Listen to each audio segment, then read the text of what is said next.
ati wanakuja Nairobi. Wameenda pale Kisumu na huyu mzee anasema ati maandamano yake ni amani. Wameenda pale Kisumu, wamekuta hema kama hii, wamevunja viti, wamebeba chakula, wamekula. Sasa haja kashifu hiyo watu na anasema Nairobi kutakuwa nama. Has he condemned the violence against innocent people and theft of food and chairs in Kisumu? Tumeona wengine watu ya Azimio kwa video wanasema ati wakija kwa duka yako ati maji yako ndio watakunywa. So mimi nauliza ndugu yangu Uhuru Kenyatta, please Mr. President, this country was very nice to you. They made you a king. For 10 years they voted for you.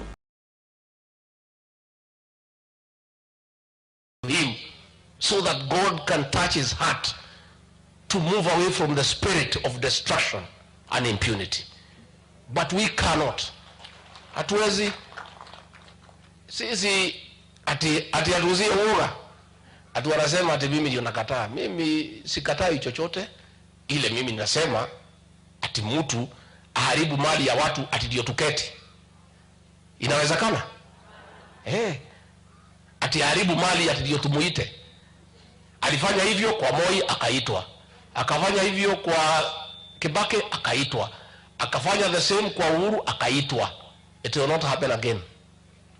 Akae kwake, si yako na wajukuu. Akae huko, tengeneze uji ya wimbi, kae na wajukuu, angalie Family TV, afanye vile anataka. Lakini sisi kama tutakuwa na discussion na Raila ni sawa. Ameanza fujo. Na saa hii viongozi wetu wa kanisa tunawapenda. Wanatusukuma atutukue na mazungumzo na yeye, na tumesema haiwezekani. Ama mnataka tusungumze na yeye? Sisi hatuwezi sungumza na mhalifu. Huyu mtu hakuna maandamano alikuwa amepanga kuharibu mali ya wananchi, kuchoma maduka, kuiba vitu ya watu. Huyu ni mhalifu. Na hatuwezi hata tukisukumwa na viongozi wetu wa dini kukaa chini na mhalifu. Na huyu mhalifu ati anataka tukae chini ati tumwawie serikali nusu. Huyu kijana yenu kazi yangu ni kuulinda yeye. Niko hapo. Yule anapangia huyu Rais William Ruto ajipange kuonana na mimi. Sababu hiyo kazi yangu. Na hiyo kazi mnajua nitaweza? Si nitaweza? Najua hii mzee anajaribu kuforce handshake. Alienda akashindwa na Moi 1997, akapiga kelele, akauza uoga nini, Moi akamuita cooperation, akaingia akaharibu. Jogo ikameza tractor ikazama. Akarudi hapo 2007 akalete fujo nini akaita watu, akaingia kwa handshake, kwa nusu mkate. Akaharibu, akalia mambo ya choo, mambo ya mkeka, mambo ya nini, akaharibu serikali ya Mwai Kibaki. Amekuja hapa tumemshinda 2017, ametafuta ile mzee ya Sererak, ameuzia uoga. Na hii watoto ya Sererak wanatishwa tu kidogo wanashtuka. Sasa ameingia kwa serikali yetu, ameharibu. Sasa anataka kuforce handshake. Nyinyi mnataka handshake? Sasa unajua wale jamaa ya kelele hawaelewi mimi. Hawanielewi. Unajua kila mtu afanya kazi yake. Kazi yangu ni kumlinda huyu rais. Wakikoroga kazi yake nawaambia muache. Si ndio? Si niwaambia wawache? Sasa mimi naambia hao wawachane na huyu rais wetu afanye kazi. Mimi nikiwaambia hao handshake wawezekani, wanafikiria ni mimi. Na mimi sina msemo, nyinyi ndio matajiri wetu. Hii handshake mnataka hamtaki? Mnataka hamtaki? Ni wangapi anasema hataki handshake, hataki? Rais wetu umejionea. Mimi nikiongea, mimi sina msemo. Sisi ni watu ya kuajiriwa kazi. Sisi ni watumwa. Sisi ni watumishi. Sisi tunafuata yenu. Yenu ndio neno la mwisho. Mkisema hakuna handshake, hakuna. Mkisema hakuna handshake, hakuna. Na tunaambia hao kwamba serikali inapitia wakati mgumu kuwalipa wafanyikazi wa umma kutokana na mzigo wa madeni. Na Gachagua akisema serikali imebanwa na jukumu la kulipa mikopo hiyo iliyotumika kulipa madeni, na sasa serikali inaanza kujipanga kulipa mishahara ya wafanyikazi wa umma ya mwezi Machi na pia kutoa mgao wa fedha za kaunti. Na Steven Leto na taarifa hiyo. Baada ya siku kadhaa za maswali kuhusu ni kwa nini baadhi ya wafanyikazi wa umma hawajapata mishahara ya mwezi Machi, hatimaye serikali imetoa siri kali.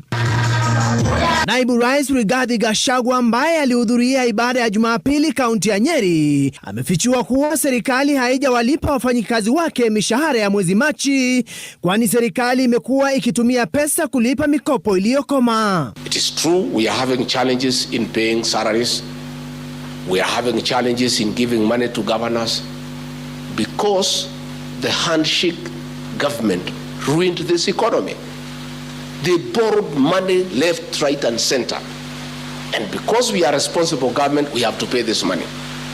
Last week, some loans had matured.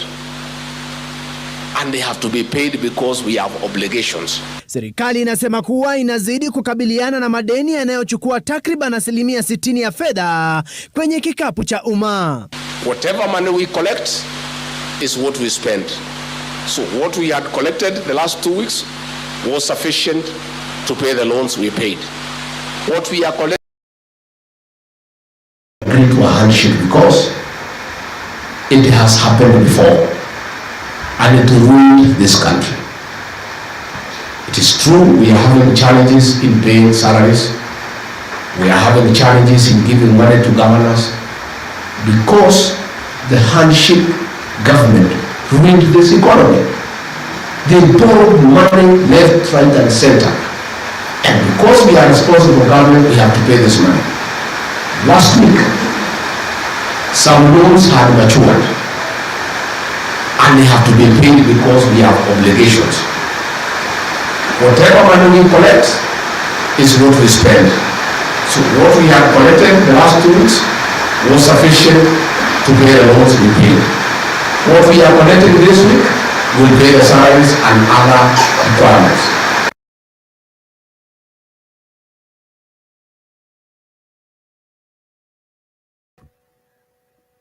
Wow. Good evening, wonderful people. Good evening. Great to see you. Great to have you in this live show. Asanteni sana kwa kumake Mtembei TV your #1 show. Thank you for being part of this lovely show. Asanteni sana. Today we have a great show lined up for you. We discussed this man, Rigathi Gachagua. He has been making serious accusation that we are here because of the previous regime. 8 months down the line, and this is the same story. I have tried to play some clips. I'll still play some more. What do you think? Should we continue blaming the handshake government? If there is no money to pay the workers, blame the handshake government. If there is no food, blame the handshake government. I don't know about you, but we need to have a conversation. It has been long coming. I don't know if you have noted that if he is not speaking about the handshake or Raila Odinga or Uhuru Kenyatta, DP seems not to be having anything to say. If you remember recently, he had the shortest speech ever where he spoke for a record of 40 seconds, 40 plus seconds, less than a minute rather, and he had nothing to say. Why? There was nothing to talk about because the handshake was not to blame in that occasion. Because I don't know, as a content creator, do you think without mentioning Raila and handshake, probably our DP has no other content to speak about? Today he was at it again. We know that there is some degree of delay in the counties and also in parliament in paying workers and all. And who do you blame? You guessed it right, the handshake government. I don't know about you, but this man, one man, Rigiji, the truthful man, the man who calls himself the son of Mau, this is what he said. Why do we need to blame Uhuru and Kenyatta? Because It has happened before, and it ruined this country. It is true we are having challenges in paying salaries. We are having challenges in giving money to governors because the handshake government ruined this economy. They borrowed money left, right, and center. Why don't you have money in your pocket? The handshake government borrowed money left, right, and center. Why is your salary delayed? Aha, you guessed it right. The government of Kenya still says 8 months after it was sworn in, actually close to 9 months now, that the handshake government, and here today we have even heard that Raila Odinga was the de facto deputy president, and as per Rigathi Gachagua, who says it so well, that the reason as to why the counties don't have money, the reason as to why there is no money in our country, here we go. Into a handshake because it has happened before, and it ruined this country. It is true we are having challenges in paying salaries. We are having challenges in giving money to governors because the handshake government ruined this economy. They borrowed money left, right, and center. And because we are responsible government, we have to pay this money. Last week, some loans had matured and they have to be paid because we have obligations. Whatever money we collect is what we spend. And when asked if he has any problem with Raila Odinga and if he has any problem with him as a person, I don't know if you can guess like me, this is what the DP said. Against Raila Odinga and ODM and Azimio. When he was asked, what do you think is the problem? He said it's the government of handshake. But when he was asked, do you have anything against the former prime minister? Your guess is as good as mine. This is what he said. Nothing against Raila Odinga and ODM and Azimio. Nothing. Do you believe him? I don't know about you, but I've played several clips. Whenever we have a challenge, they always go back to that one statement. Blame the handshake brothers. But when asked, do you believe all our problems are attributed to the handshake government? Against Raila Odinga and ODM and Azimio. Nothing. Okay. And because of that, there's been some degree of rift in the Mount Kenya. Some degree of misunderstanding is happening. I don't know if you have noted it is happening. Probably it will soon grow out of proportion because not everyone seems to agree with this statement over and over and over again. Agree to a handshake because it has happened before and it ruined this country. It is true we are having challenges in paying salaries. We are having challenges in giving money to governors because the handshake government ruined this economy. They borrowed money left, right, and center. And because we are responsible government, we have to pay this money.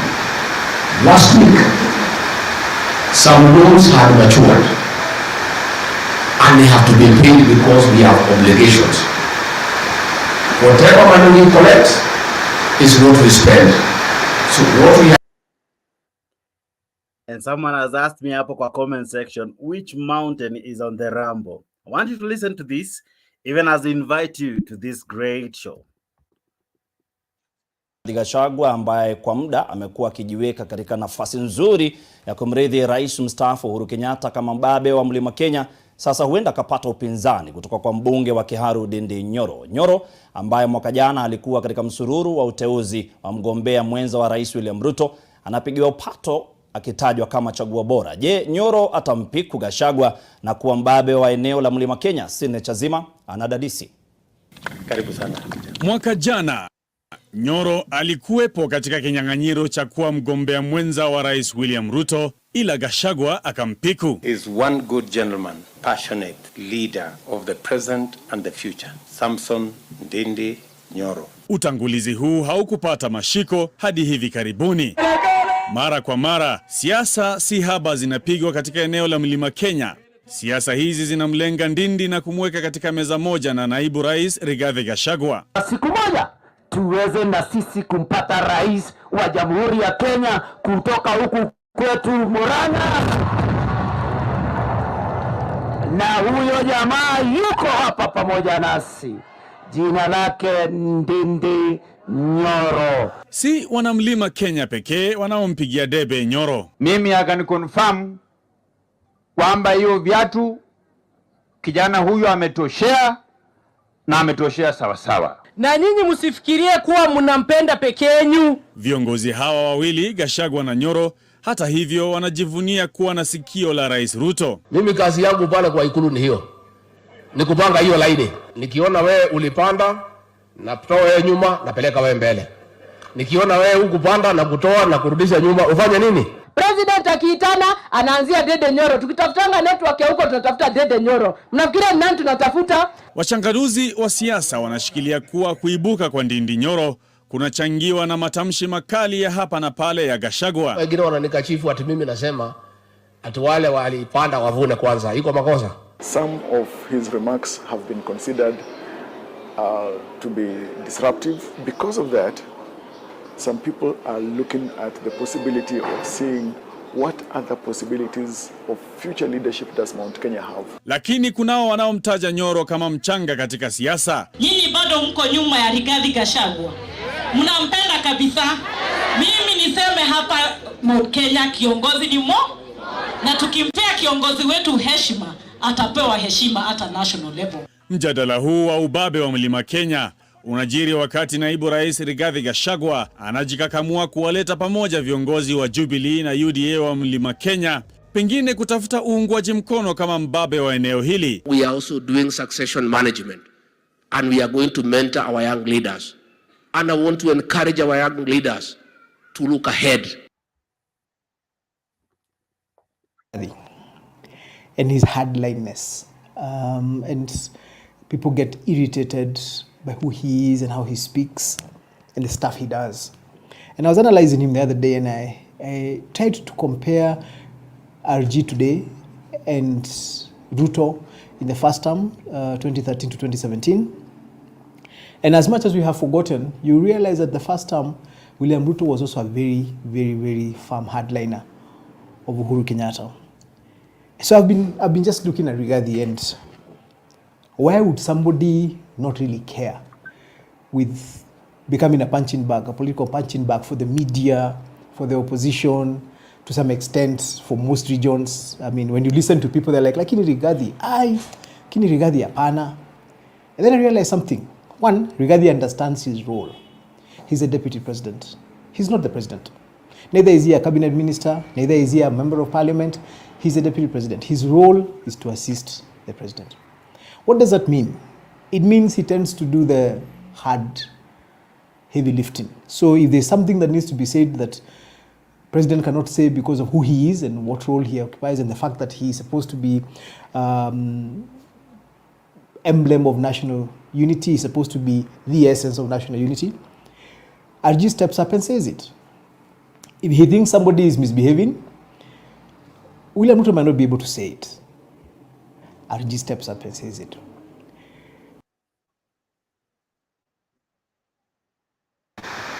When Raila Odinga was co-president, the cost of unga was 230 shillings. He never raised a finger. He never called for demonstrations. He never advised Uhuru Kenyatta how to bring the money, the cost down. Today, through hard work and proper economic interventions, we have brought the cost of unga from 230 to 108. And now he wants to have demonstrations on that issue. Aha. I don't know about you Kenyans, I don't know about you, but let's have a conversation. Asanteni sana kwa kujiunga nami. Naona wengi tayari wametuma ujumbe zao, zimeingia hapo kwa comment section. Na pia wewe unaweza jiunga kwa hii show live. Takueleza tu saa hizi jinsi ya kuingia kwa hii show. Naona nani hapa tayari ashatuma ujumbe. Beatrice na Male, asante sana. Dadake Dorin na kuona. Nani hapa? Igesa George uko ndani. Otaba Isaac na kuona uko ndani. Shiku Felista, asante sana. Alice J na kuona. Bonis Tanui na kuona. Andrew Kemoi uko ndani. Dadake Dorin nimekusema, asante sana. Kennedy Onyango, asante sana. Nani mwingine hapa? Namuona Margaret Mugure uko ndani. Nani mwingine? Milalu Dalton uko ndani ya show. Celestine Wanyama na kuona. Jessica Njengene uko ndani. MJ Mrege uko ndani ya show, asante sana. Albert Gwangi, majina yenyu nakwambia, uko ndani ya show. Nani mwingine? Dalka Satika na kuona. Irene Mugambi uko ndani, asante sana. Jen Aisa Madhenge uko ndani. Bosire uko ndani. Nani mwingine? Amanyuzu uko ndani ya show. Paul Sagana uko ndani ya show. Alberto Carlos Ramos uko ndani ya show. Benedict Akech uko ndani ya show. Senagi uko ndani ya show. Rotich Isaac uko ndani ya show. Unasema tumezidi kweli. We are discussing what has been happening, and above all, today we are certainly focusing on this issue that has always been the explanation to all our problems. All our problems have been because of this issue. Kenya. William Ruto is the president of Kenya.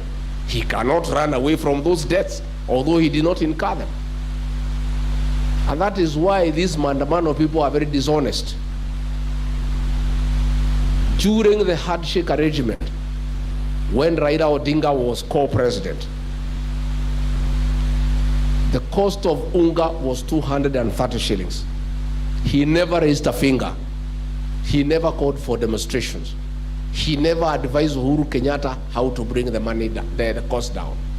Today, through hard work and proper economic interventions, we have brought the cost of unga from 230 to 180. Because it has happened before, and it ruined this country. It is true we are having challenges in paying salaries. We are having challenges in giving money to governors because the Handshake government ruined this economy. They borrowed money left, right, and center. And because we are responsible government, we have to pay this money. Last week, some loans had matured, and they have to be paid because we have obligations. Whatever money we collect is what we spend.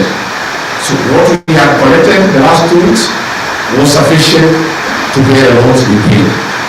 What we are collecting this week will pay the salaries and other requirements. Okay, I don't know. What are you Kenyans saying? What are you Kenyans? Tema aje. Is this what you agreed? Is this what we bargained for? I don't know. Let me know hapo kwa comment section. Now to join in the live show, this is what you do. Kindly ingia kupitia hiyo StreamYard link ndio hiyo iko hapo. Unafanya aje? Unaingia kwa hiyo StreamYard, unaunda jina, unawasha kamera na unajikuta uko kwa show. Unaingia kwa hiyo StreamYard, unawasha kamera, unaweka jina, unajikuta uko kwa show. Let me hear about you. I see people already joining in. Karibu sana kwa show, karibuni kwa show. Allow me to have you in the show. I don't know about you. Let's have this conversation. Who should we blame? Who should we blame? Who should we blame for the failures in our country? Who should be blamed? We gave people the responsibility to manage our nation. We gave them the sole power to lead this country somewhere. Did we ask them to always complain? I don't know. I need to hear from you. Who should bear the burden of complaint? Who should bear the burden of complaint? Let me sikia kutoka kwako wewe ambao unanitazama na muona wengi tayari wako hapa kwa show. Unasema aje Bill? Koshen, nasema thank you for informing us kila siku nikupeleke shukurani. Asante sana. Asanteni kwa wewe ambao unajiunga kwa show. Washa kamera, washa mic, ingia StreamYard, alafu ingia kwa show. Karibuni kwa show. Wacha tujue wewe unamlaumu nani. Je, ni serikali iliyopita ya Handshake ambao unailaumu, ama unamlaumu nani kwa tuhuma za kutokuwa na pesa, kwa ukosefu wa pesa katika kaunti, kwa mishahara kuchelewa? Wewe unamlaumu nani? Kiongozi ambaye ni naibu wa rais anasema anayefaa kulaumiwa si mwingine ila ni ni serikali iliyopita. Wewe unamlaumu nani? Let me know, let me hear from you. Namuona tayari Msimamo ameingia kwa show, namuona Roda ameingia kwa show. Karibuni sana kwa show. Let me know from you, who do you blame? Who should be blamed because of the challenges the country is facing? Will we continue to blame one man or two men, Uhuru and Raila Odinga? Let me hear from you. Tuma hapo ujumbe wako hapa. As I've always said, we do not speak for the government, neither do we speak for the opposition. We invite you to defend whatever side you feel that is the side you ought to defend. In any case, you are the mwananchi, you are the one to speak concerning our country. Thank you so much for joining us. Thank you so much for being part of this live show. Asante sana. Msimamo, habari ya leo? Marhaba ndugu yangu Jex. Niko salama. Habari ya leo, uko vipi? Uko salama.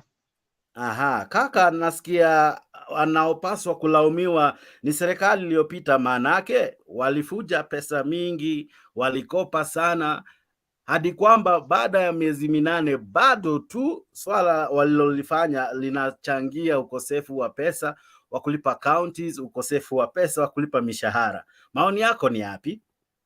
Roda, habari? Mzuri sana, nice to see you. Bwana, mbona unanipatia hivyo? Tunajua vile kulifanyika hiyo site. Nilifukuzwa. Sasa ndio maana, lakini sijapota. Unajua niko both. Niko tu hapa tu. Sawa sawa, haina shida. Nice Kaka Jex. Kaka Jex, kwa swali lako ni zuri sana tu, kwamba ni nani wa kulaumiwa. Serikali hii ya ndugu zetu wale ina miezi 8 na bado ni lawama sasa ya madeni. Watu walikopa sana, lakini walikopa sana tangia waingie katika mamlaka. Swali la kujiuliza, wanatuambia kama wananchi wamelipa madeni mangapi na shilingi ngapi na tumebakisha nini? Ndiposa hawa wafanyikazi hawezi kupata pesa, ndiposa county haziwezi kupata pesa, kwa maana walipata kweli nchi imeshaporwa na Handshake brothers. Kwa maana hiyo pesa zile ambazo waliweza kukusanya on daily basis za ushuru wetu, basi walilipa madeni kiasi fulani, wakalipa yule, akalipa yule, wakalipa huku, na mpaka kufikia sasa deni letu ambalo tunadaiwa ni fulani. Lakini kauli kama hizo hatuzipati. Unaelewana hapo kaka? Jex, nakusikia kaka, najaribu kuwasha kamera yangu, sijui kwa nini leo inasumbua. Umenipata? Kwa maana hiyo kama ni swala zima la madeni, nchi haina pesa, huo umekuwa ni wimbo. Na huo wimbo unachokesha masikio ya wengi ya Wakenya. Just mute your mic. Nimemute. Endelea. Ni wimbo masikioni mwa Wakenya, kwa maana kila siku lawama. Lakini cha kujiuliza haswa, mimi kama msimamo, ndio haswa mlipata empty coffers, fine. But how much money have you paid so far? Now what is the remaining balance? So as Kenyans can even know, or can even prove, wanaweza prove kile kinaendelea hapo ni shilingi ngapi zinadaiwa tena. Kwa maana na do believe Jex, tunakusanya ushuru on daily basis hapo ni kweli. So haiwezekani ndani ya miezi 8 hatujui ni nini kinaendelea hapo. It like ni kama tunachezewa akili. Hawa hawana sababu, waachane na masuala ya kulaumu, kwa sababu I do believe we face the same situation wakati wa Kibaki anaingia. Na in fact that was the worst. But wa Kibaki wala ile timu nzima haikuweza kulaumu kwamba fulani alifanya hivi, Moi ile kuja akakopa hiki, tumepata hivi. Kile walifanya waliweza kuona yale waliona na wakasema hayo ni mengine, hayo ni yake. Nimepewa jukumu la kuongoza nchi na nijue jinsi gani ya kuweza kupandisha uchumi, na kwa kweli hakika uchumi uliweza kupanda kiasi chake, kwamba tunapigia mfano kwamba hakuna regime liweza kuweza kupiku rekodi ya uchumi ambao Kibaki aliweza kuweka. Na pia tukumbuke pia kulikuwa na hiyo the same handshake between Kibaki na Raila, lakini pia uchumi ulikuwa imara pia zaidi na zaidi na zaidi na zaidi. Sasa hii masuala ya kutupa propaganda na uongo alafu hakuna njia yoyote, ni ahadi ambazo hazitimiliki, mara tulibiwa hiki, does not help us as a Kenyan citizens. So mimi nasema hili ni debe shinda ila liachi kelele, na hakuna kitu ambacho isipokuwa tu zaidi kwamba hawakuwa wamejipanga kwamba hii serikali wataiongoza vipi. Hawakuwa wanaamini kwamba pia hii serikali wameweza kuweza kutia katika mikono yao, na pia hawakuwa na ajenda na kuhusiana na mwananchi wa kawaida.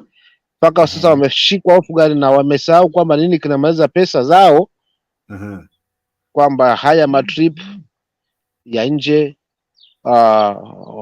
Ukiangalia pia hizi Thanksgiving wanaenda mara kwa mara, hiyo yote kuandaa kila kitu ni pesa.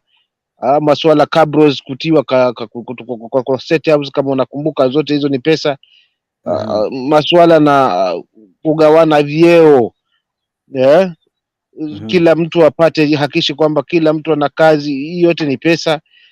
Unaona, so matumizi mabaya na mipango mibovu walionayo ndio maana wamepelekea kwamba wamekuja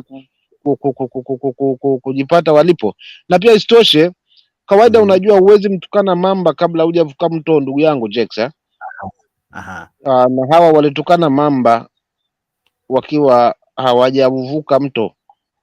Kwa sababu kama unasema mwenzako anakopa na wewe utakuja na mipango kwamba hautakopa, na masuala na pesa zetu za subsidies zote kwamba wewe unaweza unazitoa, basi kama umezitoa zifanye jambo kwa mwananchi kwamba nilitoa hizi za unga jamani, maana zilikuwa nyingi mno, na nyinyi endeleeni kuumia, lakini hizi nimezitoa, nimefanya hili.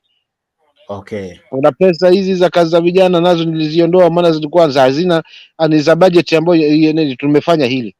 But hatujaona hata neno moja hapa. Naona mambo na kulaunch miradi na mambo mengine kama yale yanayofungamana, lakini swala zima la pesa, hata sisi wananchi hatujui pesa zetu za ushuru za miezi 8 ni ngapi na zimefanywa nini na ziko wapi up to date.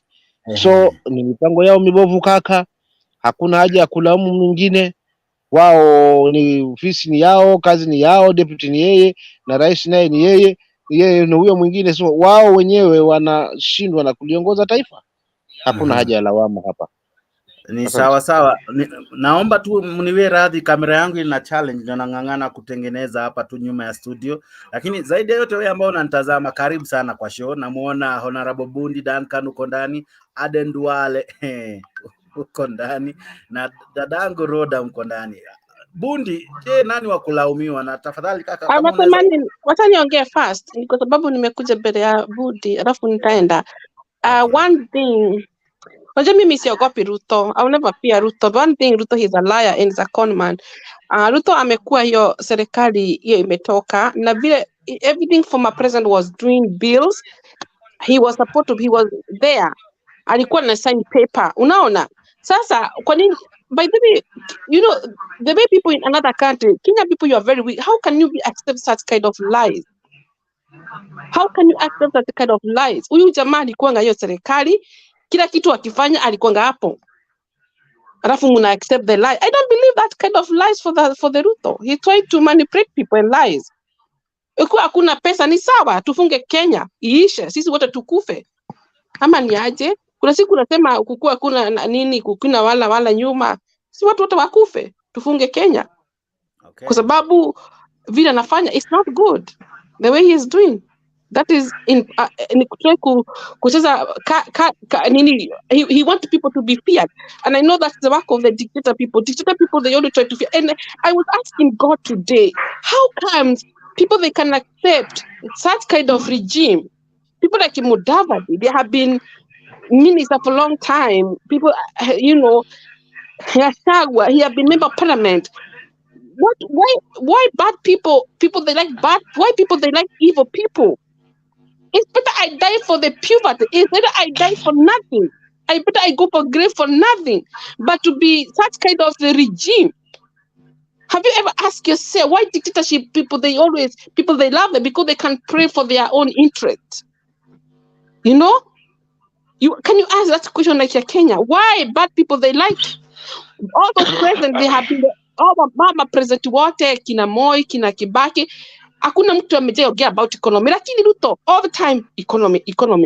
Yani anafikiri economy na watu bado they don't have money for the food. Okay. People they're dying in Turkana, people they're dying in Central Province, people are dying everywhere. People Ruto, you must be very stupid. You always talk about economy. You must be silly. You know how Ruto, I hate you when you make me my heart be feared. You must be dumb, silly. You're not stupid the way you think. Even Eritrea, it's only Eritrea. Even Eritrea people, they're not stupid. Even Eritrea who have never been to school. You have been playing this game for a long time. But now we say enough is enough. It's better to kuve. Lakini will not take that kind of manner. Even me, I can be dictator. Everybody, even me, I can be a dictator that country. So don't be silly, don't be stupid. We're not stupid the way you think. We're not stupid. We are not stupid. Hata siku ile Kenyatta alikuwa president, hajaonge. Mimi sikuwa nimezaliwa. I don't know if Kenyatta was talking about economy. I don't think so. Nobody. Machizelezi wanaongea sana za economy ni kama Europe, kwa sababu wao wanafidi kila mtu. Hakuna mtu analala na njaa. Wanapeleka pesa zao za hospital. Lakini Kenya watu wengi wanakufa na njaa. Watu wanaga pesa za school fees. People that live in the slum with the poverty. People that live in the villages. People that still live in the mud house. The money we have in Kenya can able to feed every child to have food in the table. Every family, every man and woman. People live in mud house. People they sleep in a carton house and still you're lying. That government Nyamajabad is yours, your own interest. You want to be there. I feel very pity for those people who support that kind of regime. Utakufa kama kuna language nyingine ya Kikuyu tunasemanga jimuka kwa ado matalifata. Mtu talifata mtu talifata ni weka. Mtu kama Gachagua, you have been member parliament. Aha. Kidogo tu Roda, naona umeshawaka tayari. Wewe maoni yako ni yapi? Wacha nijue maoni yako. Pole, nilikuwa na hitilafu ya kamera kidogo, lakini sasa niko ndani. Asanteni sana wale ambao mnajiunga nami. Ninaomba mniwie radhi, sikuwa nikionekana, nilikuwa na challenge ya kamera, lakini msimamo, asanteni kwa kuwa patient na kuwa ndani ya show. Bundi, maoni yako ni yapi? Je, tutazidi kulaumu serikali iliyopita hadi lini? Ni miezi 8 tangu tulipochagua hii serikali, ama tangu hii serikali ingie katika uongozi? Wewe maoni yako ni yapi? Ni vyema kushinda tukilaumu waliopita ama serikali iliyopita? Anyway, asante ndugu kwa nafasi. Kwanza nashukuru Mama Roda being the only mother here in this platform. I understand your anger. I agree with you, but I would like us to use at least a good language. Hata kama tuko umekasirika namna gani. Let us not abuse the sitting president because this is a platform where our names are appearing. We may find ourselves in a very bad situation, even if we have a freedom of speech. Let us try to have at least a language whereby we don't have to abuse anybody. That's my concern. And as much as on that note, I also agree with Rhoda that Ruto was on last regime. When he's talking of Handshake, he supported the Handshake. So whenever happened during the last regime, he was among the group to be framed. So he should frame himself, not to frame others, because yeye ndiye alikuwa deputy president of the Republic of Kenya constitutionally. And again, I see danger. Naona ugumu hapa mbele. Actually, I was talking to my deputy governor back home today around the 4 p.m. At Nyamira County. As we speak, there is no medicine in that hospital. Na watu wengi hawajiwezi, wanategemea ile dawa pale ya pesa kidogo. Hiyo inamaanisha very soon people will start dying, even in school and everywhere. So hata supplier yule ana supplier chakula kwa shule, kwa mashule, anaongoja maybe mtu fulani anafanya kazi ya serikali mahali alipwe ndiye alipwe.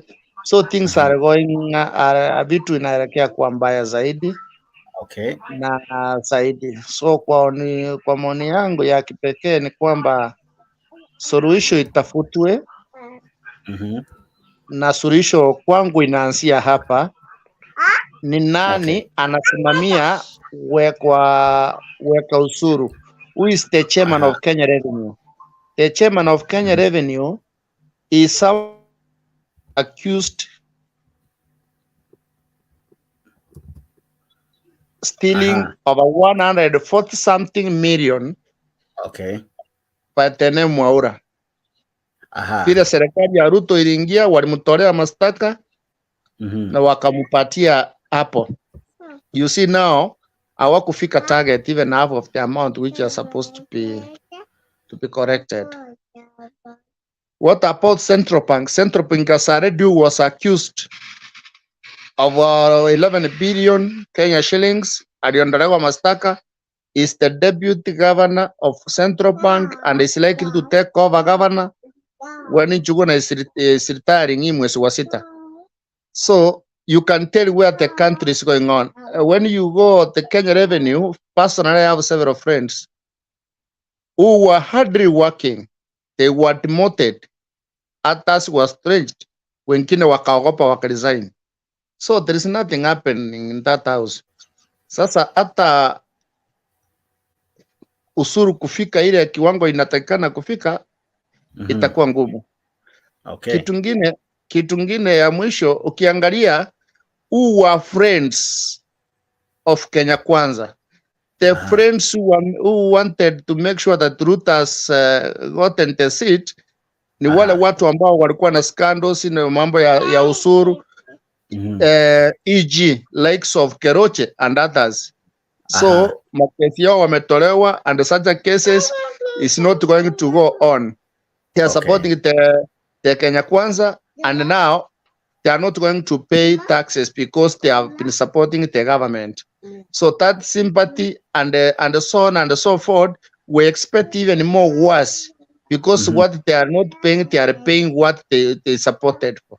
So let us pray for this country, and I know sauti ya mwananchi inaweza leta mabadiliko. Wananchi wako na say, if we stand and say no, we can say no. Thank you. Asante sana, naja kwako tu saizi na maswali kadha. Lakini Adan Duale, habari ya leo, karibu sana kwa show. Maoni yako ni yapi? Kulingana na wewe, twafaa tuzidi kulaumu serikali iliyopita, ilhali tuko miezi 8 tangu hii serikali ilipochukua ushukani? Je, ni haki kushinda tukiblame aliyestaafu Rais Uhuru Kenyatta na mwenzake Raila Odinga kwa mambo yote ambayo yanatokea Kenya siku ya leo? Nashukuru sana kwa kuingia kwa studio ili tukaweze kuchangia hii mada. Nimewasikiza wote ambao wameongea na maoni yao yote, jinsi ambavyo wametoa maoni.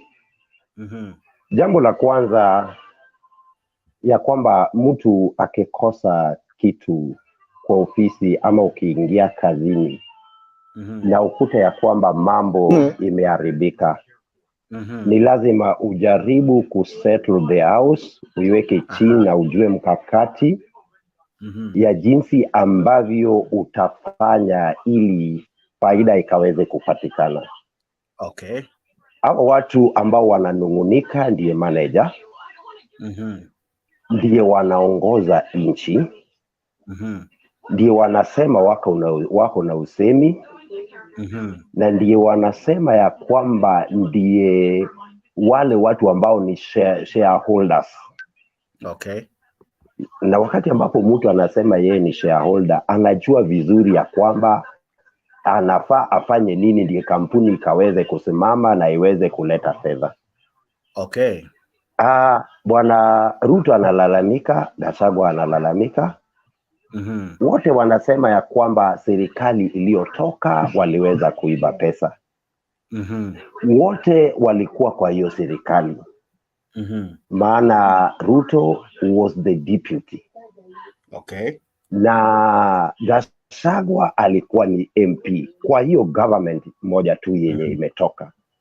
Na kusema ukweli, kama wanalalamika na kusema ya kwamba there is no money, and alikuwa mmoja wa ndani wa ile serikali, na yule mtu ambaye wanataja yeye alienda tu ili amani ikaweze kuwa katika nchi ya Kenya. Jambo la kwanza ningependa kuwakosoa sana. Maana kazi inafanywa, unapopata kitu mahali haina kitu, kuna shughuli zingine zenye unafaa uweze kusimamisha ili uweze kuokoa kidogo ile yenye iko. Okay. Ndiposa ukaweze kurekebisha, maana ili uwe kiongozi unahitaji watu wenye utaongoza. Okay. Uwezi ongoza bila watu wenye unaongoza. So ni lazima jambo la kwanza waweze kuangalia maslahi ya hawa watu ambaye wanaongoza itaelekea wapi. Okay. Maana wasipoangalia maslahi ya hawa watu, basi inamaanisha ya kwamba hawawezi kufanya kazi. Na kama wanajua ya kwamba hii kazi ndiyo wamepata gala haina kitu, everything iliibiwa, mbona wako na uwezo? Si watuambie fulani aliiba pesa fulani tunarudisha. Na wako na hiyo uwezo. Mbona wanalalamika tu ya kwamba hakuna pesa na ilali wanajua fulani aliiba? Kama wako na ushahidi ya kutosha, si wapeleke mtu kotini, tuambiwe ya kwamba okay, pesa yenu yenye iliibwa, yenye ilifanya nisiwalipe mshahara yenu ni hii, sasa nitawalipa.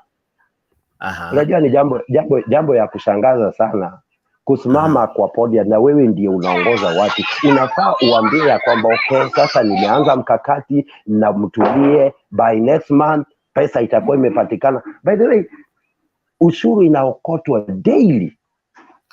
Na imeongezwa juu. Adandwale wanasema zile walikusanya last week ndo walilipa madeni. Walilipa nani? Na ililipwa pesa ngapi? Na ilibaki ngapi? Maana uwezi ukakusanya pesa alafu yote upeleke ulipe deni. Lazima ubaki na kaakiba. Jambo lingine ni ya kwamba ndio wanalipa deni. Okay. Na hata kama wanalipa deni, jambo hii unajua kucheza na akili, na hii ndiye sababu waliendea wakasomea political science. Na raia sasa imebidi wakati ambapo sasa wananchi wakaweze kusimama na wajue haki yao na waweze kutetea haki yao. Maana tusipotetea haki yetu, basi inamaanisha ya kwamba okay, Kenya imeisha, Kenya haina pesa, inamaanisha ya kwamba sasa kila mtu basi aende nchi nyingine ama wauze kila kitu Kenya basi walipe deni. Okay. Maana hakuna jambo lingine. Sasa hivi kidogo tu niongee na Lena. Lena, habari ya leo? Jana ulikuwa na shida na sauti, leo sijui kama uko sawa. Uko sawa, jaribu kuongea nisikie. Habari ya leo Lena? Unanisikia? Kabisa, habari ya leo. Nzuri sana, unasikia? Karibu kwa show. Kama hakuna maneno. Nimefika, nimechelewa kidogo nikisikiza Mama Ronda akiongea kidogo.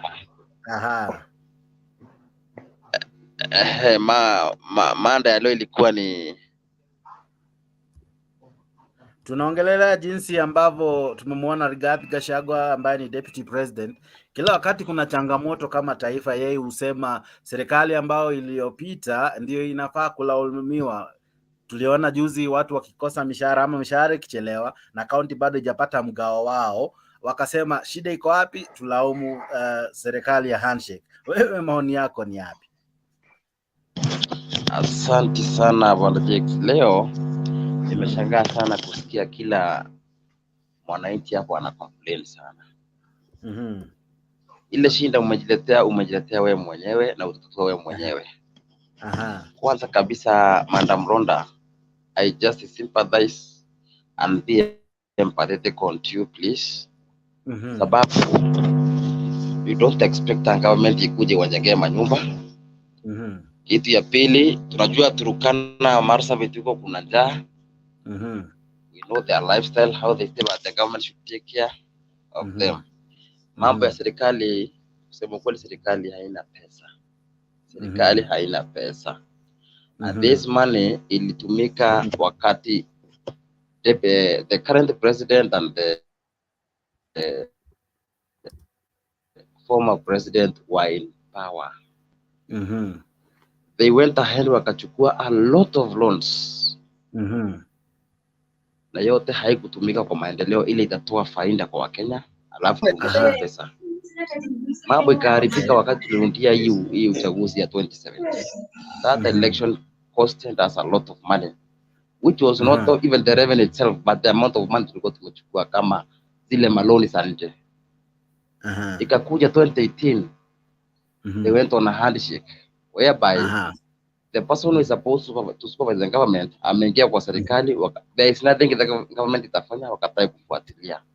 But wakati aliingia pale, alipata share yake, kila mtu yake, and they started using the economy, the money which was taken from outside. We don't expect someone who is supposed to oversight the government akuwe ndio na share the same seat with the government. Una expect your pesa itatumika namna gani? Itumike vibaya, it is none of anyone's business. Bora tu wao wamejitayarisha, wamejifikisha mahali yao. Number 2, they are saying that Gachagua and William Ruto were the same. All of us know very well that they went to play the role of opposition immediately after handshake. That's not public domain, because they were neglected and kept aside. Okay? And once even in your house, when you neglect your wife, first born umpe nafasi ya play the role of your wife in management of your house, or you expect a failure. See?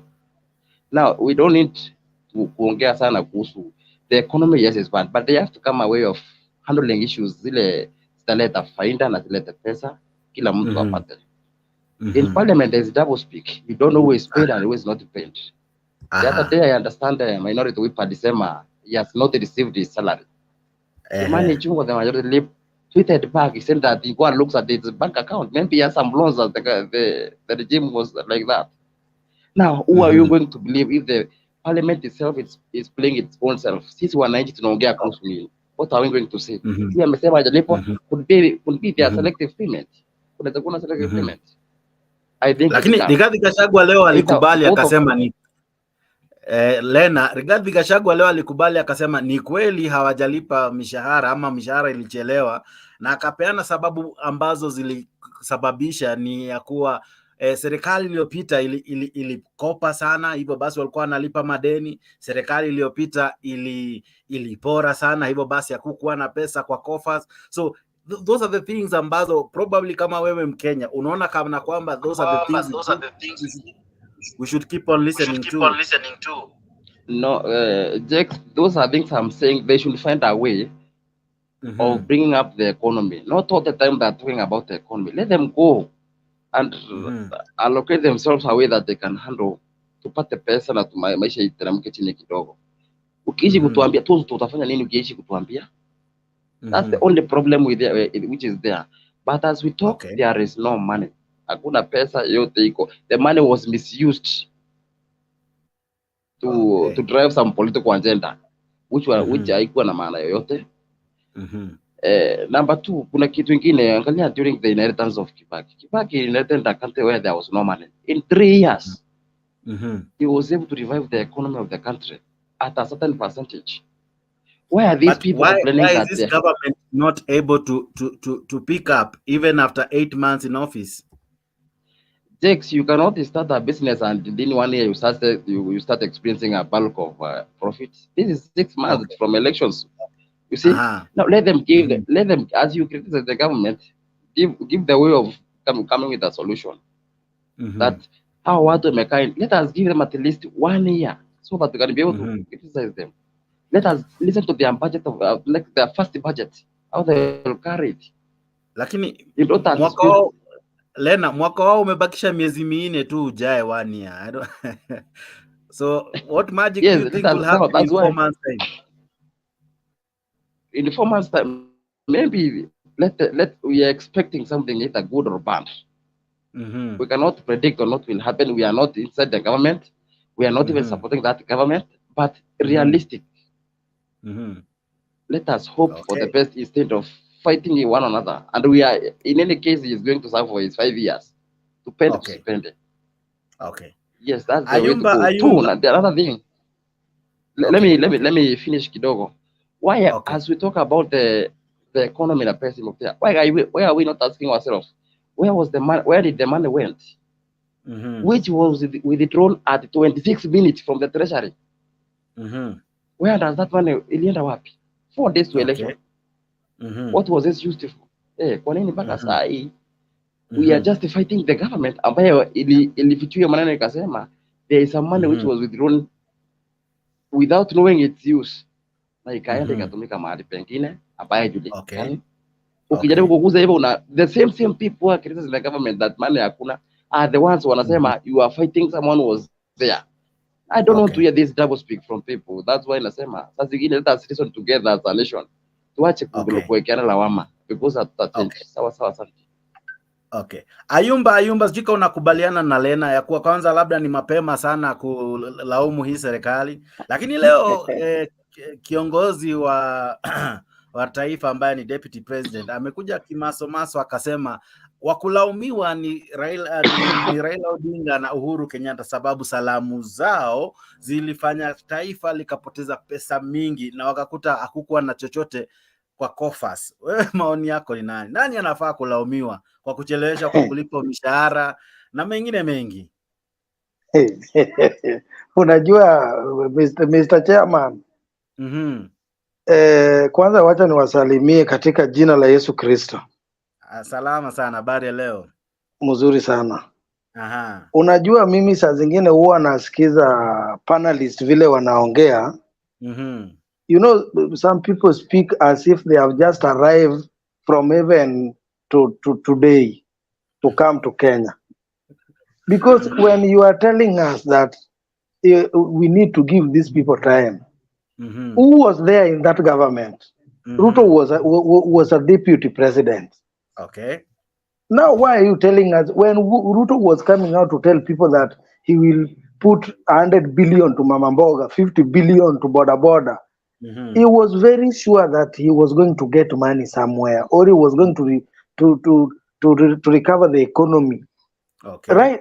Today, the government that people are complaining about was between President Uhuru Kenyatta and William Ruto. Okay. Raila Odinga was not in government. Wacha tuongee kama watu wazima, tusijichanganye, tuchanganye watoto wetu. Wewe ukifail kutafutia watoto wako, watakulaumu, hawatakulaumu jirani. Okay. Ni wewe ujitafutie watoto wako, wasome, siku moja watasema baba alirauka. Okay. Hii government tayari wamefail. Kwa sababu hawa watu si wageni. Ingekuwako ni mimi na wewe tumetoka from nowhere, watu wangesema hawa watu ni wageni kwa hii serikali. Okay. Lakini Ruto si mgeni. Ruto alikuwa naibu wa rais. Na alikuwa na usemi. Hii conmanship na propaganda wanatumia. Hawa watu wanatuambia hakuna pesa. Hii pesa Ruto ana travel nayo na ndege kila siku akienda huko anatoa wapi? Unajua watu wanatuona kama sisi ni wajinga bwana. Wajinga waliisha Kenya. Na hata huyu mtu ametoka kuongea saa hii Kama ujui history ya government, kuja kwa wale wanajua, tutakuambia A to Z. Hawa watu wamefail. Walisema, Ruto mwenyewe alisema akiweka Biblia chini unga ni 70. Sasa hii bado tunanunua unga 230. Okay. Which means Biblia bado iko juu, haijawekwa chini. Tunangoja Biblia iwekwe chini, bado iko juu.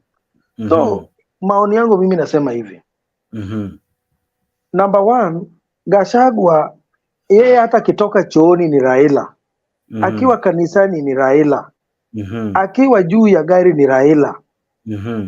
Bwana Raila yuko kwa serikali. Nyinyi aidha, unajua tunasemaga kama nyinyi mnataka msichana na mko watu wengi na mtu amefanya juu chini, amepitia kichochoro akaiba yule msichana kwa boma yao. Okay. Ukishakuwa na huyo msichana hautaanza kusema ilikuwa. Sasa ni wewe na huyo msichana. Okay. Hawa walifanya juu chini. Hata kama waliiba kura, wakuiba, wao ndio wako kwenye kiti saa hii. Wafanyie wananchi kazi. Hii story ya Raila amefanya hii, Uhuru walifanya hii. It is neither here nor there. Okay. Tell us what you want to do. That is the most important thing. Okay. Unanisikia? So hii propaganda mingi, bravado nini, wale walikuwa hapo nini. Wewe ulikuwa kwa hiyo serikali. What did you do? Unasema pesa ilibiwa. You are there. What did you do? Ndio hiyo pesa isiibiwe. Okay. Wawache kuchezea wananchi akili. Saa hii ile kitu wanapanga na uko kwa hii channel utakuja kuniambia. Ruto anapanga nafasi wakae na Raila karibu. Miaka 5 ikikaribia kwisha, aruke Raila aseme problem yote wamekuwa nayo ni kwa sababu Raila alikuja karibu. Hiyo tushajua. Okay.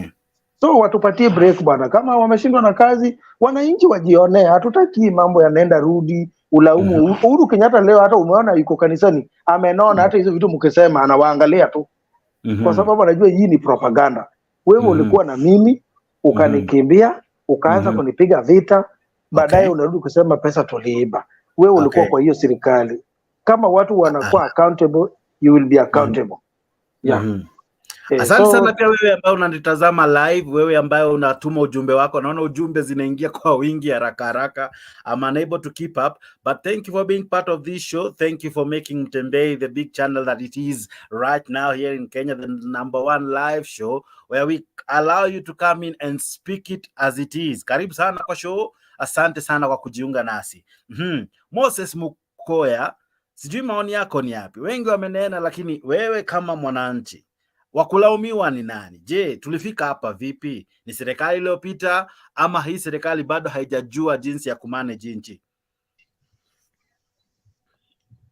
Asante sana Jex. Maoni yangu kitu cha kwanza naweza sema hivi, hatufai kabisa kulaumu serikali iliyopita hata kidogo, kwa sababu Ruto, who is the current president, alikuwa among the serikali yenye ilipita. Okay. And as part of the government, hata wakituambia eti pesa iliibiwa, anajua watu waliiba pesa, si ati hajui. Waifanye live, waeleze, waonyeshe proof au watu waliiba pesa ilikuwa hivi na hivi. Then kama kuna any way wanaweza tumia or retrieve hiyo pesa, ndio itatusaidia. Lakini hii story tu ya kusema pesa iliibiwa na uwezi pinpoint nani aliiba pesa ama follow the correct measures, hii pesa irudishwe, haitatusaidia.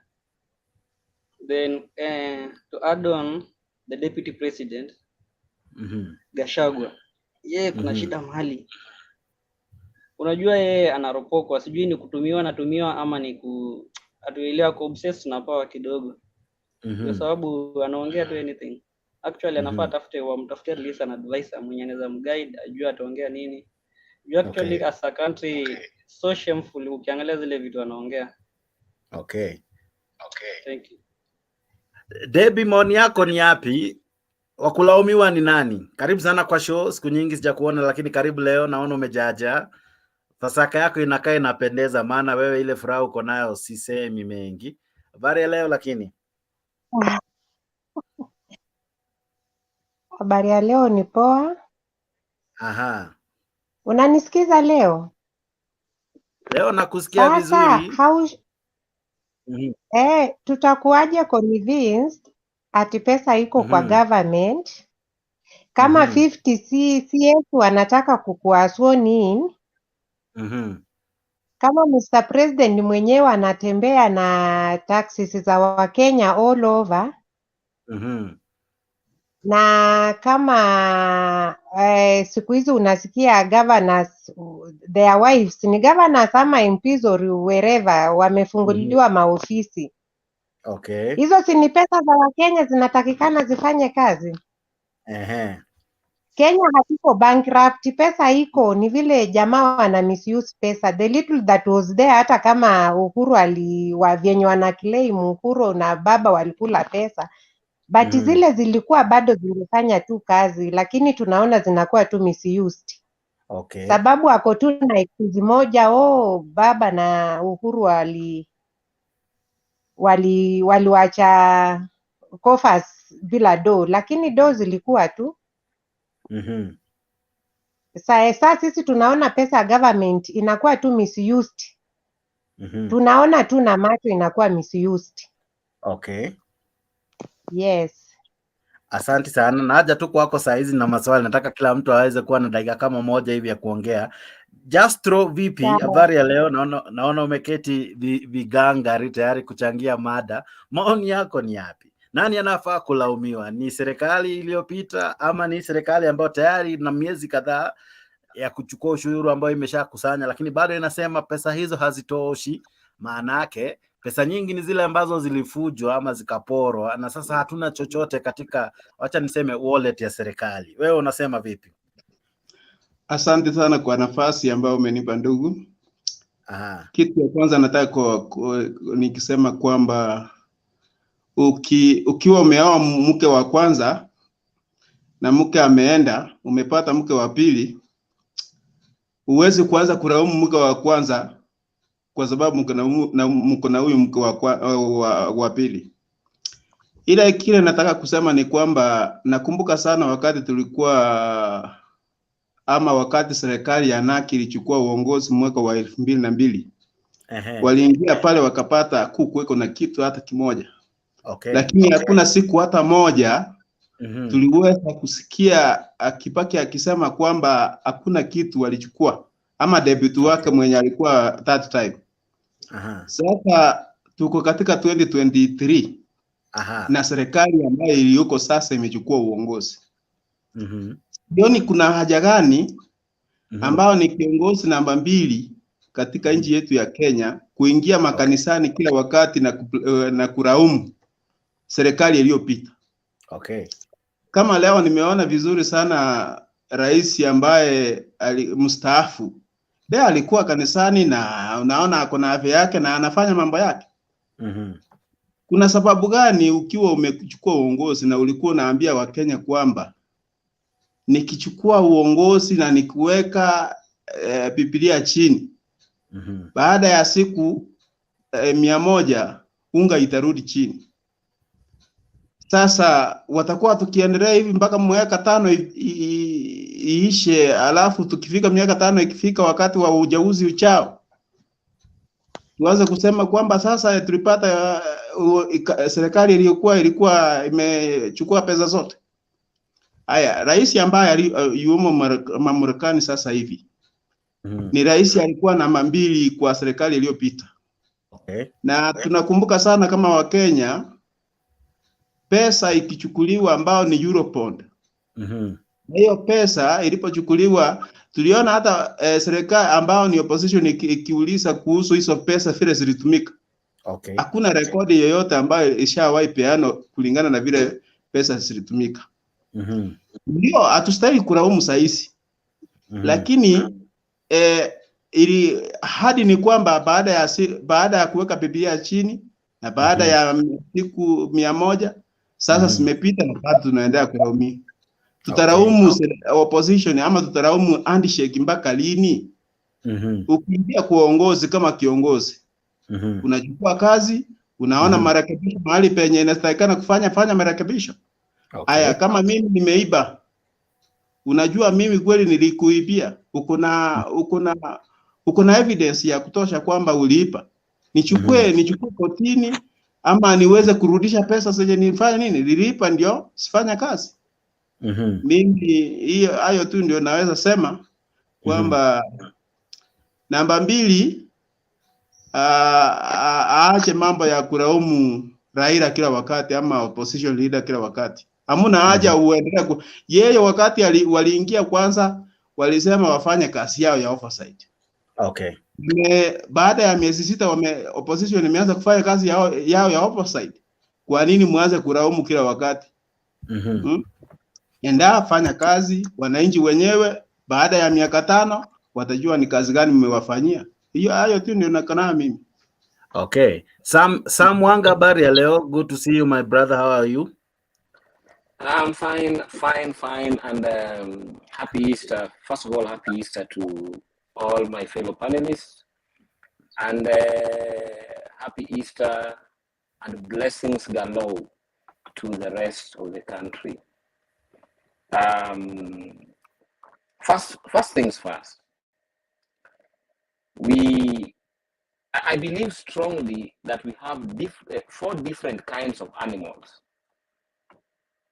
And I know these people might not believe what I'm saying, but if you look keenly, we have human beings. Then we have domesticated animals, cows, sheep, call them what you want to call them, the different breeds. Then we have the animals that roam the wild. Then number 4, which we are discussing today, are the politicians. And the political class are affecting everyone and everything in our lives today. They determine our priorities. They decide what they want to do. They decide what they want to go, when they want to go to war. They decide where there's peace. They decide even how you're supposed to eat and whether you're supposed to be robbed or not. There are different kind of species. They don't care. But with that said, Kenya is a country where the electorate suffer from political amnesia. We don't learn. We don't learn. We get these promises. We are told this. We believe them. We give them the mandate. But we fail to do one thing, which is hold our politicians accountable for their speeches. And I know there's a campaign mode where we have the promises, and then we bring the politicians into action. And we see them do what they're supposed to do within the confines of the Constitution. As an electorate, when the deputy president stands and says what he's supposed to be saying in a church, are we holding him accountable? Are we telling them, I mean, it's time for the electorate even to walk out of church and tell him, my friend, kana maiki yako unatudanganya. What would be the reaction? What would be the reaction of what is happening? If someone listens to the president and says, okay, fine, the president is saying that we found the coffers empty. You don't need to do to your brother this and that. And people stand up and say, we elected you to do 1, 2, 3. These were your promises. We understand. The environment you're operating in is slightly different from the environment that you found. But what have you done within the 6 months? How are you spending our money? What are your priorities? Our institutions are being run by politicians who have failed. After the way the president was operating, it first, even before he got into the seat, the first thing that he did was to dismantle parliament, an oversight body. Guys, iko shida. And partly, we can talk about Gachagua, we can talk about Uhuru, we can talk about all the politicians, Raila and all the others.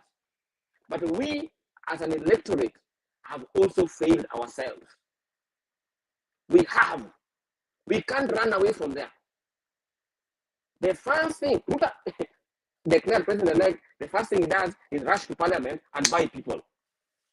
All in the name of development. Guys, let's call a spade a spade. Let's deal with issues as they are. Let's educate our people. That's why we are being invited into these panels. Let's educate our people. They have the right. They have let them develop the objectives. Let them hold their MP right from the chief. Huko chini. Hata kama hiyo ni administration ya serikali. Hold them accountable. Right now, even monies that are supposed to be going to the aged, the handicapped society. Inaliwa na watu wa chini. For how long has that been going on? What have we said? Nothing. Let's start by pointing our fingers at ourselves, and let's hold our politicians accountable to their speeches. It's not difficult for you to walk away. When they start talking rubbish, walk away. They'll get the message. Thank you.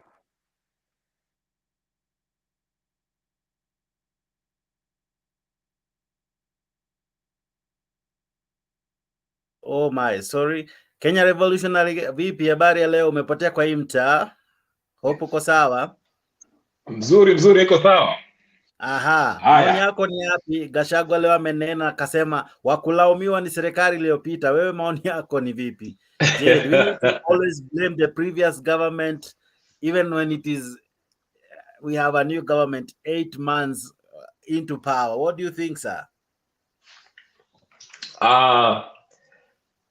I think he has a point, because the only reason why I would give him a little bit slack ni kuwa amekuwa serikalini for 8 months, ndio? Okay. Now within these 8 months, hata hawaja settle vizuri, ndio hiyo maandamano imeanza, mara fungua safa, mara sijui nini. Give him time and let's see what he can do.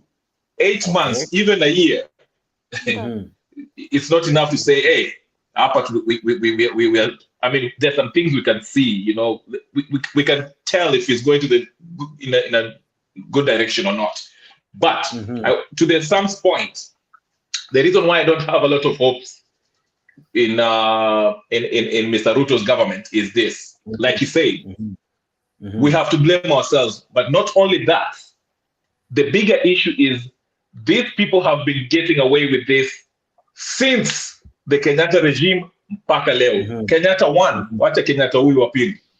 Because, okay, and I'll finish. Sorry, I'll be very brief. What I'm saying is this. Nani alianza vizuri? Kibaki. I like Kibaki because Kibaki vile aliingia alifanya some changes kidogo mpaka wakakosana hapo na was it Nako or whoever then before the referendum. Okay. But what I'm saying is this. For these regimes, previous regimes, there's billions and billions of Kenyan shillings that have been stolen. But not only when we're talking about accountability, I would like to see criminal charges brought against these people, because that's the only language that they are serious. Because if you don't prosecute them, they'll get away with it. For example, kuna mtu amesema hapa ati sijui okay, we saw Matiang'i, for example. The reason why I'm giving this Ruto government nini kidogo. We are forgetting that you are saying that they shouldn't blame the Uhuru's regime. In the second after handshake, Matiang'i basically took deputy president's position, which is Ruto at the time. Alikuwa na mamlaka kumshinda Ruto. I mean, Ruto was just alikuwa sidelined to a point where he was rendered powerless. Okay? But saizi tukianza ati tuanze kushika hawa watu. Now the other day mnakumbuka vile Matiang'i alikuwa anataka kuletwa hapo for questioning. What happened? How did that case go? Sinimeenda tu hivyo.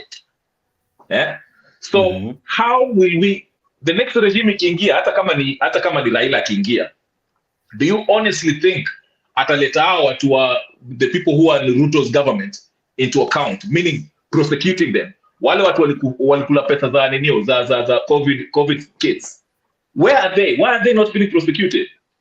Anglolism huko nyuma, Goldberg tukirudi huko nyuma, Why are those people not being prosecuted? They are the billionaires who are actually still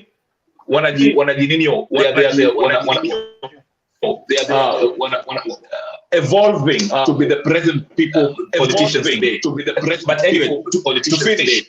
But anyway, to finish, as long as we don't prosecute these corrupt, previously and current politicians who are involved in corruption, there'll be no change. Ruto ataingia hapo, watapora, and no one will be arrested, and the cycle continues. Until we do that, nothing will change. Anyway, thank you.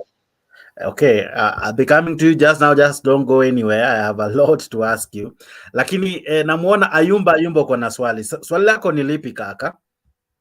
Nataka nimuulize huyu huyu ambao anasema watu washtakiwe. Ana habari kama Gachagua alishtakiwa, alikuwa ameiba 200 million na immediately alipokuwa sworn pesa ilirudi kwake. Ana habari hiyo, ndio namuuliza. Okay. Mimi sisemi ati sijasema ati Gachagua asishikwe. Umesikia nikisema hivi? Answer my question. Una habari kama Gachagua alishtakiwa kotini kwa aliiba pesa, immediately alipokuwa sworn pesa ilirudi kwake. What I'm saying is this. Kama mtu mwenye anafaa kushtaki watu ndio pesa yake ilirudishwa, atashtaki nani?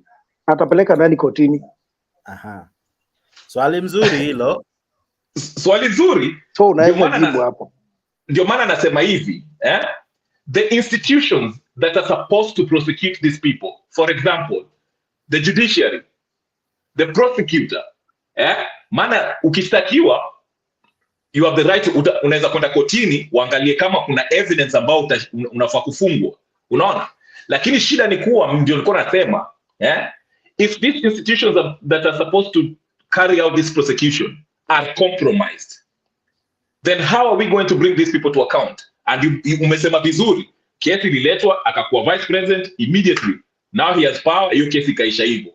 But tungekuwa na institution ambayo inafanya kazi. First of all, if any criminal activity is brought against you while you are running for office, unafaa watch, you're not qualified. Huwezi kusimama. Hata Ruto na Kenyatta, when they were running in 2013, they were not supposed to even run. They were not qualified. Okay? If you were to follow the law. So I don't know if I've answered your question. What I'm trying to say in short, the institutions that are supposed to take care of these things are compromised. So hatutaenda mahali. Sam unaweza kuchangia pia. Samwanga. Now, I like what he has just said. And I'll give you an example. There are so many cases that have been adduced against the former president, Donald Trump, by the Southern District of New York. And these are things that investigation started when he was the president. The presidency is an institution. Please, guys, let's not belittle this thing. The last speaker ameongea vizuri sana about institutions. But let us remember, our constitution talks about we the people. We the people donate. In America, somebody tried misusing we the people we donate and led a massive riot into Congress. He misused it. Let's not get that wrong. But when we donate, and someone is telling you nonsense, for lack of a better word, someone is telling you nonsense, you have a right to walk away and drive your message home and tell that person that what you are telling us is nonsense. You are simply not fulfilling your obligations as our leader. Our problem in Kenya is this, the tribal issue, whereby we have, and please forgive me, when I use the word tribes, I like using the word communities instead of tribes. But it has gotten to a state whereby if a Kalenjin is elected a president, then the Kalenjin will marshal all the other related tribes, right? In fact, some analysts, some international journalists have said, we want to see a Nilot versus a Nilot in the last election. In the last election. So we have a problem right now. Even Raila, as a politician, is not clean. Let's face these facts as they are. Let's face it as they are. Isiwe ati, oh, wanga ni Mjaluo, and you identify him by my last name. Now, unasema ati, oh, he must be a Raila supporter, and therefore I overlook everything that Raila has done. His history. There are the good things, there are the bad things. You see what when in Kikuyu, Coz of Gachagua is a, and yet you know very well what Gachagua is telling is nonsense. The presidency was elected. Kuna vitu wamefanya sahi. For example, if you know you don't have money in the kitty, does your wife deserve funds from the treasury to buy cars, to fit an office, and if somebody in Sabaot analala hungry? Watu wale wako mstuni, Baringo, hakuna security. They are eating fruits to survive. And you are keeping the office of the first lady with the cars. Gachagua anapatiwa pesa 26 million or something like that to buy cars. Is that a priority? Guys, as Kenyans, let's calm down. Look at the issues objectively. What do my people need? I'm the president. Can I do 1, 2, 3 to alleviate all this? Like the issue of cost of living. Partly is being done, but done in the wrong way. The message that's being projected out there, they're blaming it on an individual. That's not the right way to go. The right way to go is these are the policies that we are putting in place to help the common man. That's how it should go. Lakini kale tunapiga tio. No. If someone is corrupt, and last speaker that someone asked a question, Gachagua, alirudishiwa pesa yake. Kwa nini? We need to hold Nurdin Haji accountable. Someone needs to go to court and sue Nurdin Haji for all the cases that were dropped. You cannot waste taxpayers' money to take a case to court, hire lawyers to stand in for you, and then all of a sudden, pesa imepotea. And they've spent millions of shillings prosecuting the case. Okay. So these are things that you see.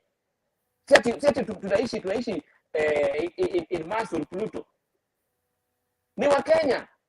The moment you start responding, you can see what the Mandaman was done. But the moment you start responding to each and every politician's nonsense, my friend, you'll see them acting. Msimamo, I want to come to you kwa sababu kuna swala ambalo limeibuka hapa ambalo nahisi kana kwamba utatusaidia kulingamua vyema. Wanauliza hivi, Gachagua akiingia katika mamlaka alikuwa na kesi chungu nzima, na mwisho wa siku tulimuona kesi yake ikizama. Sasa amekuwa akisema kuna watu wamepora mali na kuna watu wameharibu nchi kupitia kupora na kubeba pesa kwa wingi. Hata kuna ile story tulisikia ya several billions zilipotea na dakika 26. Kulingana na wewe, maoni yako ni yapi? Je, tuko na tume ama do we have institutions that we can trust? Because hata huyo ambaye huyo control budget, yeye kusema ya kuwa aliidhinisha pesa kutolewa kwa serikali. Je, pia yeye hafai kuangaziwa? Maana yake pesa zilipotea, watu walibeba pesa na dakika 26, naye Nurdin Haji kazi amesema anatoa kesi kwa sababu alisurutishwa kuzitoa hizo kesi. Kulingana na wewe, namuona nani amepotea msimamo, lakini Ayumba. Je, wewe ndio umeuliza hiyo swali, lakini unaona vipi? Kuna mtu tunaweza amini ikiwa serikali inasema hivi, ikiwa tutamwamini nani sasa? Mr. Chairman. I think somebody's mic is on. Nimezima, endelea. Okay, asante. I would like to support my brother, the one wearing specs like me. This guy is, what he's speaking, it makes sense. Because you see in Kenya, especially people are very tribalism. We have so many, let me call it a community. The same my brother said. Okay. We only love people who blackmail, propaganda, but people who speak the truth, we don't love them. Because Gachagua was taken to court. He was taken to court because he stole public money, 200 million. Immediately Gachagua was sworn in, the case was withdrawn. Another thing, all the cases, like people like Aisha Jumwa, Henry Rotich, and so many people, all cases were withdrawn. Now, what are we talking about? Even this woman who is telling us that he was forced to sign the money, that office belongs to public. When you are being forced to do something, the best thing you have to do, just resign. Come out and tell the people, these people were telling me to do A, B, C, D. That is why I choose to resign. But if you remain there to act an evil and do it, and later come out to tell us, you are not helping Kenyans. Okay. When I finish, in Kenya, every leader, when they go to their community, they say we are the best. So when a certain community, for example, when Raila go to Luos, they say Raila is the best. Now Gachagua, when Gachagua go to Mount Kenya, they tell them Luos are not good, we are the best. You see? So Kenyans, we are not together. If we were together, like my brother said, these people will resign even tomorrow. But because we are not together, those who are there, they are not serving Kenyans. They are there because of their children and their pockets. Because you can imagine somebody somewhere brought a wife like Mudava's wife, creating an office, buying cars for 800 million, yet some people are sleeping angry somewhere before God, and they are going to church. Which God are they worshiping? Okay. Kudak, before I come to you, Kenya Revolutionary, Kudak, how are you? I see you umeingia kwa show umejaja. Naona Yes, isa I'm yako fine, si mbaya. Hiyo tabasamu ni ya mtu mwenye ako na istapoa. na tena nasikiza debate eh? Aha. Yes, at times I usually like to hear what people have to say. Aha. But I think in all these us Kenyans we are not genuine. Aha. Yeah, that's the issue. Even if you listen to this debate, without pointing at any other person, okay, you would actually know. I mean, I'll probably defend what the government is doing because maybe I supported Kenya Kwanza. Okay. The other person would support the opposition because they supported the opposition, and that is why our leaders are taking advantage of us because we ourselves are not being objective. Because if you look at the issue of the cars, the 800 I think and something million that is in the budget to buy cars for the presidency. If you look at that, if you go to the government, the practice, even for retired presidents, the government of the Republic of Kenya changes vehicles for the president, the deputy, and the retired president after every 3 years. If you go back to the budget of the year 2020, there was an item for almost the same amount of money for buying cars for State House. And this will still also happen in the year 2020 or 2025, 2026 for the budget, because it is very expensive for you to maintain. That is how we did as a country.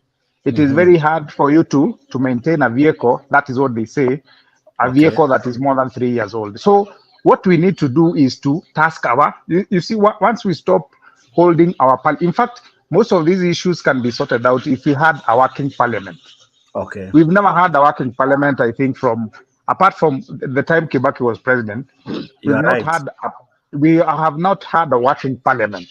whether these are handshake government, first Uhuru Ruto, and right now, and right now. So if we had a working parliament, most of these issues won't be there, because you see, they would even say, for example, a 3-year-old vehicle, for sure, that's not an old vehicle. Okay.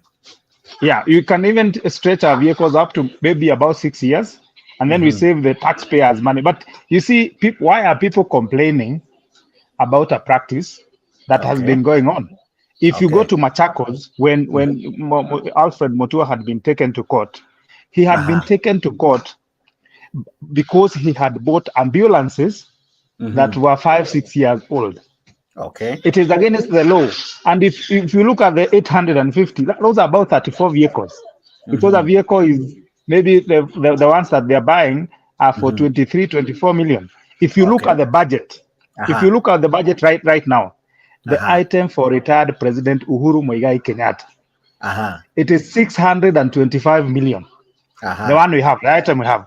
But nobody is talking about that. Is there anybody calling out the President Kenyatta? No, because it is in the constitution. Okay. If you look also at the other budget items, there, if we complain about Gashagua's wife, and it is the constitution or the first lady, it is a provision in the constitution that when somebody becomes president, then you start taking care of the spouses, and that is why even the kids have. Me and you, we don't have government security. Okay. But the first family have, the second family has.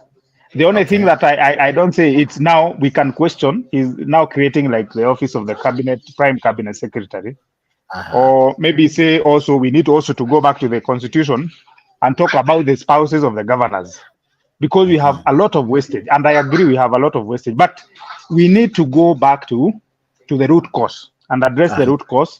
Say now, what is the suggestion that is coming from Parliament on how we are going to deal with these excesses within our administration that the Parliament has to fix.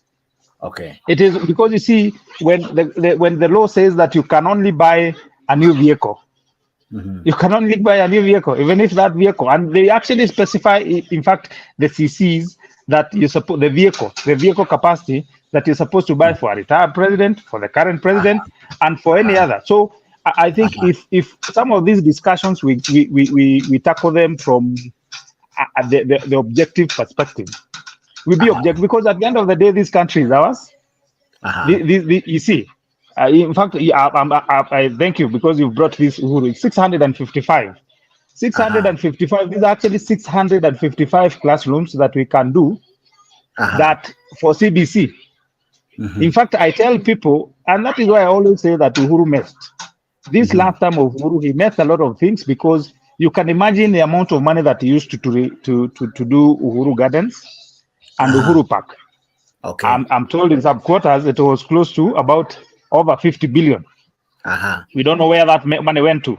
And then at the same time, this government was going to borrow money to do classes for the junior secondary. Can you imagine that? You use the resources that you have to build the monuments that can wait, and then also go out to borrow money that that is supposed to do classes that can't wait. Okay.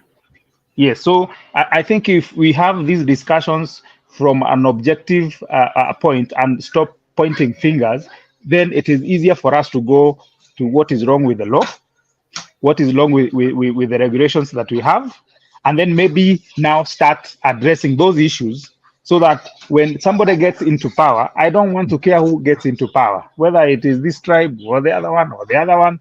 I know that he has to follow the law to govern this country, and there's an institution called the Parliament that will make sure that he follows that law. And if Parliament fails, then we revert back to the judicial system, which we now can say we have judges that are not that fearful.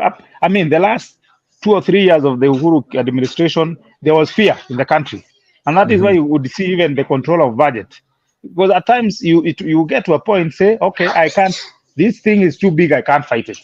Okay. And you can't resign, because some of these guys are told, if you resign, then you're also going to we saw Akombe running away from the country. So there is a person maybe who would not want to run out of the country to say, okay, umtu anaenda, let me serve these years. But we also need to have a way of punishing also those people so that you don't use that as an excuse to commit a crime.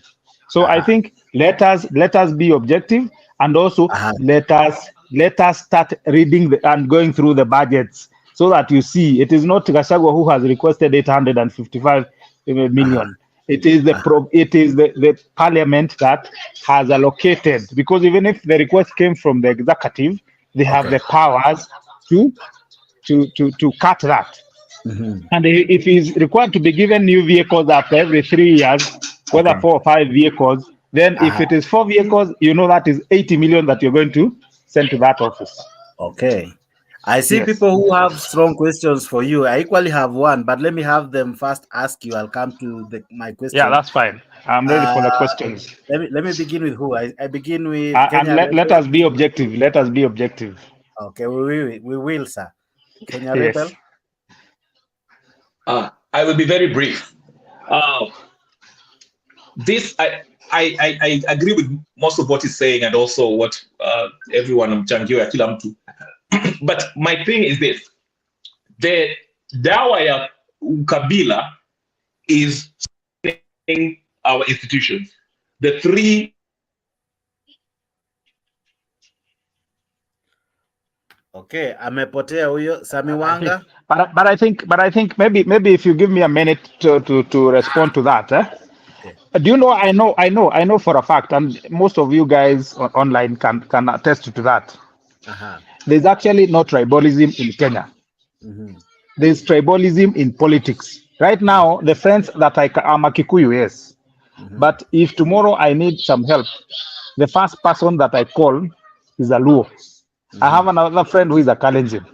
And I have another friend who is a Kamba. And I have a couple of them also who are Kikuyus. So those are people that when I have a function in my home, I won't call the Kikuyu community. I call my friends, and my friends are not only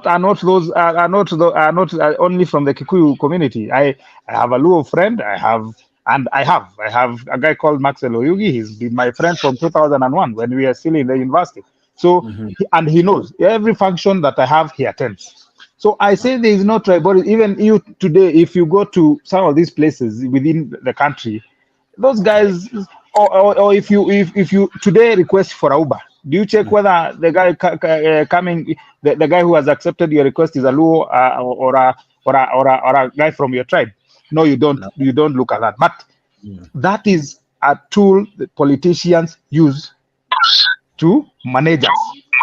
There's nothing like tribalism. If we were to cut that, look at the issue of CASs, the Cabinet Administrative Secretary, the guys who did the 2010 Constitution. Of course, they had, maybe you can say the document was to some level, maybe 90% or whatever it is, good, but they put a provision there, this thing called the regional balancing. And that is why you see also, even you, if you are to get into the position that the Ruto is, you will still live. I'm worried that probably in the next 5, 10, 20 years, we might even have 100 CASs. Why? For regional balancing. And that's a nonsense to me, because you see, we should have quality people like the way Kibaki, the first cabinet that Kibaki had appointed for about 20, I think it was about 24 people with a few assistant ministers that were able to carry out. Because you see, at the end of the day, you have to, you know, number one, when you get into power, number one, the thing that now, because of the pressure of these guys who are at the top, the guys who are using tribalism to fight for space, you need to manage the expectation, and that is why you see these guys are trying to create so many positions for nothing. But if we had a law like the CDF law that says whether the MP is in government or in opposition, if your allocation is 150 million shillings, that 150 million shillings has to come. If example, the counties, the allocation of the counties, if you are in Kisumu or Kiambu or Nyeri or Taita Taveta, the allocation that you get is the allocation that you're given by the national government. They don't want to know which party you are in. And that is what we should be fighting for: equitable distribution of resources, not equitable distribution of tribal kingpins are there. So, and then by the time we get to that level, then you don't care. I mean, it doesn't matter who because at the end of the day, we suffered last term because of somebody from my community. And the same hardships that I'm going, and there are other guys, so many other guys that benefited from that presidency that are non-Kikuyus. So, but a majority of us suffered. So if this current government does not work, it won't work for the Kalenjins only.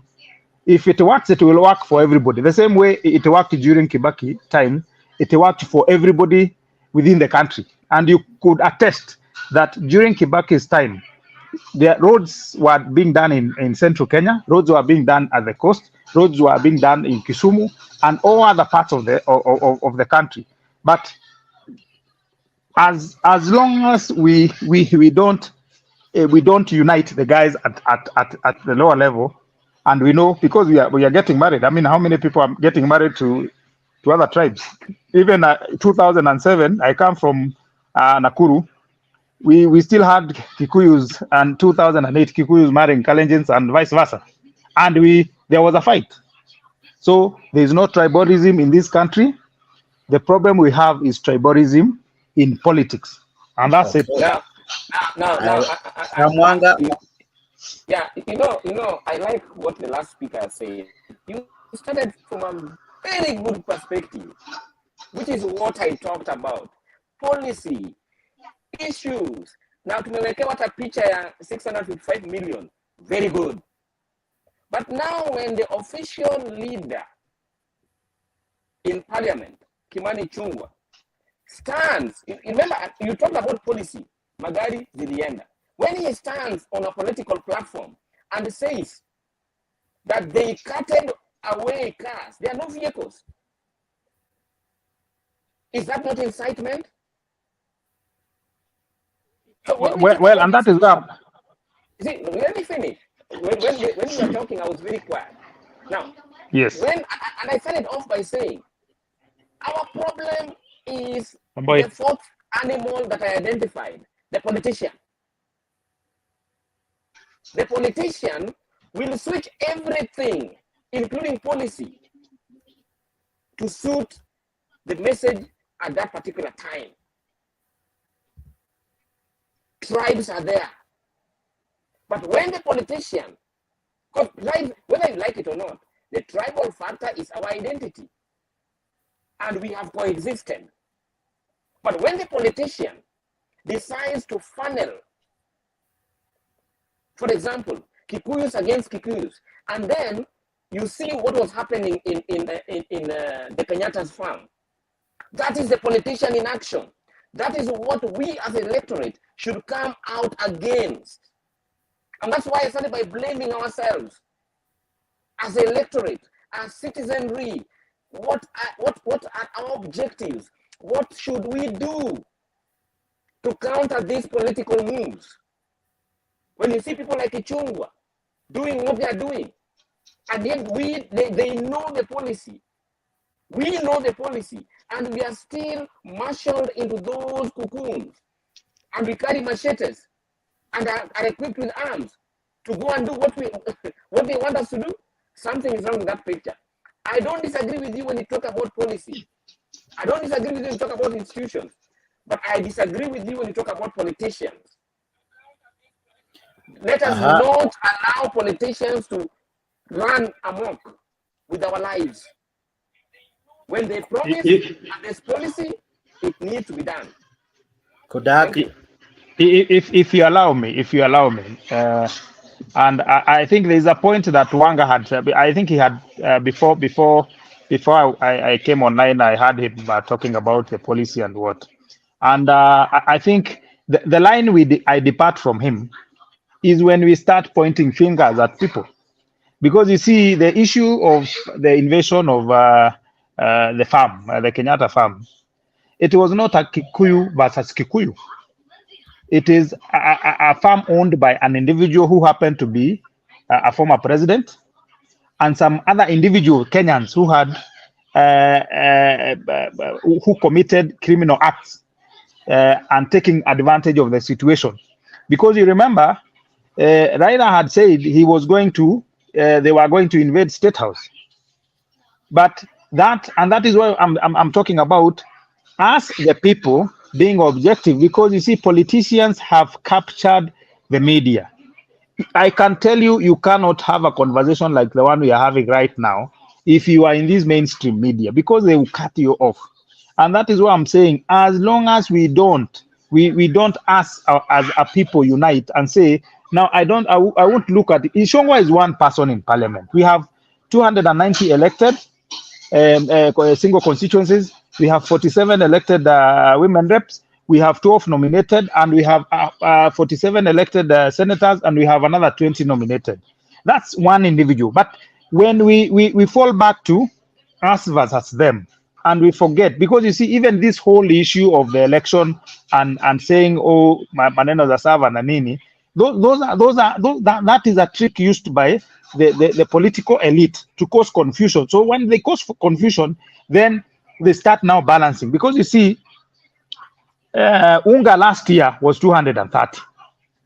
Unga right now it's 100 and maybe 80.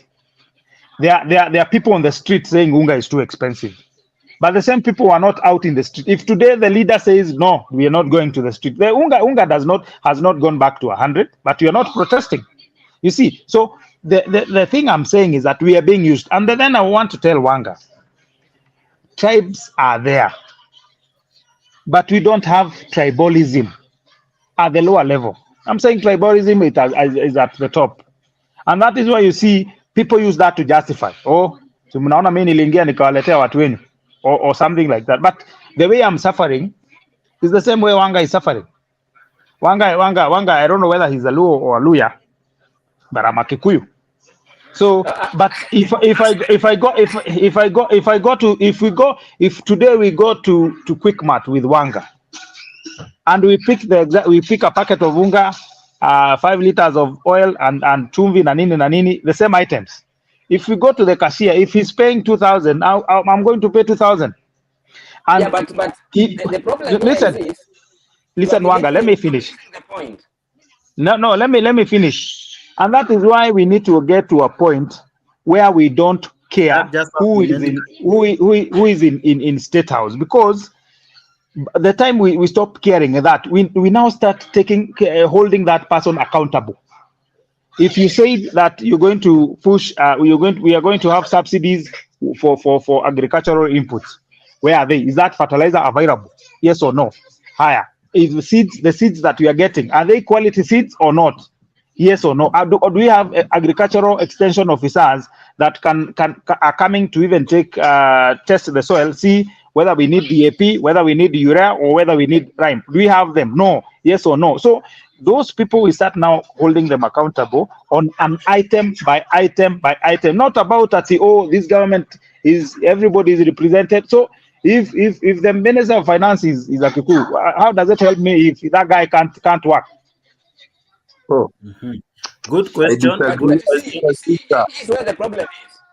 Here's where the problem is. I'm sorry. Just one moment. Order, please. Allow me to have Paul Oguna. He hasn't spoken. I'll also allow the questions. Please keep the question for Kadak. Kadak, watu wako na maswali chungu nzima, lakini ili meza tu kwanza kikombe ya maji. No, me I'm okay. I'm okay. Na hii Kadak ni Kabata, so ni Kadak. The duck Kabata, yeah. Oh, Kabata, sawa. Yes. But Kadak ni sawa, I'm okay. Okay. Yes, sir. Habari yenu ya jioni. Uko salama, habari yako. Yes, mimi nataka nijibu huyu mpendwa. Huyu jamaa anasema ni Mkikuyu huyu. Umejua sipendi ukabila, lakini huyu jamaa anasema Mkikuyu. Tumekuwa tuna marais wa Kikuyu na Wakalenjin tangu tupate uhuru. Hatujaona rais Mluya, Mjaluo, Mkisii, Mgiriama. Na ndio kwa sababu tunasema hii shida yenye tuko nayo Kenya ni imeletwa na marais wawili, hii kabila mbili. Kwa sababu umejua hatuwezi sema ya kwamba ya kwamba ati tunataka mbolea ya bei ya chini, tunataka sijui nini ya bei ya chini, tunataka sijui ati tukipata mtu mwenye atatufanyia hivyo ati sasa tutakuwa okay. Tutakuwa okay namna gani? Na sisi wenyewe, wao wenyewe ndio wameleta ukabila. In fact, I really hate Wakikuyu mimi, Mungu anisamee. Hao watu wametuletea ukabila hii Kenya, tungekuwa hivi. Hao watu ndio wameleta ukabila zaidi, wamefanya wengine wanasema ati hawajatahiri. Sijui wengine wanasema hawezi ongoza, bure kabisa. Hao watu ndio wametuharibia nchi.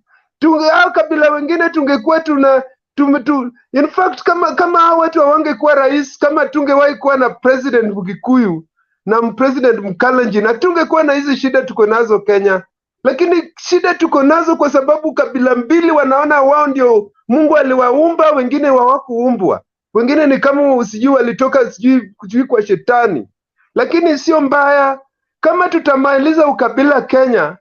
Ukabila ndio shida yetu. Hakuna shida yote na ukabila iletwi, kwa sababu ukabila imeletwa na kabila mbili wenye wanafikiria wao wenyewe ndio wanaweza ongoza, wao ndio walienda shule, wao ndio wamefanya kila kitu, wanaita wengine maskini, wengine wanasema sijui ni watu wa ugali. Bure kabisa. These two tribes wamemaliza wa cohesion kabisa. Mungu anisamee. Asanteni. Nakwambia Wakenya kuna sampuli mingi. Huyo naye ana machungu lakini tunamsamehea tu. Wacha nimjibu. Wacha nitoe wengine kidogo. Patia dakika moja. Wacha tusikize Kenya Rebel alafu Ayumba alafu sasa ndio ni kukaribishe Kabata. Nikuche Kabata ndiwe rais kwangu. Ni sawa, that's fine. Aya. Very quickly. The most important branch of the government is the judiciary. I'll tell you why. Kile kitu kinatufanya sisi ni wa Kenya is the law of the land. We agree upon our boundaries and the laws that we agree to follow on, and we have that constitution that we refer to when there's an issue or there's any disputes. So, ishi ya ukabila ni hawa watu wa ninio, our leaders. For example, ukipata mtu mmoja ameshikwa, tuseme Matiang'i vile alikuwa anataka kushikwa, ataenda huko Kisii aseme wananikujia, wanatuonea sisi watu wa Kisii, mimi mtoto mmoja wenu. Then he rallies around the people of Kisii. But here is the thing. If we have a strong judiciary, kutoka Supreme Court mpaka chini, okay? Hawa wanasiasa ambao wanakula pesa, we can sue them, we can take them to court, and they can get prosecuted. Unaona? I'll give you example. Unakumbuka Maraga when he was in the Supreme Court, head of the Supreme Court. Why did you find him having a lot of fights with Uhuru Kenyatta? Number one, vile once Maraga nullified the election results, what happened? One of the bodyguard of Justice Mwita was shot to death. Do you guys remember that? Yeah. Ikamshtua Maraga. And before we went to the second election, the re-election to happen, Maraga required that the IBC was supposed to be reconstituted. Wakina nani watoke, wakina huyu jamaa, huyu kipara yake, huyu sijui anaitwa Chebukati, was supposed to step down, and his people. But it never happened. Uhuru went ahead and even Maraga had to come in and akakuja inauguration. What I'm saying is this. He went after judiciary because he knew the judiciary, once he was a strong institution, he stood up against his branch of government, which is the executive. So nasema hivi, if we have a strong judiciary, hizi mashida zote, whether it's Ruto, whether it's Kenyatta, whether it's Raila, wakikula pesa katika serikali, wakifanya kitu wakiwa mtu ama nani, they can be prosecuted and there'll be real accountability. Hii mambo ya kupiga makelele hapa tutapiga sijui wajaluo nini. But what binds us is the rule of law. And the most important institution is the judiciary, because it handles these disputations that deal with that. Kama kuna dispute, wanakuja, wanakata kesi, but if it's co-opted by the government, we'll suffer the same thing. That's why I say, if we follow the rule of law, judiciary is the strongest branch of government. Watch at executive and legislative. Anyway, that's all I want to say. Ayumba. I want to put some questions to my brother. I don't know whether it is Kabak or Kodak. Kadak. Okay, thank you, Yes. thank you. Yes. I'm very happy that you can remember that we voted Kibaki. That was on 29th December. Yes. And Kibaki was announced as a president on 31st as the winner. I can remember very well. That was my first vote to vote Kibaki in. Now my That was question my is coming first to too. Yes. Okay. Now my question is coming to you like this. Mm-hmm. Kibaki did not operate under the new constitution until 2012 to 2013. My question is coming to you. Do you know why we brought a new constitution so that the ministers were not to be politicians? Do you know why? Yes. You will answer me later. Yes, I know. Second, do you know why we brought a new constitution to put people like Chief Justice, Inspector General, Kenya Revenue Authority boss, and some other areas to be on contract? Do you know why we brought a new constitution to do that? Of course, yes. Because we didn't want the tribalism to operate within the government institutions. Now, because I've heard you speaking, and just allow me to tell you this: you are partisan, and no, I'm not. When you are telling us that people will be having even 100 CSS and cabinet and whatever, you are taking us back, because the new constitution that we brought in were to put ministers who are not politicians, which means the president were to balance, not to reward people who failed. The president were to allow people who qualify, people who apply for jobs, not politicians who went out there, vie and failed, and now they come back to kneel down and get the position. Number one, that is where president has gone wrong. He has violated the constitution. The constitution allows us to have 22, not more than 24 ministers. Not more than 24. In fact, 22. Yes. Another thing, where the president has gone wrong is to go into parliament and buy people in parliament. Because right now, the new constitution does not allow us to have an opposition leader outside. Because we have the legislative, executive, and judiciary. He also went ahead and bought the judiciary in his pocket. Where will you take these people who are robbing Kenyans? Which court will you take them? Where will you take your motion to parliament and win? Yet the president has bought these people. Answer me. Okay, Sajek, I think let me handle those questions first, and I think I'll start with Oguna. Oguna says that he hates Kikuyus, he hates Kalenjin, and I can tell him I'm sorry for him, because that hatred won't take him anywhere, and that is why we are failing. Hiyo ndio maana sisi wenyewe tuna fail as a community. It's as a community, that is as a country, because mimi naangalia jina yako saizi when it comes to politics, but when it comes to any other service, me I don't mind nikienda hospitali saizi. I don't care the nurse mwenye atani attend me. The thing I need is result, atanitibu vizuri ama hatanitibu vizuri. If I go to those lecture halls, some of the schools that I'm taking my kids, I don't care about the class teacher. Sitaki ati yakuwe ni wa tribe yangu, mimi naangalia results. If you go to even judiciary, you don't look at the name of that judge. You look at am I going to get justice? And that is how politicians confuse us. Because last if he's saying so, say Odinga was vice president. From the 1963, we've always had ministers from Luo Nyanza. And That's I didn't want to get into this. I didn't want to get into this, but let me get into it. We've had ministers from Luo Nyanza, all governments.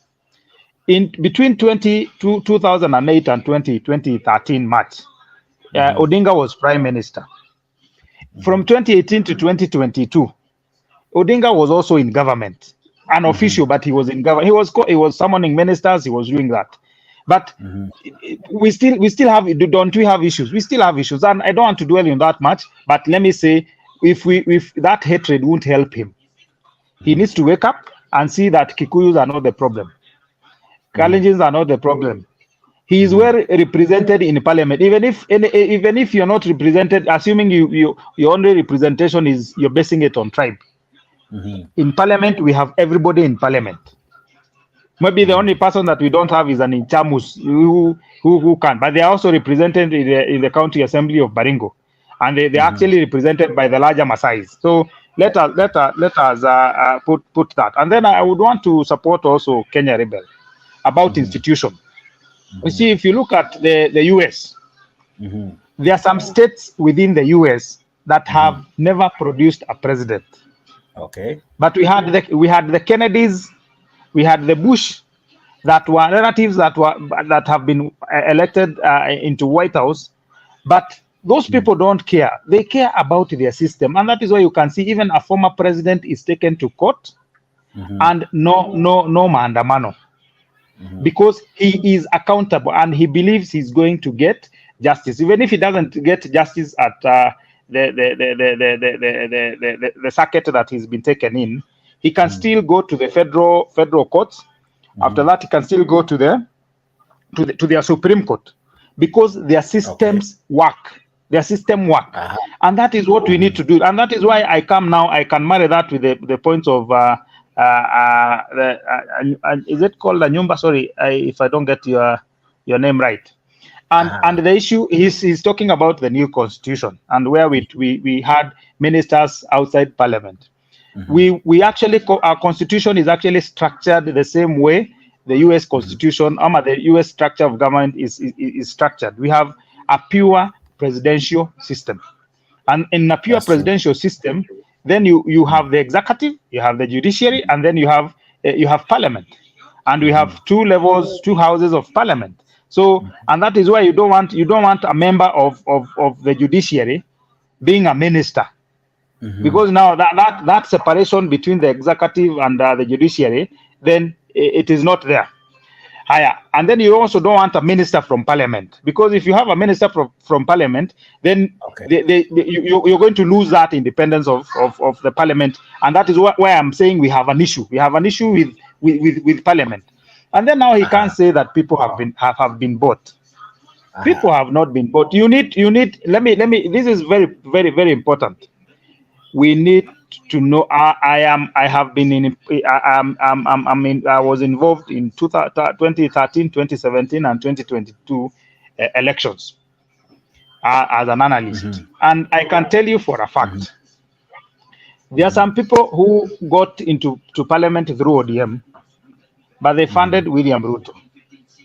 Okay. There are some people. Those people we are saying are rejects. Are people who had apart from investing in their races, they had invested in the presidential campaign, because campaigns in this country are very expensive, as opposed to the US, whereby Obama was able to become the president of the United States, even when he didn't have money, but people were able to fundraise for him. But here the opposite happens. And that is why there is one key thing that Gachagua said in Kericho, and people were trying to blow it out of proportion. And I can tell you that is the truth. That thing of the shareholder, he was not talking about shareholding in terms of tribes. He was talking in terms of the people who contributed to the presidential kitty. If I contributed 200 million for campaign, I expect to have a minister position. If I contributed 50 million, I will tell Ruto now, I gave you 50 million. I want to see. In fact, you do it before. And this is even done by the governors. It is done by members of parliament, even those CDF committees and the jobs that the office of the member of parliament. So the problem is, that is what I'm saying. I agree totally with these Kenya rebel, because if institutions don't work, and we also need to get in, and that is what I'm telling people, if we will make noise, and until such a time that you get involved. You have to get involved, even if it is your 20 shillings, your 50 shillings. Munasema, this guy can be a good member of parliament. Wacha tumchangie. And when he goes there, he doesn't have any baggage. He doesn't have anything to think about that, yo, kuna mtu alinipatia 1 million shillings, I need to do a favor to him. And that is the problem that with our politics, and that is what the new constitutions was trying to cure, and the political parties fund. But that political parties fund, you find that the money was going to Jubilee and also to ODM. Those guys were on one side, so you lose out.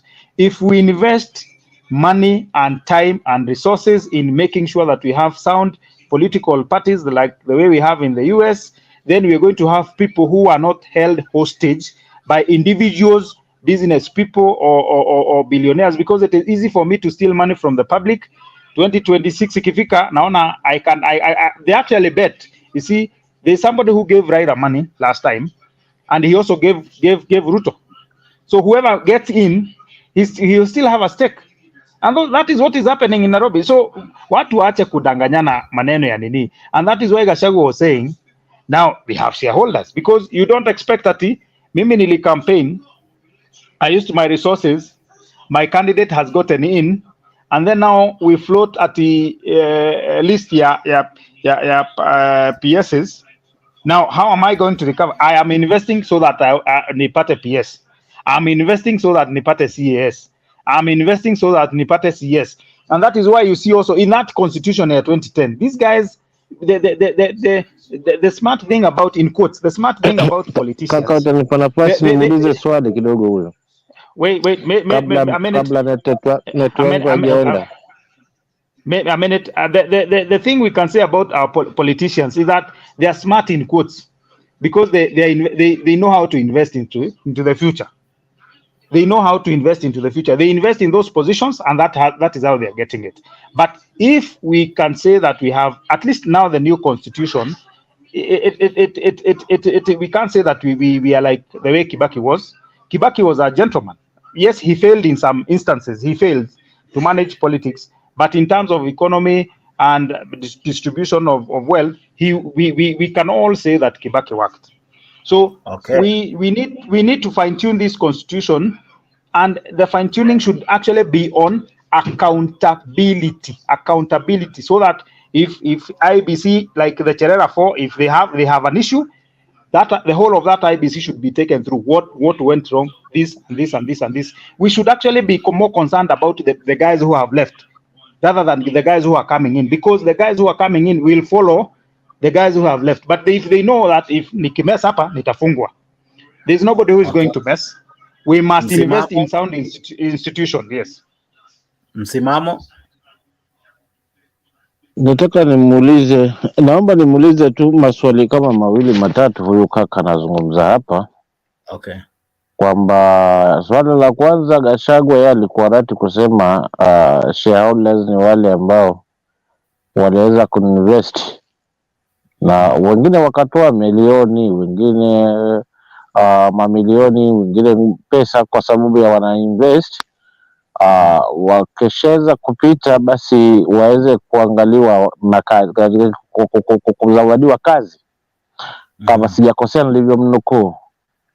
So swali langu kwake kwamba unaona ni mfumo mzuri huo kwamba ukiinvest, kwa sababu umeinvest maana una pesa, basi utaweza kupata ajira ili kuweza kurecover pesa yako. Je, ni vipi kuhusiana na uongozi haswa jambo hili? Je, linaambatana na uongozi? Na je, mwananchi, kati ya mwanasiasa mwenye nacho na mwananchi ambaye anategemea apatiwe huduma, ni wapi na wapi hapo? Kwa sababu kama nitakuwa nimeinvest kwa pesa yangu na mtu niliyemsupport ameweza kupita, basi na demand nipate reward, sidhani kama nitakuwa nipo kwa lengo la kuweza kumhudumia mwananchi. bali niko kwa sababu ya nipate pesa ili kusudi nihakikishe kwamba nimerekava pesa zangu zile kwa kuinvest. Je, ni vipi hapa haswa huduma mwananchi wa kawaida pale mashinani ataweza kupata huduma kama tutaunga mkono hayo ambayo amezungumza Gachagua na haka unatilia mkazo na kutilia pondo kwamba ni sahihi kabisa alichosema Gachagua? Je, vipi mwananchi hapo unamweka katika fungu gani? Hilo la kwanza. Swali la pili ni kwamba umezungumzia hapa, huyu kaka alikuuliza vizuri kwamba niweke venye nitaliweka vizuri, kwa sababu alikuuliza swali zuri tu hapa, na sidhani kwa upande wangu the world lilijaribu kulijibu limenijenga, kwa sababu unajua hapa tuna represent wananchi, mimi nikiwa mmoja wao. Alikuuliza swali zuri tu kwamba kuhusiana na maybe can I answer as you go through the other routes? Let me do this. Let me first play this video that you are discussing as Msimamo gets the other question. Okay. Ni kampuni na ni ya shares, si ndio? Ni ya shares. Kuna wenye kampuni wale wako na shares mingi, kuna wale wako na chache, kuna wale hawana. Sasa nyinyi mliinvest kwa hii kampuni ya William Ruto na Rigathi Gachagua. Sasa lazima mvune. Yule ambaye alipanda atafanya nini? Simulipanda? Simuliamuka mapema? Mukasema mutaki kusikia mambo ya ile system na nini? Muka invest, mukapanda, mukapalilia, mukaweka mbolea, mukamwagilia maji, wakati ya kuvuna ndio huu. Na itakuwa namna hiyo. Najua wengine wananikashifu ati mimi nasema ati wale walipanda wavune kwanza. Iko makosa? Iko makosa? Hata hao watavuna, lakini wangoje. Si wale walipanda na wavune kwanza. Wakishavuna wavune ile tabaki kidogo, wale wakupanda waingie watafute huko nini ile tapatikana wachukue wakwende. Si iko namna hiyo? Na itakuwa namna hiyo. Ndio watu wakipiga kura waelewe hii kura ni kusema nini. Hii kura iko na maana. Nyinyi hamwezi piga kelele huko, mpige kelele. Mnasema William Ruto ni bure, hawezi, mnaita yeye majina. Alafu akipata, akigawa, mnapiga laini ati mko pale mbele. Ati mnataka mpite wale walisema anafaa ati mkue pale mbele. Inawezekana? Mimi kazi yangu pale kwa Ikulu ni hiyo. Ni kupanga hiyo laini. Hapo ni kazi mimi napanga hapo. Mimi naangalia kwa laini, nikiona wewe ulipanda, natoa wewe nyuma, napeleka wewe mbele. Nikiona wewe hukupanda na kutoa na kurudisha nyuma, ufanye nini? Niendelee na hiyo kazi ama niwache? Msimamo, go ahead. Msimamo, umepata swali lako? Swali langu la pili ni kwamba ni kuhusiana na hebu nimuulize kaka, katika sasa hivi katika bunge haswa William Ruto na wabunge wangapi kufikia sasa ambao wako kwake? Alafu na Raila yuko na wangapi? Na pale mwanzo kabisa baada ya uchaguzi nani alikuwa na wabunge wengi? Is it Ruto ama Raila? Nafikiri nimuulize hapo kwanza ili kujua haswa kwamba ni kwa nini huyu kaka amezungumzia kwamba parliament mwananchi ana wasiwasi haswa kuhusiana na jinsi mambo yalivyo, kwamba pale sasa si kwamba kuna tena masuala la miswada, pale ni kuungwa mkono tu. Alafu la mwisho kabisa ni vipi kama atasema kweli hawajanunula fine, lakini endapo pengine sasa tuchukulie mfano wamenunuliwa ama wameweza kuahidiwa kwamba ukiniunga mkono basi utapata hiki. Je, kwa kweli haswa ataenda atazungumzia masuala ya wananchi waliomchagua katika mrengo ule ambao alikuwa nao, ama kwa kuweza kuruka mrengo huu na kuingia mrengo mwingine, aje atazungumzia sera gani kwa mwananchi? Kwa sababu kama alichaguliwa na mrengo wa Azimio na ndio mpeleka bungeni, na baada ya kupata mamlaka kuingia bungeni ametoka tena kwa Azimio, ameenda Kenya Kwanza. Je, katika ahadi zenye atakuwa amemweka mwananchi mashinani hapa bila ya kufikishwa bungeni na kupewa nafasi hiyo na mwananchi, je, atarudi namna gani tena kwa mwananchi kumweleza tena kupangua yale aliyokuwa ameyazungumza kwa wakati ule? Na je, hatuoni katika mkondo huu unalemeza huduma kwa mwananchi na unaishia kwamba sasa ni watu wanaongozwa kwa minajili ya tumbo zao? Kabata? Well, I think I need to answer the first question. I think it was about on accountability na hiyo maneno ya shares. And hiyo video uzuri umefanya vizuri sana, you have played that video.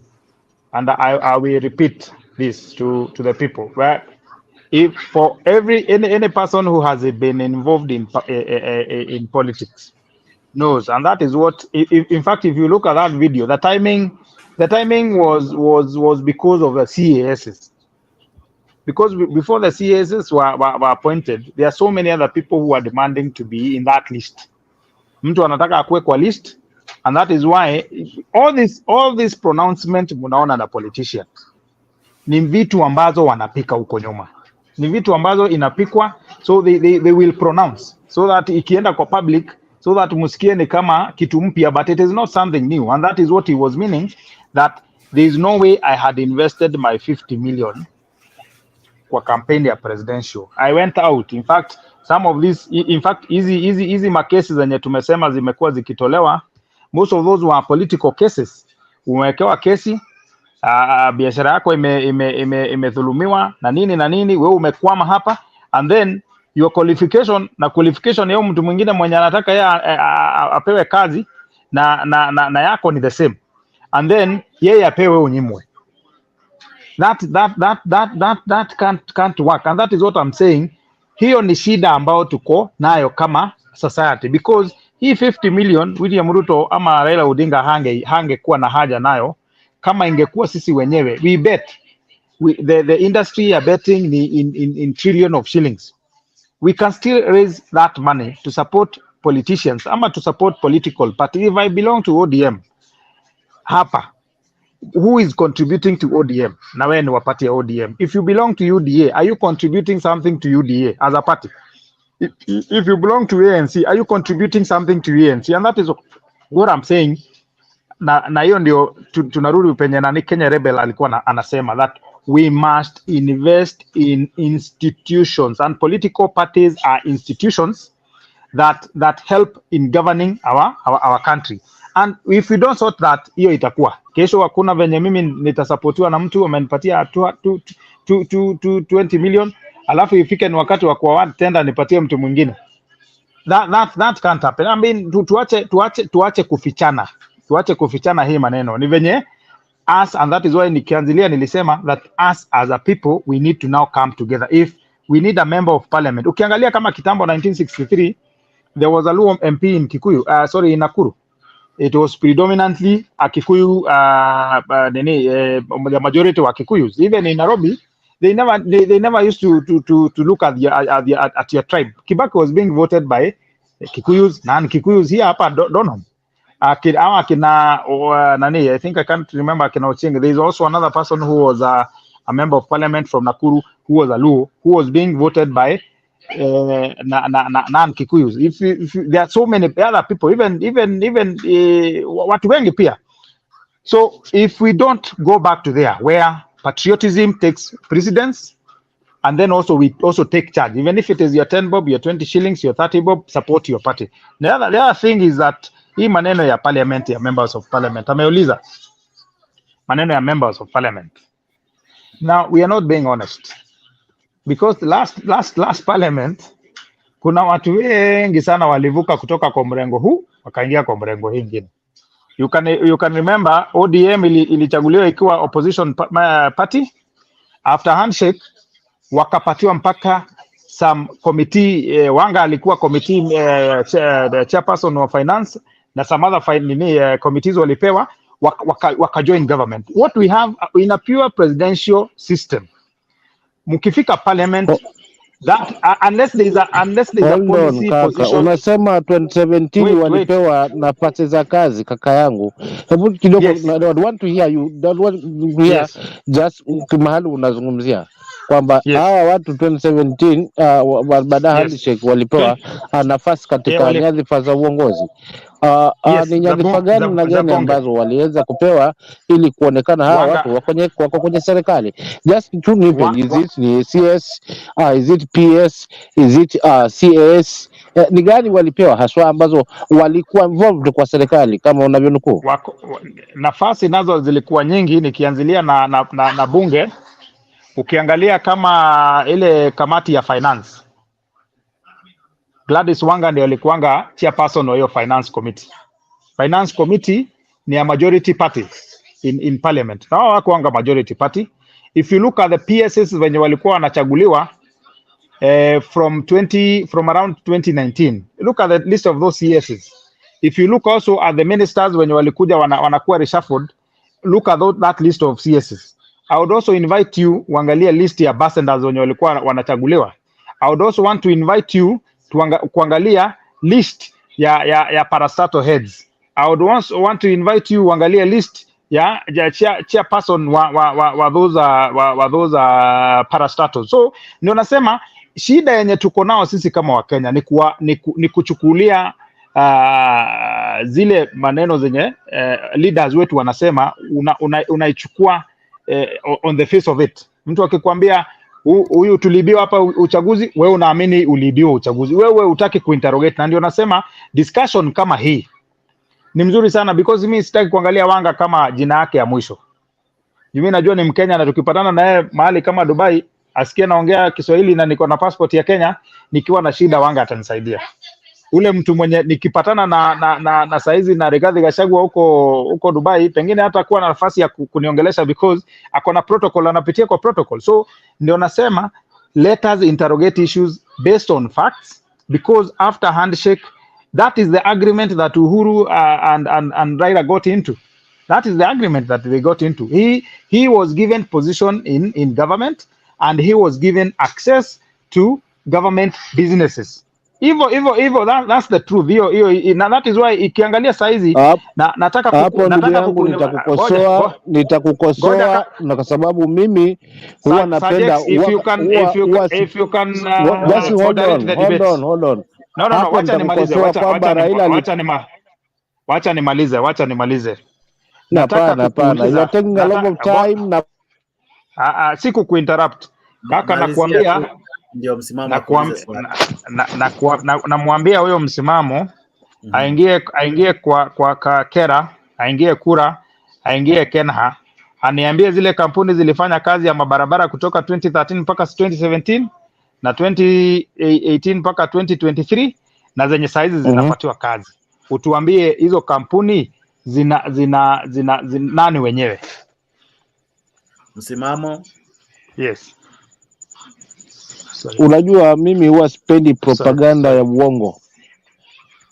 Propaganda na siasa ya uongo ndio maana imeleta ile tafletu mahali tupo. So vitu vya uongo hapa vya kukisia ati alikuwa kwa serikali. Hebu nimuulize huyu jamaa wangu anayezungumza kwamba Raila alikuwa kwa serikali. Je, alikuwa na ministers wangapi katika position zake? Ama ni vitu tu mnaangalia tu mnadoji na kubandika tu? Hii ni uongo na si vizuri. Sisi hapa tunataka tutengeneze hili taifa katika hali ya usawa. Sina tuondoane na hii siasa ya uongo na propaganda ambayo ndio imekithiri na mpaka sasa hivi taifa letu limeingia mahali lipo. So for real nikisema kwamba pengine mnasema nani alipewa barabara, nani alipewa hiki, lakini bora hapo waliopewa walitengeneza kazi tuliona, kwa sababu barabara zilijengwa kweli. Kuliko sasa hivi tunaambiwa kwamba tuko kwenye madeni na watu wanalipa madeni na hatuambiwi ni pesa ngapi zimelipwa za madeni, na pesa Kenya haina pesa. Sasa je, huo ubovu wa handshake na huu uzuri wa hii ni nani, ni wapi na wapi? Nani ana afadhali hapo? Unajua vitu vingine mpaka tuangalie the reform, lakini wacha nikwambie tu kakaangu, Raila hajakuwa kwa serikali, aliokuwa kwa serikali ni Gachagua kama MP na Ruto kama DP. Maana hawa watu kama wangekuwa kweli haswa wana roho ya uzalendo, basi wangejiuzulu tu. Kile kilichowafanya hawajajiuzulu, tumewalipa mshahara, yule amelipwa wake kama mbunge na huyu amelipwa wake kama makamu wa rais ama deputy wa rais, na hakuondoka, alafu arudi tena aseme maana ya kuharibikiwa ni hawa walikuwa kwa serikali. Wao walikuwa wapi? Were they out of the government or were inside the government? Were they being paid by the people of Kenya? Bro, please, tuzungumze siasa ya kweli. Hii siasa mnayozungumza, kama hata kutoka katika hii kasumba, hii Kenya ndio tunaingiza na kuwachagua viongozi hawa bora kiongozi tu, kama tunavyoshuhudia kwa sasa hivi. Msimamo, ni kuna swali. Lakini swali la msimamo halijibiwa. Kadak, na kile swali ya msimamo utamjibu immediately. Kenya Rebel, uliza basi. Vile Raila alikuja katika hii handshake na Uhuru. Kumbuka kabla handshake alikuwa anasema ati kura yake iliibiwa na alishinda. Sasa yeye alikuwa na what was he gaining? What was his deal? Alipata nini katika hiyo handshake? Kwa nini baada ya handshake aliacha kusema mambo ya kura, ati kura yake imeibiwa? Kijana, hebu acha nikufunue macho na nikupe uangaze na tutoke katika hii propaganda ya uongo na unafiki. Kwanza kumbuka hatima ambayo ilikuwa pale, kilichopelekea hii taifa mpaka Uhuru amuite Raila. Na hajamuita kwa sababu anataka kumpa position wala kumpa kazi kwa serikali. Alimuita na akatangaza waziwazi machoni kwa watu, mbele za wananchi, kwamba nimemuita ndugu yangu, maana nimeona taifa mahali naelekea sipo. Kwa sababu wafuasi wengi na wananchi wengi walikuwa upande wa Raila, na walikuwa radhi haswa kuweza kuongozwa na rais wao, ambayo ndio hiyo jina ya rais wa wananchi ilipotokea. Na hata kama ni kusplit hii Kenya kwa mara mbili, wewe ubaki na pande yako, na kama ulishinda upande ubaki na serikali yako, na mimi nami nibaki na upande wangu na serikali yangu, hii nchi ilikuwa inaenda katika hali ya kusambaratika kiasi fulani vile.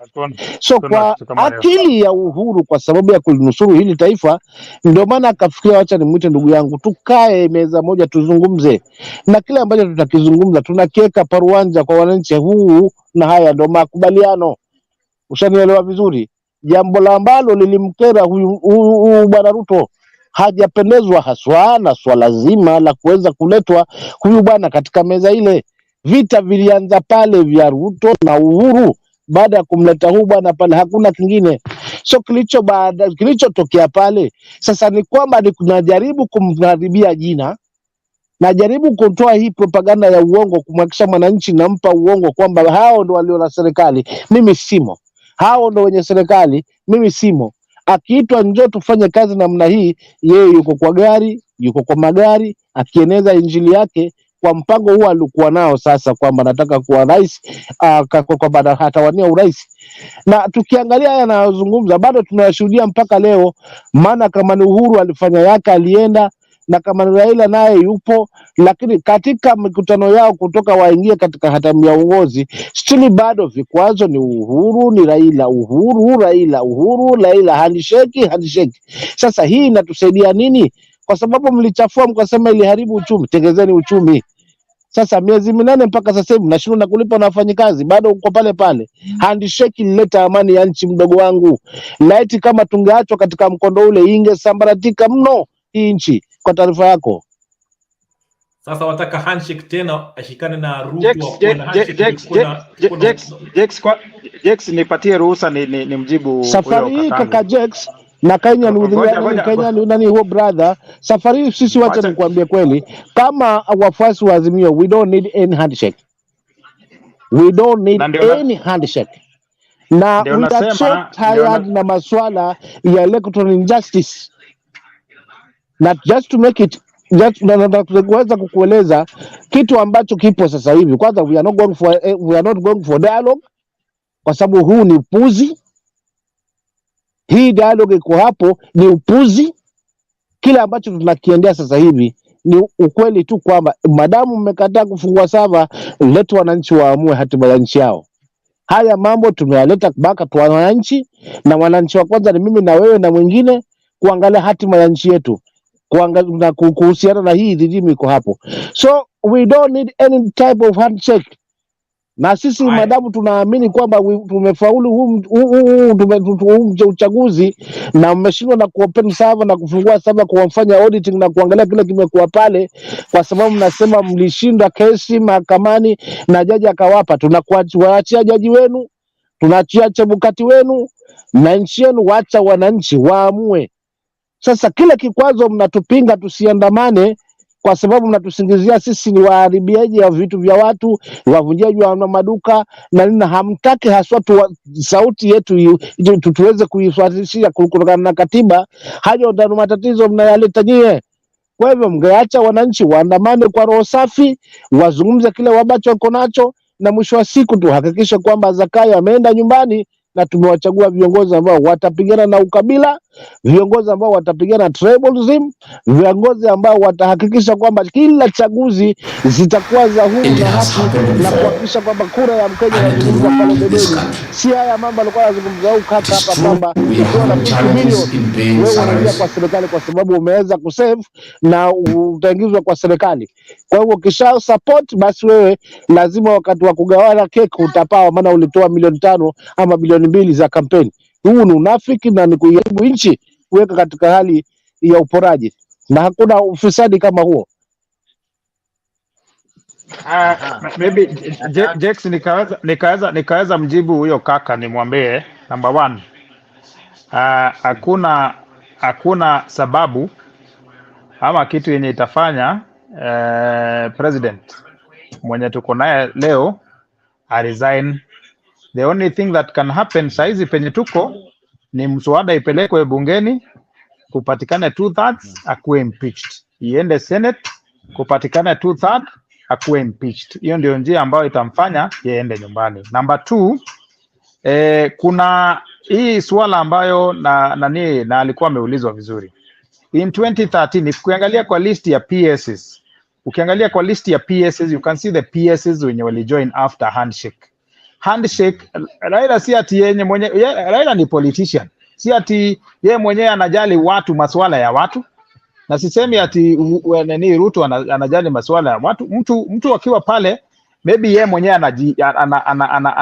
he goes there for his own stuff, but that is why we are insisting that institution, because even if we go back to the election of 2017, ilienda ikakuwa nullified, and we accepted the nullification. Na kuna zile vitu ambazo in fact that ruling ilisaidia sana hii uchaguzi ya 2022, because hapo ndio walisema that the vote count at the polling station is final. Na hiyo hata kama umefanya tuseme ilikuwa ni votes 22 na umefanya ikakuwa 32, you cannot amend unless you go to the high court useme hapa tulifanya makosa ya kuadd, na hivi ndivyo makosa yenye imefanyika. So that nini, na sasa ile kitu ambayo ilifanya Raila asirudi kwa uchaguzi ya pili ni nini? And that is why we are saying let us not dwell on individuals, let us dwell on institutions, because if we dwell on the institution, mimi nikijua nikienda Supreme Court ikishaamua ninajua haki yangu imetendeka. Nikishaenda kwa High Court niambuliwe, najua nini haki yangu imetendeka. Because hii na hii tuache hii kutag, because you see kama venye nani huyu sioni jina yake penye imeenda, anasema ati kutakuwa na shida kama kutakuwa na ati kungekuwa na shida kama kungekuwa na handshake.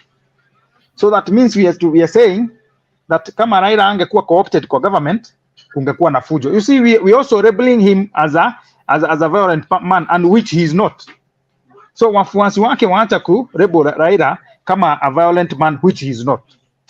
So and if we were to, mimi saizi kama there are so many MPs wenye walichaguliwa, mimi siko nataka wachaguliwe, mimi nilikuwa nataka candidates wangu wachaguliwe, but walichaguliwa, I have nothing. Huyo mtu mpatie 5 years, na tena muwezi sema hii nchi madeni yenye tuko nayo ni mingi sana.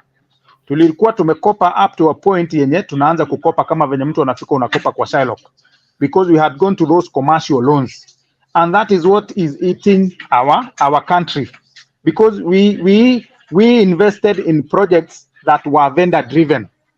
And the difference between projects za Kibaki na projects za Uhuru is that those projects za Uhuru, that is why the GDP was going up, but you couldn't feel the wealth inside your pocket, because kama ni barabara yenye inajengwa ya 50 billion, unaleta mchina, hapatiani subcontracts, analeta cement kutoka nje, bitumen ana ship kutoka Pakistani, atumii local vendors. So by the end of that project, we would have shipped 90 or 80% of the funds that we've used, and that is why hiyo hakuna circulation ya pesa. So, and the measures that are being taken by this government, because some of these things you need also to check, so that we also dwell on facts, so that we avoid responding to issues with emotions, because I'm sure leo huyo kakangu mwenye ameongea saa hizi, Raila akaanza salimiana na Ruto kesho asubuhi, hata venye anasema hataki salamu na waseme ni hivyo, naanze kusema Raila na Ruto ni ndugu yangu na ni mtu mzuri na nini, kesho yeye ataanza kumsifu. That is the same. Walikuwa wanamtusi Uhuru 2017, hata hiyo 2018 after salamu Uhuru akakuwa malaika. And that is why these politicians have a way of manipulating us, and that is what I'm telling people. Let us refuse to be manipulated by politicians. That is why unaona juu hizo vyeo vizuri, ukiangalia Ruto akona na msichana wake ni ambassador, ukiangalia nani Odinga alipata position ni East African na nini, and that is hizo shares zenye nawaambia. Kwa nini Raila alichagua msichana wake? Unataka kuniambia the whole of that ODM hakukuwa na mtu mwenye alikuwa anafaa kushinda msichana wake? Because they have invested. That is what they are looking at it as in investment. But sisi wenyewe ndio tunastahili kuchukua correct that mess, so that tomorrow if you have a political party, that political party does not belong to an individual. That political parties belong to the members of that political party, like what we have in South Africa, ANC, that Jacob Zuma anakuja, wanamuimpeach, wanamtoa Mbeki alikuwa hapo, wakamuimpeach, and still the institution of that party holds. So as long as we have political parties that are a briefcase, political parties that have no agenda, political parties that are there to just galvanize a few people for the sake of getting power, we are going to have issues. Na ndio nasema that saizi President William Ruto anaoperate within the environment yenye iko. Within the environment. He is not in a vacuum. So uwezi sema ati huyu akikuja hapa mimi nastahili kufanya hivi, lakini huyu mwingine astahili kufanya the other way. So we must correct, number one, the environment, and by correcting our environment we must put focus on the institutions, because kama mimi ningeulizwa hakuna haja hata moja ya kukuwa na CAS na pia ukuwe na PS. That does not make sense. But in this environment, then it makes sense, because utakuwa na watu wengi wa kukutetea. That is how they reason. Na kama we saizi ungewekwa kwa hiyo ofisi ya president, you would have done the same. Ungekuwa na utofauti, you would have done the same. Wewe jiulize 5 years una elect MP, akiingia bunge ana behave the same as ule mwingine mwenye mlikuwa mnadhania mbaya sana, because of that environment that is there. And what I would urge my fellow Kenyans hapa ni, let us be objective, stop being emotional. Politicians hawakujali, and the only thing that itafanya politicians watujali ni by holding them accountable, irrespective of their tribe, irrespective of the party that we are in. Let us hold these people accountable, and once we hold them accountable, like the way you can see in the US, that mtu akishikwa na skando kidogo tu ana resign. UK, Europe the same. Ukishikwa na skando kidogo unatoka, because they know the institutions and the people will hold them accountable. Haitasemekana ati you are a black, we ni mweupe, we ni Irish, we ni indigenous ama ni nini. Kama umefanya makosa, unatoka nje, unapatia mtu nafasi ule mwingine mwenye anastahili kuendelesha the country in the direction that is supposed to go. So hii Kenya ningeuliza watu ni kupunguza hasira, because whether the demands za Raila zimitiwa na Ruto na ama zikose kumitiwa na Ruto. Sasa kama saizi there are people who have lost life, there are other people who have lost property.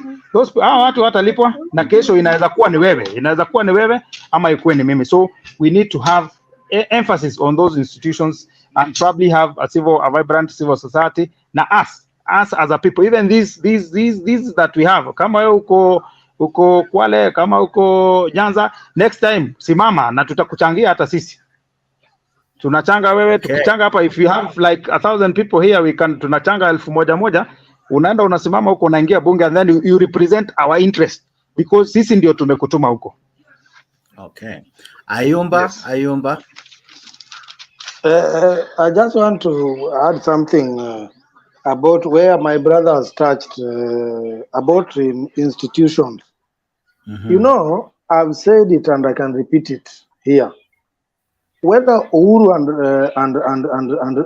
no, not Uhuru, Ruto and Raila will have an handshake or not, the handshake will not help us. Because yes, what I'm saying is this: 2017, Maraga nullified the election, which means there was something wrong. If there was something wrong, and the same person who made the election, who bungled the election, went still and do another election, what makes you think even if Ruto and Raila shake their hands today, 2027, we will not have the same problem? Because if there was a problem, and right now, if Ruto can agree to shake Raila's hand, it means there is problem somewhere. Why can't we deal with this problem? If it is Chebukati, arrest Chebukati and take Chebukati to court and jail Chebukati. The other chairman who is coming will not repeat the same thing. But why is it this cannot happen? Because nowadays, court is not independent. Court is under the presidency. You see, which court? Because we have different levels. Is it High Court? Is it High Court? Is it Supreme Court? Is it Court of Appeal? Is it Magistrate Court? Let us begin with Supreme Court.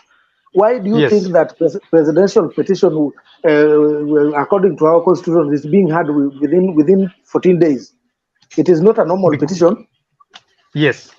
Yes. So it is not a normal petition, and in the thinking of the people who drafted the 2010 constitution, yes. You don't want to have a country yenye imehang for long when you have tension, when you have tension, and that is why that is why when you go into court to petition, you must have specifics.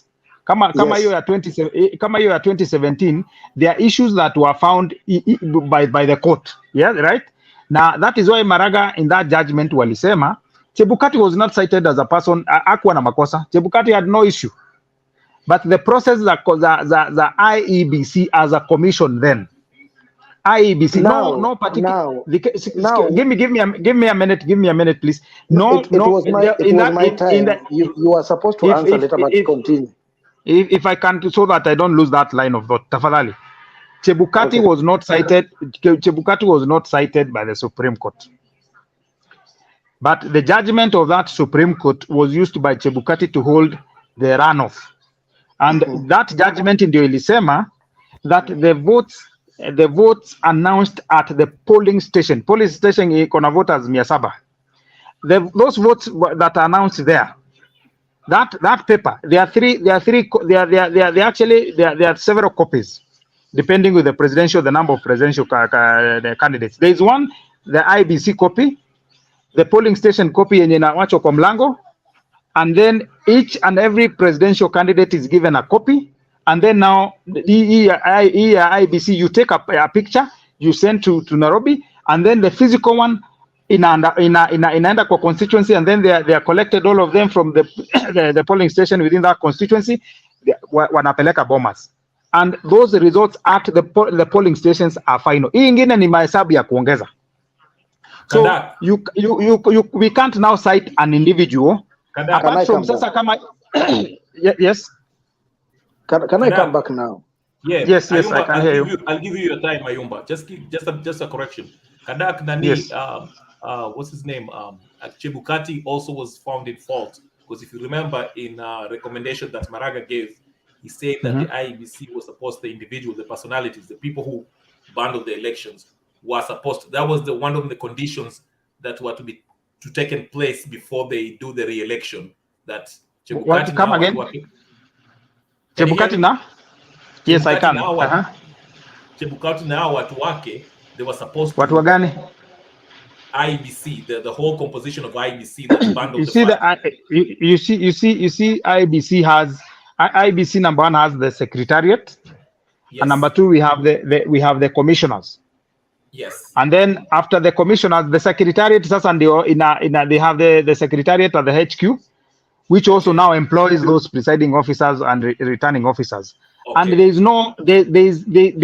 is no individual that was cited in that judgment. No. But the recommendation was, listen to me. The recommendation was before the re-election, the personnel that were responsible in the whole electoral process in that IBC was supposed to be reshuffled before they take the second renewal. But they refused. That's why. Hold on. Yeah. That's part of the reason why Raila refused to participate in the second renewal. Alijitoa kwa ile the second election, which Uhuru ran by himself. No. Let me answer you that. The recommendation yenye ilitoka kwa hiyo maybe Jakes can cite, maybe you can direct Jakes to where that nini is. The recommendation was for the results at the polling station. In fact, the thing that made that election to be nullified was the transmission bit. There was a confusion. That is where there is a whole confusion that was created by lawyers at the Supreme Court, and that is why it was not clear.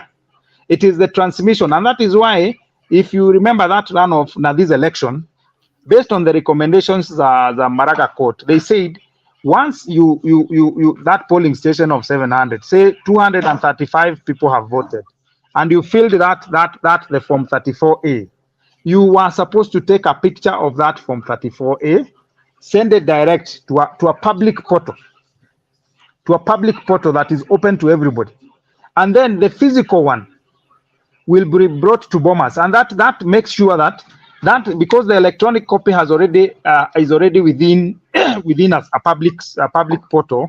Then if I come with an altered, just a minute, you are taking us too far. No. Wait, I'm trying to explain to Kenya Rebel. Let me finish. We will not allow you to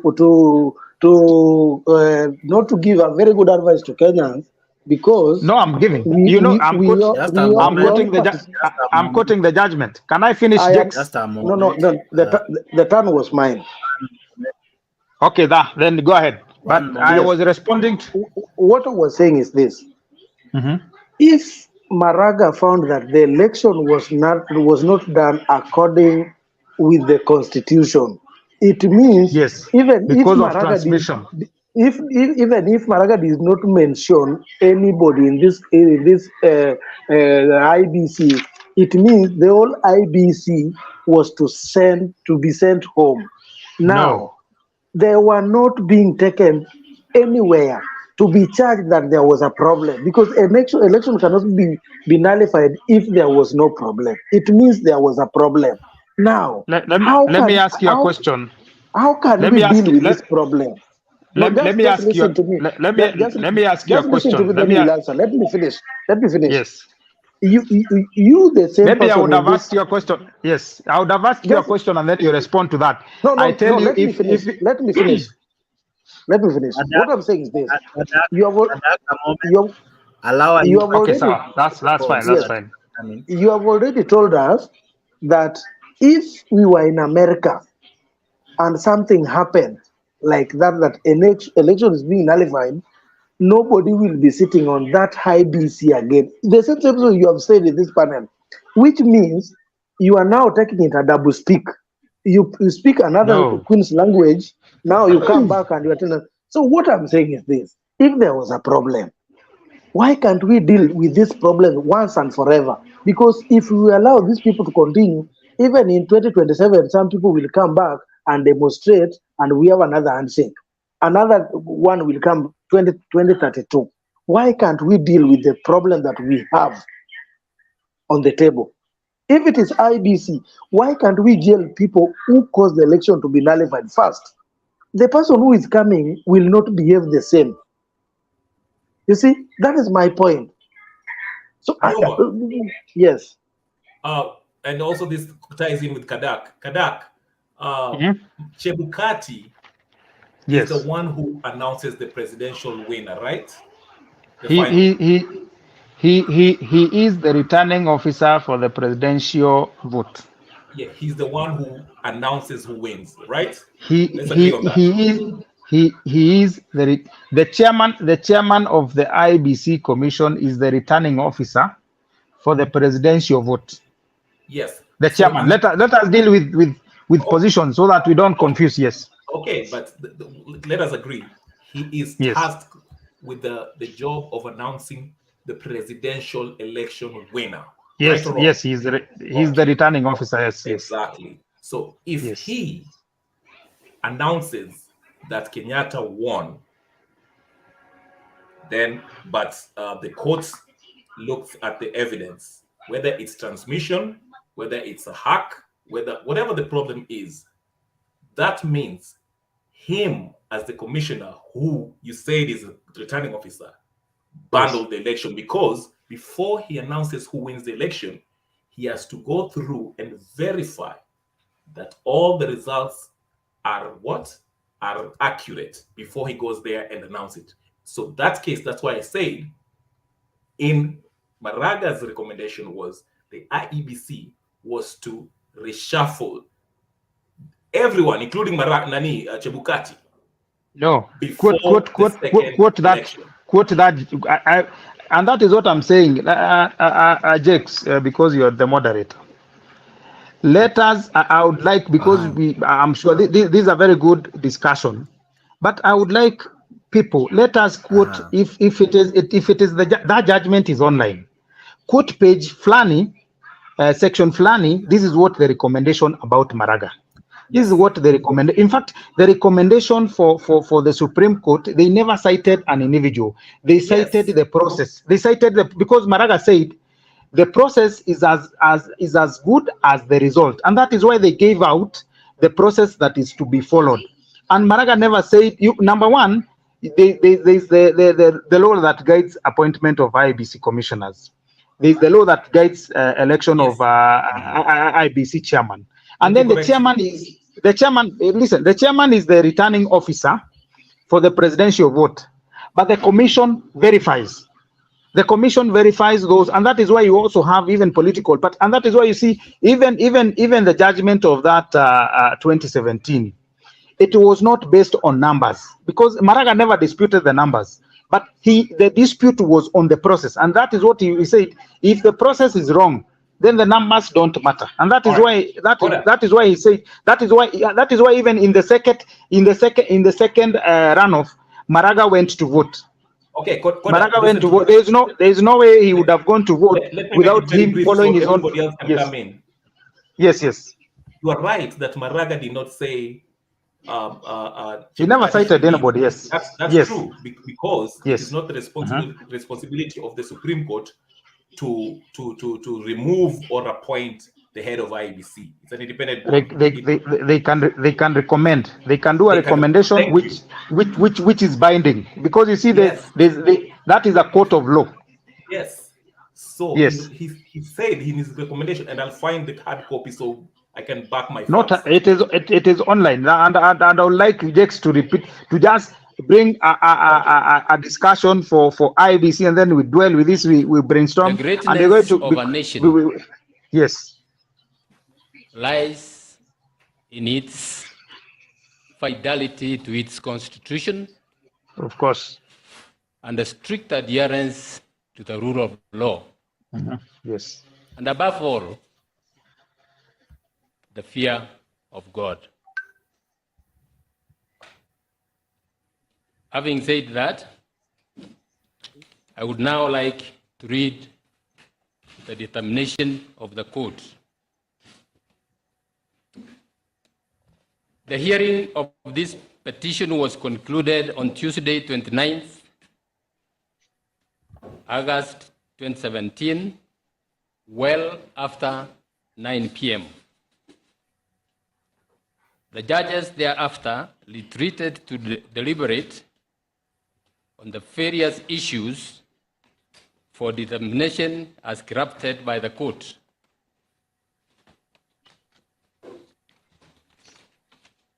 The issues were, number one, whether the 2017 presidential election was conducted in accordance with the principles laid down in the Constitution and the law relating to elections. Number two, whether there were irregularities and illegalities committed in the conduct of the 2017 presidential election. Number three, if there were irregularities and illegalities, what was their impact, if any, on the integrity of the election? Number four, what consequential orders, declarations, and reliefs should the court, if any? Having considered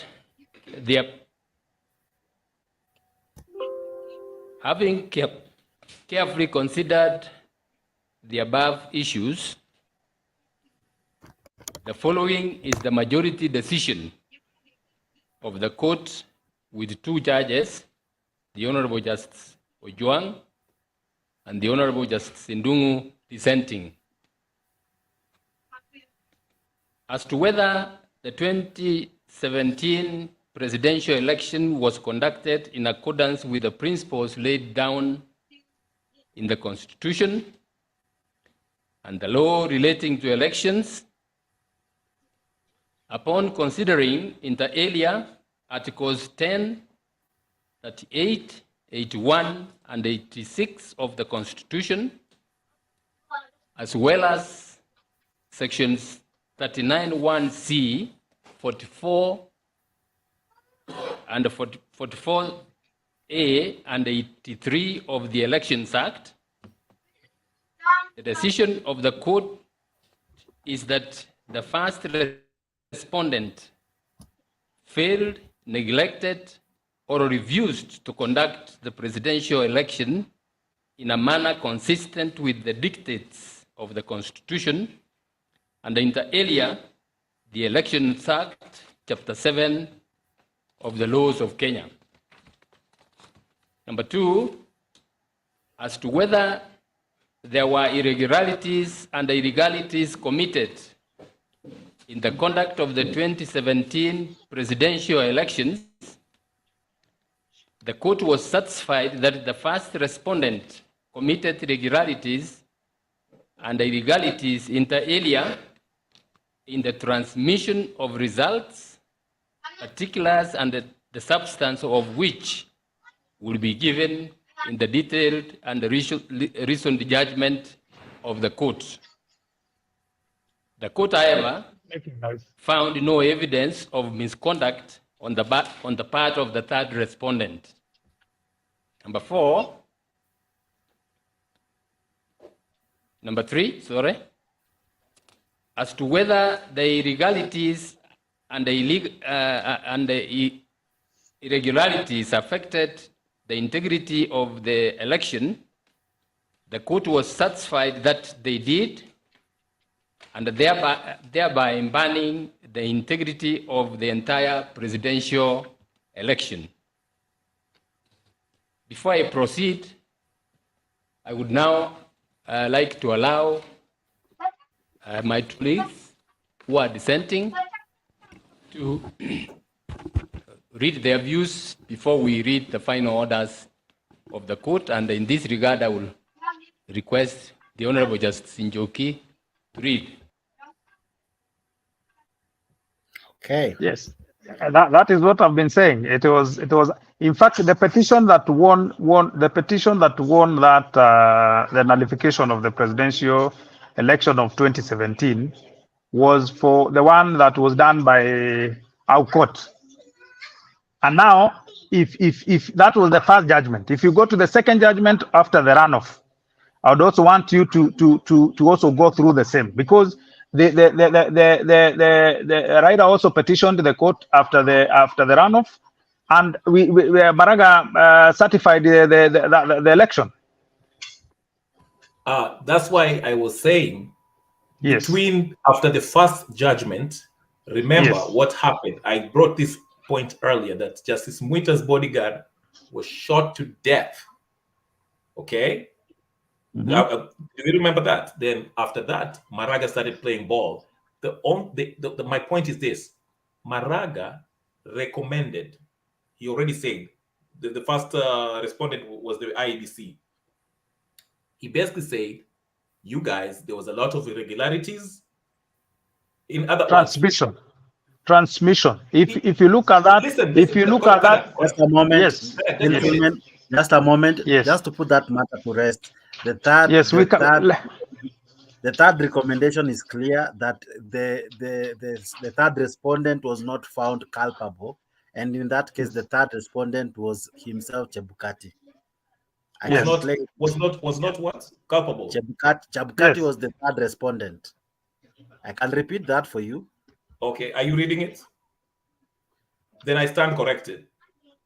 I'm equally reading. I think that recent judgment of the court.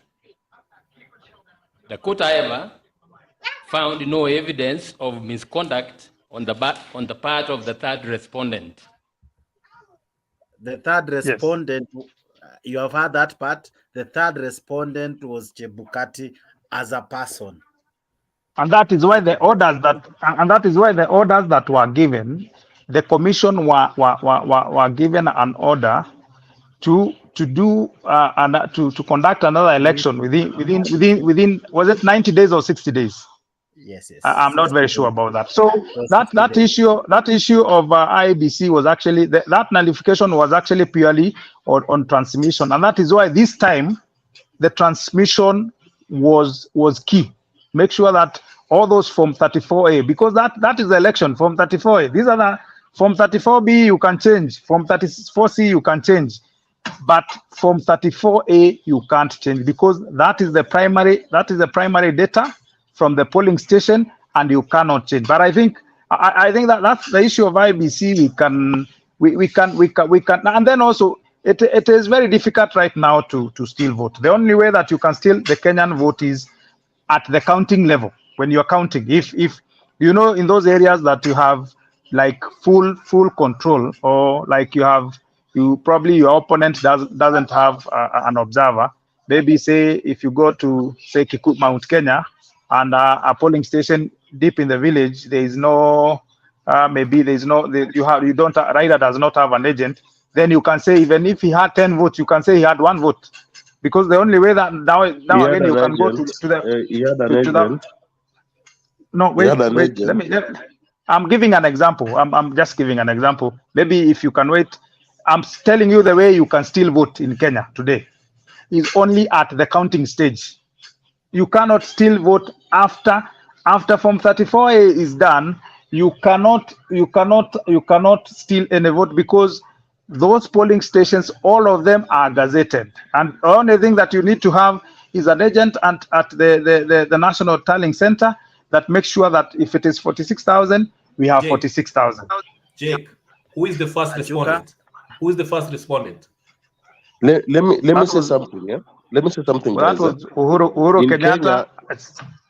Let me say something. First respondent was Daduk. And then the second was Uhuru Kenyatta. Let me say something, Daduk. The third was Bukati. In Kenya, if you want to steal a vote, yes, before your agent arrives at the polling station, they need to give us their ID, their their verification from the party, that is maybe ODM, Na Kenya, Jubilee, whatever. So this is what is happening. Mtu asipoleta hizo vitu on time, anatolewa asipoleta hizo vitu on time, unapata mtu wa IBC anasema Cornelo Chuka hautaingia kwa polling station B because hatuna ID yako, hatuna verification kwa party yako ya ODM, hatuna maybe verification maybe kwa Jubilee ama Azimio. Hapo sasa ndio sasa utapata mtu wa agent tangu aende atafute ID, tangu aende atafute verification na paper kutoka ODM ama Jubilee iletwe akwe verification, that is in Central, utapata itamchukua almost like 5 hours to 4 hours. Let me tell you my friend, within 4 hours to 5 hours, tukisema tunachukua papers zote za Azimio tunazitupa, tunaiga examples za UDA, utapata that is what happened in Central. They painted yellow because ID. No. Nasema, you see, let me correct you from that. No, Number one,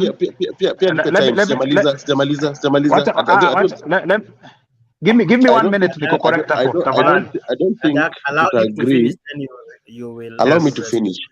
So that is what I'm going to lose that line of give thought. Give me time. I talk when you talk. Give me time, kidogo. That is what happened in Central. In Central, let me tell you the truth. The truth was Jubilee ilikuwa na almost like 50 to 40 ama to 55. Then UDA ilikuwa na less than that. But what happened with the UDA was they paid our to a verification. Anybody mwenye anatoka Azimio, it was difficult for them. Remember, Mount Kenya, maybe Wakamba, the other tribe, ni Wakikuyu. Our Kikuyu agent, hata Ruto alisema kwa gari, hawakuwa na agent. We knew what happened na my agent. We knew what they did kwa my agent. So nikiongea, nangaka point ya ukweli, before hata mtu anirekebishe, kwa point ya ukweli, what happened na agent wetu wa Mount Kenya, walikuwa oppressed, walifinywa with 1, 2, 3 things. Tangu walete iliwachukua like 5 hours. Everybody was busy. Nobody was at Chungwa House. Nobody was at Jubilee House.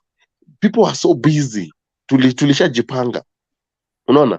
Na hiyo ndo fact that is why unapata Mount Kenya imepaint yellow.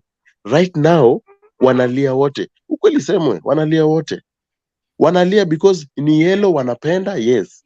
But our feel hiyo yellow kwa ground, wana feel Azimio kwa ground, boss. And in fact, hata sisi wenyewe hatuwezi ongea kwa background yao. I think the discussion was not about Azimio and Kenya. We were actually dwelling on the technical part of IEBC. And nilikuwa najaribu kuexplain hiyo maneno ya kusema agents hawako kuwa wa Azimio in Central Kenya. This a general election. General election has six positions.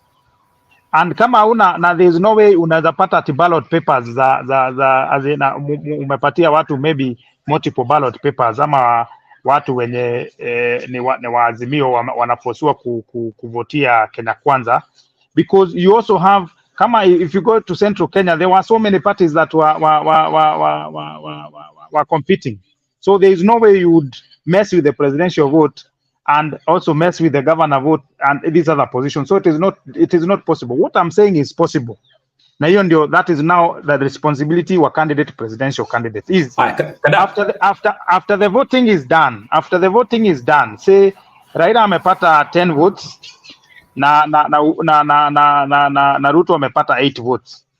Sasa in this case now, kama mumeagree pale kwa stronghold za mtu, unaweza sema hasa Raila amepata 2 votes na mwingine amepata hizi 8-16. If you go to Luo Nyanza, you find the same. Maybe Raila amepata Raila amepata 20 votes, Uhuru Ruto amepata 10 votes. Hii 10 votes hii anawekewa 1, huyu mwingine anawekewa 29. That is possible, but these are the technicalities za kusema ati you can rig the vote. That is neither here nor there, and that cannot, where we have, and that is why Maraga was insisting that, because Kitambo what Moi used to do was to, even the election of 2007, that is what both parties did, was to interfere with the voting after the voting. Then you change, because you see Kama usha form hiyo musha count na form 34 inasema ni 300. You bring another form 34 because hii ingine ijetumwa huko. Mnajazia kwa barabara. Jake, before I forget, Jake, the first respondent was who? Read it for me one more time. Sorry, I made an error. The third respondent is Uhuru Kenyatta. Yes. The second No. is the chairman and the commission. The first one. The first one, sorry, allow me slowly. The first one is I'm reading from the ruling. The ruling in answer Raila Uhuru Odinga and another 5 independent electoral and boundary commission chairperson, independent electoral commission and boundaries commission, Uhuru Kenyatta. Yes, that was the case. That is cap 32. But the petitioners were, first petitioner is Raila Odinga, second petitioner is Kalonzo Musyoka, first respondent ni IEBC, second respondent ni chairman, independent ni chairman as the person na IEBC. Okay. Third respondent ni Uhuru Kenyatta. Okay. So the reason why I was saying, and I don't want to go back and forth about this, but the reason why I was saying Maraga recommended the IEBC to be reshuffled. Yes, as the commissioner individually, he might not have done a mistake, but the organization that he's chairing. The reshuffle was for who? For the IEBC, they were supposed to have a new team. Which new team? Which is it? You see, IEBC has commissioners, secretariat, and also the presiding officers, and the returning officers, and the polling clerks. So who was to? Okay. Let me do this. Since I'm unable to post the entire thing here, I've posted the link. If you want to open, you'll see the judgment. Can I read you the order that the just reading? So the first order was a declaration. Is it the Kenya? If you go to Kenya what's called Kenya? It is exactly what I've posted, sir. Yes, that is what I'm saying. If you look at the third order, an order is hereby issued directing the first respondent to organize and conduct a fresh presidential election in strict conformity with the Constitution and the applicable election laws within 60 days of the determination under Article 143 of the Constitution. That was the order. There is no other order that is saying that jail this or organize this or organize the other. There is no order. Let me ask you this. In short, just one moment, Kenya and Kadak, two things. Number one, court responds to questions, right? Yes. If you follow that closely, it begins with the questions that were presented to the court. Agreed. Then, after the question, it is now upon the plaintiff to bring the evidence and to sway the court to believe their case, right? Then after that, the court retreats back to make a determination based on the evidence deduced, based on what has been presented to them. Then they come back with their findings. Now, after findings, they now proclaim their judgment through what they term as recommendation. Now, for recommendation, unakutanga wakisema this court now recommends that number one, we need to repeat the election. Number two, Flani is culpable. Number three, every party should cater for their own cost. Those are so here's the question. I don't know if I've tried to make it clear. Yes. Oh, that is clear. That's clear. Here's the question. After that judgment, and you had Maraga and say that IEBC, whether it was transmission or whatever, the fact is they bundled the election. Right? Can we agree on that? That's correct, and that's why it was repeated. Okay, so here is this. Let's use logic.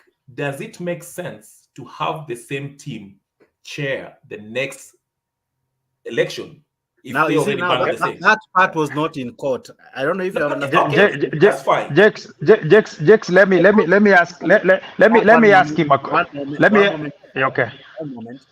You see, the court responded to what was being asked. Now, the question of if this team can conduct, that one that's a different matter. Was not there. In any case, that should have been now the political party to ask themselves, do we want and I think Raila came out strongly about this. He wanted that to be changed, and that's why he said, with Chebukati, I'm not going back. If I remember correctly, he said, if Chebukati is the one running this election, I'm not going back. So now, here's my final. Just one moment. That the problem is, I think this issue is now become too hot. So Jakes, let me conclude by saying, if you take your case to the the High Court, let Jakes finish first, and then you are not satisfied with the High Court, and then you appeal the judgment, and the appeal goes through. Then you cannot recommend that the judges be fired of the judges of the High Court. Yes. So, but I think, Jakes, you have summarized, and I think we just need to leave that issue there. If there's a day you want to bring the issue of IEBC, then we can get into the politics of it. Because even if after that election, after Handshake, Raila had all the time, 5 years, to recommend the firing of Chebukati, or to pressure. Yes. There is a private chat up. I want you, Cornelia Chuka and Rebel and Mboro uko kwa show lakini haujawasha camera. That's why you're only in via audio alone, so you're unable to appear in the screen. Hapo kwa private chat, please give me your links to how I can contact you. I'm preparing a show just to discuss IBC and all that, and I want to begin it with an already prepared panel. So I'll give you the dates. I'll prepare the dates so that we can begin the conversation easily. So I've not seen the chat. The private chat. Don't go to the comment section. Go to the private chat. There you can put your contacts. Cornelia Chuka as well. There are other guys I'm still recruiting, so that this matter can be dusted and polished well. Jake, so did allow you me to just one moment. Yes. About the chat. About the chat. Type kitu because I don't see anything. Let me try. But anyway, but as we listen to Achuka, we can send. Unajua mimi ni mtu wa baba. Sasa wewe mtu wa baba, nataka uprepare kama mtu wa baba, sitaki uprepare kama mtu tofauti. Yes.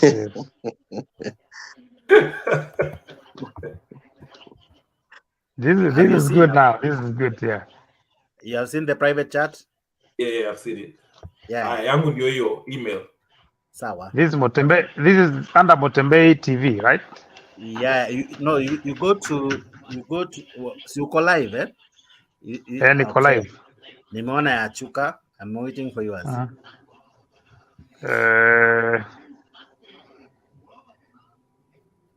Let me send it to you, Nini. Are you able to see the private chat? Who, me? Oh yeah. Yes. Oh yeah, I can. Watu wa baba wako very chap. Tumeona hiyo sisi. Kujichocha nayo. Kujichocha nayo. Team baba. Ndio nimekutumia. I've seen your email. Mburu, I don't know if you can hear me. My brother, you have logged in only as audio. That's why I'm unable to add you kwa what do we call it? Kwa show.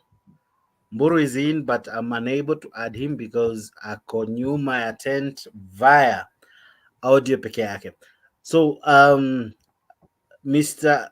Cornelia Chuka, umeingia sahi, I'm sure hujapata time poa ya ku give in a submission. So wewe kama Azimio, in fact, let's go back to the topic. Now the topic of the day is Mount Kenya ni kana kwamba kuna ka challenge because we have a deputy president constantly complaining that the issues affecting and bedeviling our country are highly attributed to the previous regime. The Handshake brothers are to blame because of even the recent crisis of not paying the civil servants in time. One of the reasons he cited is they overborrowed and money is not there. That the little they are able to garner up, they send it to repay debts. As per you, do you think it's wise to always link our problems? Yet we can also cite some mistakes they're doing that could also contribute to the mismanagement of these funds. Do you wholly agree that the handshake is to blame for everything bedeviling us at the moment, or this is a card that has been overplayed by the deputy president? Let me start by saying, you know, when you want to win a girl, there are a few things you say to a girl that mean ukweli. Okay. But long run ukiendelea kuna mawongo hapo katikati, hauna gari, haujanunua nyumba, watu wa kwenyu pengine ni maskini pale Gishagi. Now, my point is, watu wa Mount Kenya, for them to be told that way, watu wa Mount Kenya hawajai kula tabu. You go to Luo Nyanza. Ni time yangu. Watu wa Mount Kenya hawajai kula tabu. You go to Luo Nyanza, you are being told, karibu sana Cornelo Chuka, how can we help you? How can we assist you?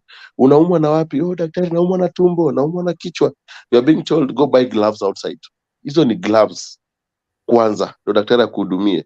Hatuna magloves, hatuna pamba, hatuna spirits, hatuna so many things. Now when you go to Mount Kenya, those things are there kwa mahospitali. Yeah? Now you find mtu wa Mount Kenya akiambiwa what is happening in Luo Nyanza, wafanyiwe the same thing tunafanyiwa huko kule Luo Nyanza, whereby unapata vitu za hospitali zinaingia asubuhi, zinapigwa tick tick tick, zinasemekana okay, fine, 7 million zimeingia stock ya hospitali, alafu jioni kesho zinapotea.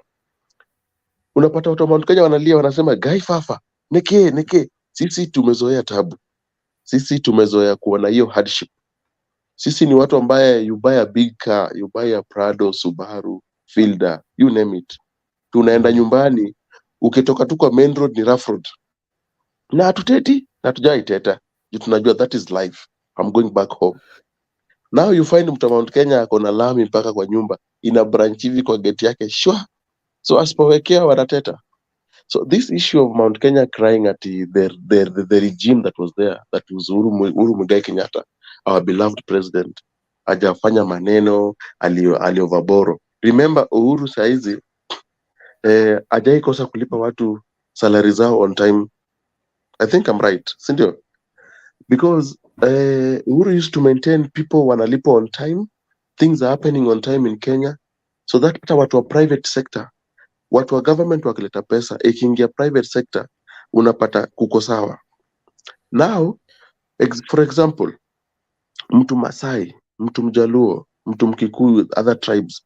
Example, Mkamba mwenye amekuja Luo Nyanza, ameajiriwa na county government ya Luo Nyanza, ameenda kwa center zetu za Migori, maybe ama whatever, Homa Bay, Luo Nyanza, hajalipo for 4 months.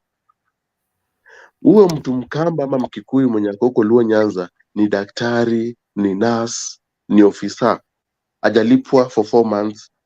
Remember, landlord huko si Mkikuyu, landlord huko ni Mjaka, na ni mtu mwenye amehustle kubuild nyumba zake. How do you think that a Kikuyu guy huko Luo Nyanza ana feel that the fact hajalipwa for 4 months, shule zenye anaenda ni shule za Wajaka, for 4 months amelipa, ana deni ya term moja? Tuonge tu kweli, tusidanganyane hapa. Wewe ni Mkikuyu uko Luo Nyanza, hujalipa rent 4 months, hujalipa shule 1 term, umeshinda ukishikwa loan, unaambia bibi kopesha. Bibi amekopesha watu wa kwao, wewe umekopesha watu wa kwenyu. Aya, saizi tulikuwa nasemekana mnalipwa salary ya February sijui January, which it cannot cover for your life. Itabidi mlipe zile deni za huko nyuma. So Mount Kenya, I think it's high time waambie tu reality. Waambie tu reality. Kidogo, lakini as much as is your time, allow me to not allow that statement to go unchallenged. Yes. I'm the moderator and I feel I wish I had 2 people to help me, but I have this question. I wish I had the ability, but I'll try in the next debate. If you can compare photos of Ishaweri, of Baringo where Moi came from, of Sugoi where Ruto comes from, I don't think you'll see high rise of houses. You won't see that poshy homes. You won't see those roads you're talking about. I really wish I would get a panelist to really share this. You see, Just one moment. allow me to finish.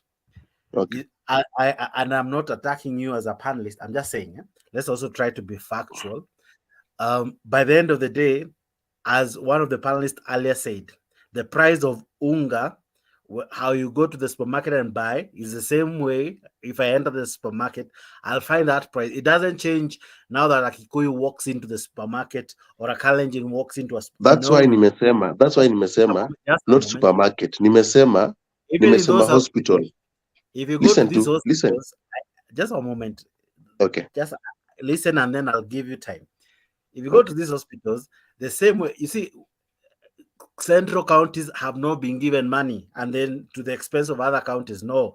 If hakuna pesa kwa county, it is all the counties.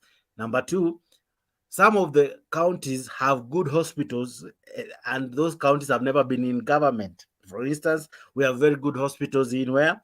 In Kakamega, they have a very good hospital. We have very big institution coming up in Kisumu.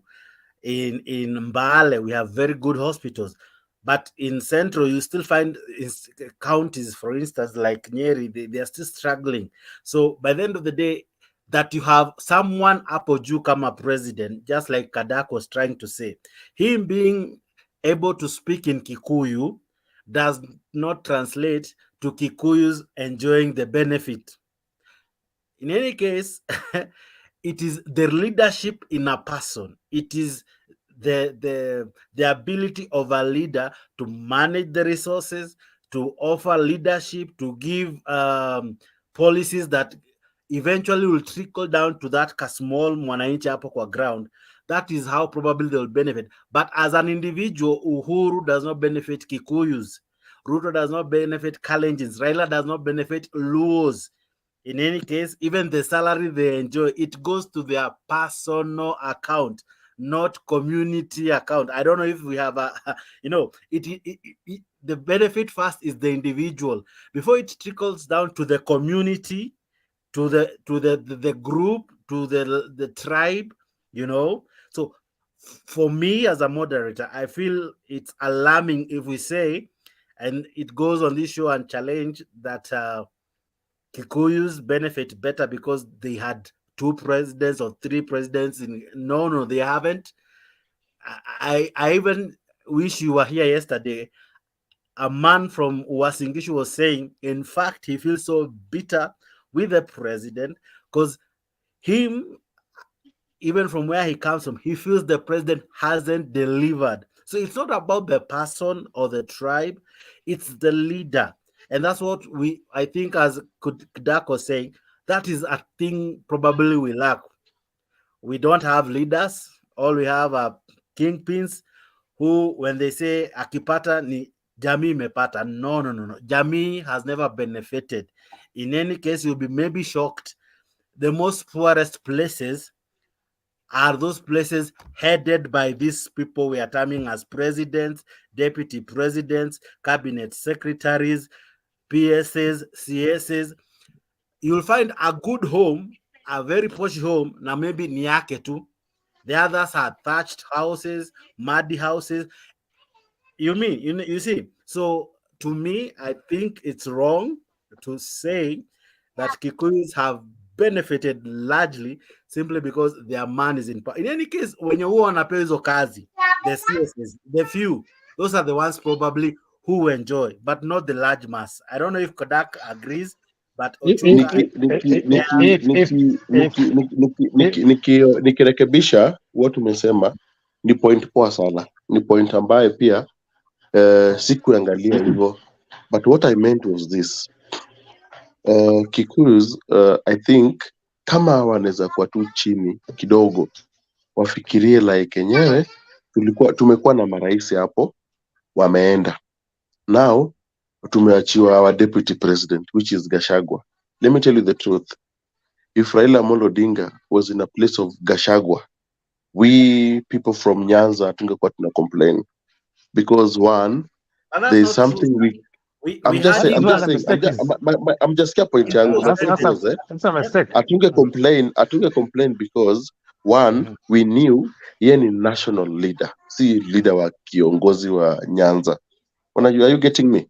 Now, number two is that we look upon him alete development Nyanza mzima, but aunge peace upon the people. Gachagua, so far I've been threatening people, more so watu wa Nyanza, more so we have been being heated sana sisi. And that is why unapata hata tukienda maandamano watu wa Nyanza wanatokea big time because huyu ni nani? Huyu ni nani mwenye anatuambia nini? Again, ukiangalia viongozi wetu wamenunuliwa. So wamenunuliwa, we expect them to go to parliament to wafanye nini zao tupate kusaidika huko, but unapata hawawezi jibika because wamenunuliwa. So unapata watu wa Nyanza wanakuja big time wakijua hii serikali tusipojitetea sisi wenyewe watatuumiza, unaona. And that is why unapata akiongea na watu wa Mount Kenya, what ameambia watu wa Mount Kenya since waingie kwa serikali ni uongo. Hakuna nimesikia hata barabara moja wamefungua mara mbili, wamelaunch mara moja, wakakuja wakalaunch mara mbili. So it is something yenye haieleweki. And again, sisi pia tungeomba tu kama watu wa Nyanza asikuje Nyanza. You know, wherever Ruto goes to kuna kifo. Alienda Migori kuna kifo, Kisumu kuna kifo, Kisii kuna kifo, Homa Bay kuna kifo, Mombasa kuna kifo. So we expect asikuje. No. You see, Jakes, let me tell Ochuka one thing. Number one, and that is where the problem is. And if let's say, and I will use this in quotes, if you are to follow Mount Kenya, we don't hold our leaders at the 2 dear, so that tunaona anatupeleka shimo and then tunaenda na no. And that is why we were able to dispose of Uhuru Kenyatta, because you don't need to go into that. And I'll probably I long for a day in this country that we will get to a place that the leader mwenye napenda saizi, the way I used to like, there's a guy who brought this thing of interest rate. I can't remember his name. Alikuanga nani, the cap on interest rate, that was in between 202 and 207. He was the MP for Kisumu, I think Kisumu town or something. Now that policy, and we should actually be interested with leaders when you want a letter policy mzuri kama CDF engineer Morioki Karowe, or ama the policies that Anyang' Nyong'o was trying to push when he was a planning minister, or the other policies ama the other in terms of law akina Orengo have been trying to push. We don't need sasa, because you see, let me ask you, if Raila today was the deputy president, now the current the way he was in say even when Ochuka amesema kama angekuwa deputy president hangekuwa na shida. Sasa unataka kuniambia saizi uko na shida, kwa hivyo shida yako saizi si unga. Shida yako saizi si dawa kwa hospitali. Ngoja let me finish. Let me finish. Shida yako si dawa kwa hospitali. Shida yako si mbegu ama mbolea kwa mashamba. Shida yako si good infrastructure ama good education system ya watoto wetu. Shida yako ni position ya your leader, and that is where we are going wrong. Because you see, a Kikuyu in Kibera, because there are so many Kikuyus in Kibera, they are going through the same hardship like a Kisi, a Luya, a Luo, a Nubian, or any other tribe. And that is why I say those people, they don't fight on a day to day. Na utasikia ati mtu anasema hapa siwezi omba chumvi hapa because ya ati my neighbor ni Mjaluo. No, they are friends. Watoto wao wanacheza pamoja nje. They go to the same school. They are going through the same hardships together. If they have functions, kama mtu ni mgonjwa wanachanga wao wenyewe pamoja. So that is what I was saying. This tribalism and tribal kings. Me, I need to look at Ruto as the president of the Republic of Kenya. Akienda wrong, I correct him. If he does something good, I support him. And if you look at the president who followed policies, and that is why he had that Kipra, he had Vision 2030, he had ministers in ministries, and he allowed them to work.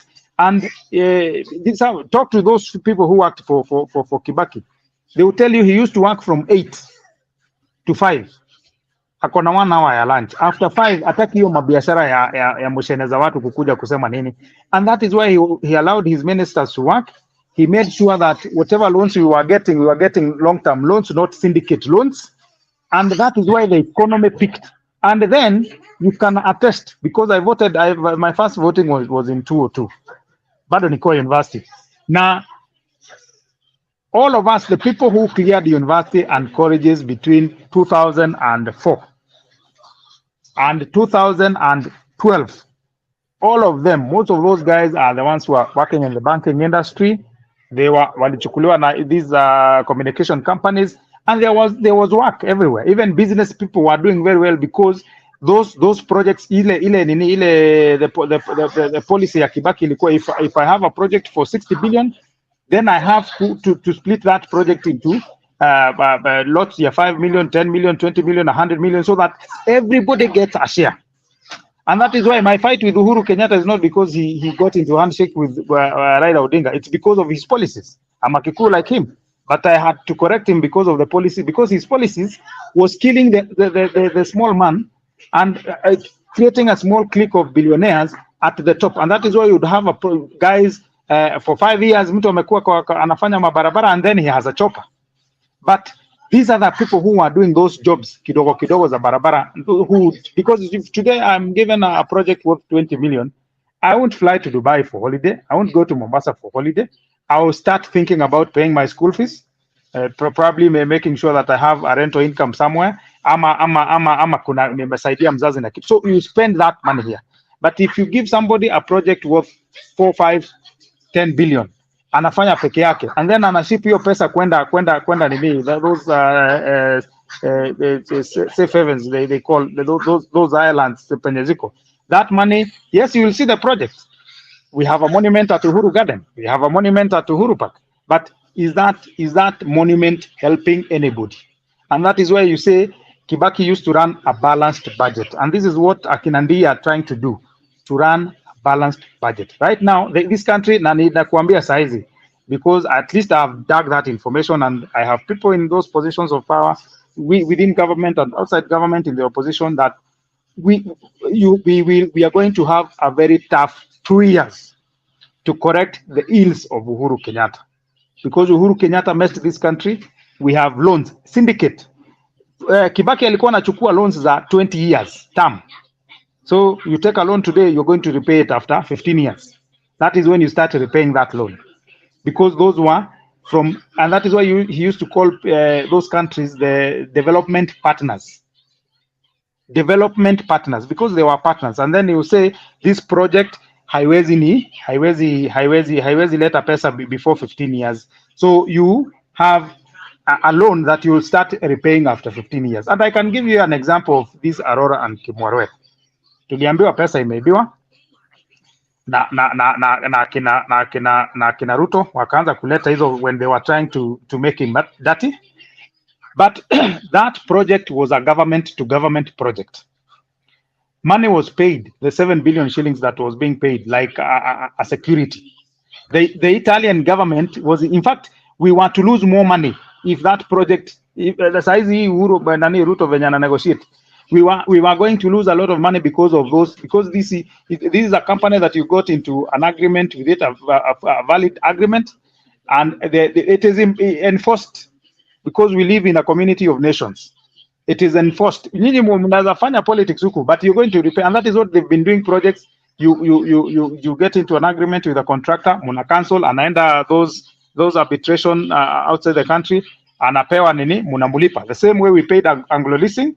And also these other companies, sijui ilikuwa ya fertilizer yenye ilikuwa imeletwa sijui 1970 what. So what I'm saying, let us support leaders on policy.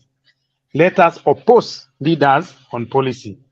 Hakuna Central Kenya, hakuna hospital. And then you see also, if you accuse people in Central Kenya of having medicine in their hospitals and dispensaries, surely this government, I mean, the health is a devolved function. It is you actually need to blame your governors, those governors that you've elected, and they're actually from your ukienda Kiambu utapata ni Mkikuyu, ukienda Nyanza utapata ni Mjaluo. We need to start, and that is what I'm saying. As long as these leaders see an opportunity ya ku evade accountability, they will, because they know, mimi kama niko Central Kenya nao mimi nastahili tu kuimba Rigathi Gachagua, ama nikiwa Nyanza nastahili tu kuimba Raila. Whether nafanya makosa ama sifanye makosa, so long as niko kwa line hiyo, then watu watanichagua. But you lose accountability. They throw the accountability, and because they need money to probably take to somebody else. And these politicians, they know one another, they do business together, they're running businesses hapa pamoja. You find a company that is owned by these soon rivals hapa, unaona wanapigana kwa TV, but they own companies together.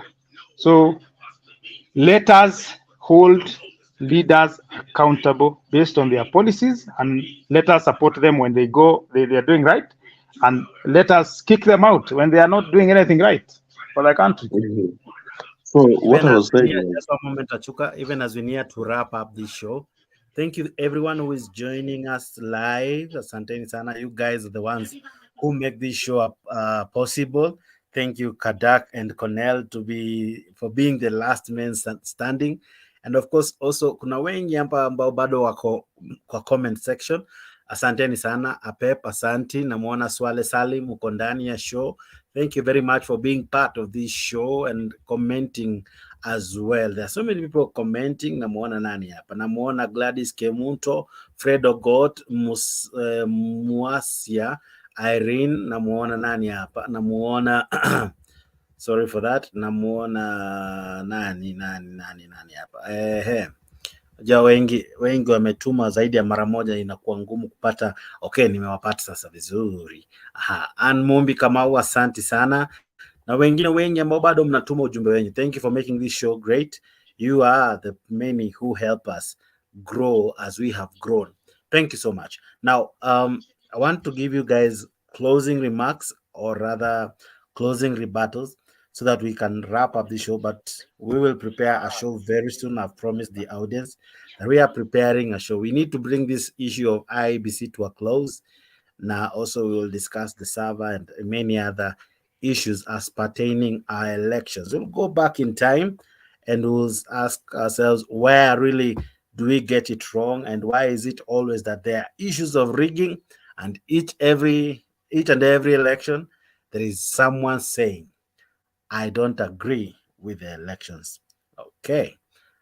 I come up to you, Achuka. What do you have to say to us, sir? To me, nikianza na mambo na election is about Wakenya hatuna ukweli. Wakenya tunajidanganya. Nimependa kenye Kaduk amesema tuachane na ukabila. But remember, when we are going to election, tunaweka ukabila. Tusipoweka ukabila, tunaweka mahali tunasema kama si maskini ni tajiri. Apart from that, ukiingia parliament, ile siku serikali itawacha kuinterfere na parliament na senate na governors, I think that is the best. Hiyo ndio siku yenye Kenya itakuwa Kenya. Once umeinterfere na parliament, umechukua watu wa opposition maybe na government, alafu tena umenunua speaker, ukamwambia anything inakuja kwa parliament iende on my side, that is on my right. Hiyo tunaribu Kenya venye tunataka. Tunaweza kuwa na ukabila Kenya, ukabila hautawaisha. Na I think after this election ya come 2027 it might be worse, because bado watu wako na pain, bado watu wako na injustice mingi sana. Kuna vitu mingi hatuja resolve as a country. Uhuru ametoka, we tried our best, but bado ziko. Ile siku parliament itawachwa ifanye kazi ya parliament, like nyakati ya speaker ndo nani huyu Mluya alikuwa ndo nani Marende parliament was sober. Na nataka kushukuru sana governor wa Busia. Is it governor Busia? No. Huyu Mluya pia alitoka Senate. Lusaka. Mimi naheshimu sana Lusaka. Lusaka ni mtu wa UDA damu, but naheshimu Lusaka. Lusaka ameka kwa hiyo Senate seat ya speaker. Na Lusaka hajaivuta anything ikikuja zaidi ya Azimio, anything kuja zaidi ya Jubilee. Lusaka alikuwa neutral. na tuonge ukweli na tumpigie. I'm sure. Mahali No, kulikuwa na they will problem, not. ni parliament. If I can participate kwa hii debate atakani just 2 seconds. To me, I tend to think Lusaka is among those guys who was seriously Compromised. biased, extremely compromised, and in a way he didn't have the spine to control the Senate. You remember during the time Murkomen was how do I put it, was removed from office. So what I was trying to say is that nikiangalia tu parliament na senate kama inaweza fanya kazi inaweza kuwa better. As per now, mi najua tuko na tuko na issues mingi sana inafaa tu sort out, but Kenya naweza sema ni moja. Kenya ni moja, tuweke amani, but kama hatuna amani, I don't think tunaweza enda mali yote. Na mi naweza penda sana watu wa diaspora wako hapa wengi sana, na mi napenda venye wanabonga, napenda venye wao say pia reason na sisi, but the truth is tusaidiane, mtusaidie sana kutusaidia huku. Mkiona tunaandamana huku penye muandamane kule, mudemand marights zenyu venye sisi tuna demand marights zetu huku chini. Sorry, network yangu imeanza kubehave, but I was saying Maranda was extremely not Maranda, Lusaka was extremely compromised. You remember Lusaka had this issue before he came to power. You remember there was the carcinogenic wheelbarrows? I remember. And you remember some money was lost and all. And then he lost his seat. So because he helped Jubilee then, he demanded actually to be a Speaker of the Senate, and he was given because he tried. But I cannot really pinpoint one decision he made. It's like how I would say Maranda had Solomonic wisdom and all. I cannot pinpoint one. Tulimpeach Sonko, tukaimpeach governor Kiambu. Exactly my point. Impeaching people because I have an issue with you, because I have an issue with you, or I feel you see, there's someone who said in the show earlier during that reign of President Uhuru Kibaki, kulikuwa na uoga mingi sana. You remember even when he was reading how Murkomen has been removed from office, how he was shaking. I wish we had time. I would play some of those clips. He was shaking, and there are questions he has never answered up to date. For instance, did Jubilee have quorum enough to remove Senate Murkomen as the majority leader? So among those things, so if you go back in time, and I think it was Kaduku said this, that we have for long not had a stable parliament or a stable Senate. So to me, I think we lack those two things. We don't have a good. I think Senate ilivuta pande ya Jubilee, na Jubilee was on our side tukiingia huko, but we were not in government, we were still in opposition. So to me, I think there's a lot to nang'ang'ana kusema, lakini I cannot because of moderating. But I think so as not to be biased, because I'm talking of a previous government. I think it was wrong to take captive the legislative arm of government, because that is where easy stories are parties. I'm aligned to party politics. You know, even if something is wrong, do you remember how Kindiki was removed? Unakuta mtu anasema, oh, I love you Kindiki, you have been a good leader, blah blah blah. But because of you remember that statement? I remember. You remember? But because I am from now, I even was asking myself, kwani when you come from a certain party, do you become silly? Like you cannot use your brain, you know? So to me, but Marende had a way of, remember, he was balancing three arms of people. He was balancing Kalonzo's wing, he was balancing Raila's wing, and he was equally balancing what do you call it, Kibaki's wing. So by the end of the day, he had to bring soberness in challenging moments. Hata kuna time alijipea seat fulani ya cheo fulani because ilikuwa nataka na side ya ODM na side ya PNU. So when we needed leadership, Marende came out strongly, and that's why we remember him. But Ken Lusaka, I'm yet to praise him. Maybe people praise him. The point I was trying to put across was if we can have this hizi vitu za parliament na senate zikiweza kuwork na ziingie, boss, I don't think tunaweza kutoka hapa nje tuongea about mambo na maisha, mambo na hospital, mambo na salaries. I don't think tunaweza, because example, mtu ameingia pale na ODM but akiongea hafai kuongea ODM. Mtu ameingia pale Jubilee, UDA, whatever, Wiper, hafai kuongea hizo party. Anafaa kusema like ni aje iko hivi na hivi na hivi na hivi na mimi na vote hivi. Hivyo watarespektiwa sana. But now you find like for example tumeingia kwa serikali ya sahi, Ruto ameshanunua almost I think 20 something ama 15 kutoka ODM. Jalango is one of them. The Judas guy, it is one of them. Ameingia huko. We expect tukitoa any motion za watu wa ODM kusaidia watu wa Kibra na the rest, Jalango will help us. Jalango won't help us. Hawa ni watu ambaye wameharibu hiyo democracy ya parliament. Wameonyesha tu parliament iko tu hapo for the sake of parliament, for the sake of salary. Oh, mheshimiwa. But there's nothing they deliver. Because once umenunuliwa kama mwanasiasa, hata mimi hapa nikilia, niko hivi na hivi, hawatanisaidia. You get, because one, ile pesa ya campaign asharudisha. Subsidies zilitolewa. Hizo pesa za subsidies zinaenda wapi? Kama saizi nilishanga sana nikisikia minister wa agriculture akisema anataka kumesha mahindi inchi za nje, rice inchi za nje, alafu arudishe Kenya. I was shocked. I was like, hey, this is scam. Hisi tunaibiwa. Minister wa agriculture. Kabata, you see, yes.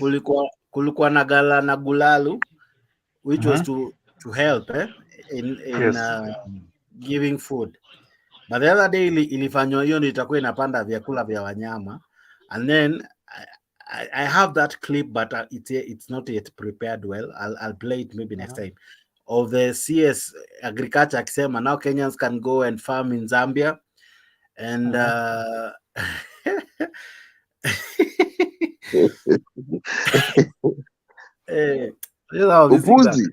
upuzi. We no longer have good soils. We no longer have na tena tumemesha mahindi zetu inchi za nje na ni bilioni, alafu tunaambiwa kuleta ni tax free. Yawa mera bwana, hata mkisema Uhuru Kenyatta bla bla bla bwana, to respect Uhuru kidogo. Unajua Uhuru, let me probably, this is my final remarks. And I start from where we have started with the imports. Support kidogo, sio uharibu sana. No, unajua, you see the thing is I don't want to kujisifu, but I think I have a wider view of our country and also our region, because you see I do business here. I'm also doing business in East Africa and also there. So some of those countries in like Zambia, akina Malawi. So nimetembea kutafuta tu biashara huko, because there are so many Kenyans who are there. And I can tell you for a fact that the amount of maize we imported from Zambia from June of last year, ile mahindi tumekuwa tukikula hiyo June, from June, July, August, September, October, November, December, we were getting all that maize from Zambia. Number one, tuko na disadvantage. Yeah, there are some years from, I think after 2011, 2012, that tuliacha kupatiana these extension officers. Kumbuka siku ya Moi was not a very good president, but at least there are some things that was working for him. Kuna vitu alikuwa inherit and he was trying to push them. And those are the agricultural extension officers, and that is why you would find a farmer in a place like huko kwetu Nakuru that you have cows, kunakuja artificial insemination. Kuna mtu anakuja agricultural extension officer anakuja anapima the acidity level ya soil. Ana nini. And then also there's something Kemunya when he was minister. Watu wakumbukange, because you see some of these things are shrouded in politics. There's something Kemunya said in 2012. I think 2011. When he was, I think when he was lands minister or something, I can't remember the year. Now he was questioning about our land tenure system. If you go to Kiambu today, most of those fertile productive lands zimekuwa subdivided, size zinauzwa plot. Hakuna chakula inalimwa huko. Instead of sisi tukuja hapa Kitengela ama Machakos, where there are thousands and thousands of acres zenye are not, for you to produce anything there you need water. Hapa Kiambu you don't need water, because you see mvua inanyesha ama kila kitu inafanya. Or even here Mai Mahiu, you can have people there build their houses there, wakae huko ama we have this story building, but at least you preserve that land yenye it is productive and you don't need a lot of effort, so that you grow food. Because where Kenya is headed to, because you see, if you go to Kisii, if you go to Nakuru, if you go to all these Kakamega na nini, because now of the population pressure, unapata the area that is now under buildings ina increase, na itaenda chini ina increase. So unless we devise ways of agriculture, and that is why even this issue of GMO, within the next 10-15 years, GMO hatutakata, because you don't have land ile yenye ni arable and the land that is fertile. That is the same land that we are subdividing. So some of these issues are actually issues that have been brought about by mismanagement of our land tenure system for many years. The other thing I would like to tell Nani Ochuka, remind him that in the dying years of Nyayo, the rebel MPs within KANU are the ones who fought for multi-party democracy. So some of these rebel MPs unapata, and let us not say that when people are joining Raila, hawanunuliwi, but when people are joining somebody who is opposing Raila, then wananunuliwa, because you see, Jalango has not left ODM. Jalango is only saying that for those policies that will work for my constituents, Yalangata, I will support the government. Sorry, but no, sorry. wait. I didn't interrupt you. Okay. For those, because he's not moved to UDA, he's not moved to Kenya Kwanza. He is only saying that I will support the government and motions in parliament, the government zenye ni za kusaidia country na kusaidia constituency yangu. But if there is a policy, I'm sure if there is a policy policy proposal, not politics, policy proposal through ODM. Come on here, maybe say we want to increase the allocation to counties, or maybe we need to allocate more resources to this and this place, this and this place. Those are policy decisions. Zile mnakaa chini as a party, and then you decide this is our policy. Not this is how we are going to deal with this government, or this is how we are going to ask for zile vitu yeye mwenyewe anaona, because some of these things he knows he can't question his election. He won by 2,000 votes in Langata. Na Nixon akakubali. There's a guy in Mombasa, I think in Kwale, who won by a single vote. There is somebody even in Nakuru, Lee Kenyanjui also had substantial amount of vote. If you go to these governors on your mwingine anacho hata Kirinyaga, we got won by about 10,000 votes. Here in Kajiado, Lenku won by 6,000 votes. But ujasikia nani Ole Metito akimwambia, now I need to share power with you, ama nitaandamana because I think something went wrong. So we need to allow our MPs, and that is the intention of our constitution, because these are pure presidential system that you have a minority side and a majority side, like in the US. And that is why you see also in the US there are some Democrats in the House of Congress who will vote with Republicans when there's a conviction. If there's a policy or there's a motion that they feel they want to support, they are not reprimanded by their party. But when it comes to a party position, Hata kama ni ile party position wanasema this is what we discuss as a party and this is what we need to push. Kama hiyo maybe wale wenye ni pro-life, the other guys are for abortion, or these are the LGBT stuff that they're pushing there. So they have that divide, but they will vote cross-party when issues of national interest are they are persuaded that this is the right thing. It is about patriotism, because Jalango is a Kenyan. He's a member of parliament. He's actually in government.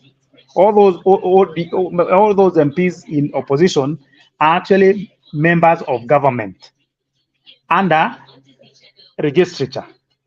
They are one arm of government, and that is why Opio Wandai has a GK vehicle, and the other guy, the leader of minority in Senate, has a GK vehicle and an office funded by the taxpayer, because he is in government.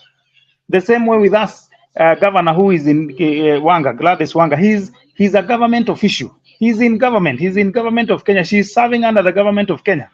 Orengo is a governor under our constitution. He's one of us, and that is why he sits in the Council of Governors. So in fact, Orengo should be giving us solutions. Gladys Wanga should be giving us solutions. Wamatangi should be giving. I'm finishing. Wamatangi should be giving us solution. Kahiga should be giving us solution. The guys at the coast, they're supposed to be giving us a solution, and that is why I was saying, let us hold our leaders to account. Let us not praise a particular leader because he's praising a guy at the top. If somebody is praising the new Ruto Saizi, like maybe assuming Susan Keheka or Lenku, they are praising the president, then I don't automatically support them, because me, I will hold him or her by the policy. I will support you where you're doing well, because if Kisumu is doing well, like how Professor Anyang' Nyong'o is doing, then that benefits the country. I'll do businesses in Kisumu. I won't fear doing business in Kisumu, and that is why he was opposed to maandamano. It's only that he's being pressured. But if he was to stand on his feet, he would say, that is why I said hiyo maandamano wacha tufanyie Nairobi, because that thing is affecting his county. So as long as we don't hold our leaders accountable, as long as we are not doing things right, and I want to tell Nani Uchuka about Parliament.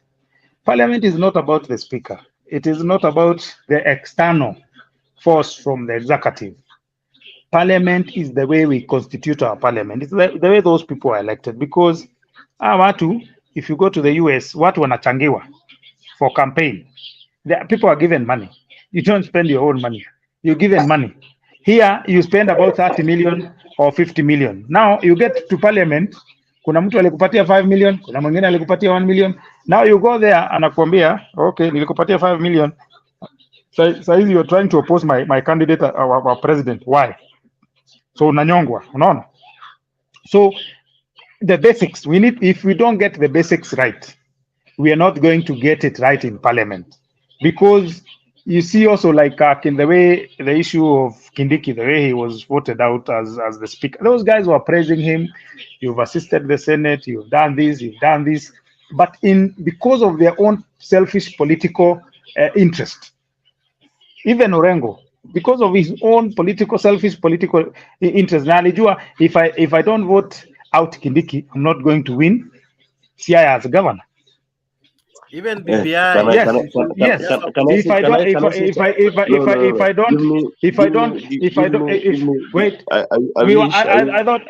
I thought we were doing closing remarks, and then if I don't do this, I don't. So our politics, the fundamentals of our politics are wrong, and that is what I'm telling you. We need to start from somewhere, and then build those institutions. Because when parliament becomes parliament, they will say, because you see right now, if you find an MP on the street, kutoka achaguliwe September, ajepeleka any motion in parliament, ajesema hata there's a way akina Orengo used to hold Moi to account, and there were a few. Na akina Moite, see all that they never used to even win those debates. But they will make sure they will bring motions in parliament, push Moi, the 3, maybe 10 or 20 people, they push Moi, until Moi and Kevin. Unaona? Because those were independent minded people who had gone to parliament to serve the interest of the country. Okay. So what I was saying is this. Issue na Jalango is something yenye hautaelewa. Jalango said ameenda kufanya kazi na serikali. When Jalango was campaigning, Jalango had a manifesto on what to do na mama ambao ni wayatima, mama ambaye ni single parent. Jalango had something to do with the parents, wazazi, baba wenye wanawake wao wamekufa. Jalango had so many things to do in Lang'ata. But now Jalango akichaguliwa amekaa kidogo, alafu akatoka kwa Azimio akajoin serikali. It is like hakuwa na manifesto yake. And that is what the problem. No. Ametoka Azimio. Give me time. Ametoka Azimio. No. Aendi na policies za Azimio. Nataka tu nisikize kidogo. Aendi na policies za Azimio. Aenda na policies za Kenya Kwanza. As if when you are campaigning, just listen. Wacha nikuulize swali. Umetuambia Jalango alikuwa na manifesto yake. So manifesto yake ni independent. Manifesto yake haikuwa ya Azimio na manifesto yake haikuwa ya Kenya Kwanza. Alikuwa na manifesto yake mwenyewe. One thing, if you talk, tutaelewana. I can also go that route tunaenda, but I'm just trying to kutulia kidogo tu. While if ungenipea time. Jalango alikuwa na manifesto yake. Yes. Lakini alipoingia kwa serikali, manifesto zake zimekufa. Anatumia manifesto ya Kenya Kwanza. Right now anatuambia analeta maji Kibra. Nipe tu time niongee. Usinicorrupt please kidogo, usininterrupt. Anasema analeta maji Lang'ata. Lang'ata kumekuwa na issue na maji. We know. Hata Kibra tuko na issue na maji. But I don't think Babu Owino, Ken Okoth, tumeshinda Babu Owino, Ken Okoth, Aladwa, so many MPs wamekuwa opposition na wamefanya vitu mzuri kuliko Kenya Jalango anajaribu kufanya. You go to Babu's constituency, unapata amefanya a lot of things. Basari anagawa vizuri, kuna maendeleo, ana build roads, anafanya nini. Yet Babu, sitaki kuongea Kisumu, nataka tu kuongea Nairobi hapa. Babu Owino ako ni MP wa Nairobi from Embakasi na amefanya vitu mingi sana kuliko Jalango. Na there is no day Babu Owino amesema amewacha baba, amewacha kuwa opposition. To accept na tuseme ukweli, tusidanganyane hapa. Atukitaka kuleta maendeleo lazima unge kwa serikali. Tusidanganyane hapa. That is the thing unasema. Na hiyo kinyo unasema inaleta issue between the opposition and the government. And that is what I was telling you. If the MPs from government can be loyal, MPs from opposition can be loyal, this country ita move. But once government imeingia rafu inataka kununua MPs, we won't do anything. Whatever Jalango did here, ni kama Judas, ni kama usaliti. Unaingia na chama yetu ya ODM, alafu unatuambia sasa ODM haina manifesto. Jana nimesikia anajaribu kusema baba hata ikuwa rais, yeye ndiye atakuwa Jaluo wa kwanza kuwa rais. We don't need that. Hatutaki hiyo anapiga kifua, anatuambia amejua atakuwa one term MP. We know ali negotiate maybe second term Ruto maybe anaenda atakuwa cabinet something ama cabinet minister. Hatuna shida na yeye. But we will pay for that. Nikuuliza swali. Niulize short na nikujibu. Babu Owino amekuwa MP for how many years? 10 years. 5 years. Hiyo ndio term yake ya pili. Hii ni ya 10. Ndio. Tuseme hiyo amekuwa 6 years. Jalango amekuwa MP for how many years? 6 months. So hata ile budget yenye anatumia saizi ni budget yenye ilikuwa inatumika na kina Nixon Korir. So you can't judge, huwezi judge Jalango na kumcompare na Babu Owino. Na tena maneno za barabara na nini, siku hizi kenye walifanya parliament, they have lobbied. Kama ni Kera, every constituency in this republic gets an allocation from Kera ya kutengeneza hizo mabarabara. Number 3, Nairobi being an urban center, the whole of it, Kura also is involved. Na kila constituency pia inapata allocation kwa Kura. That is what I'm saying. hiyo maneno ya infrastructure na nini, you can only count. In short, let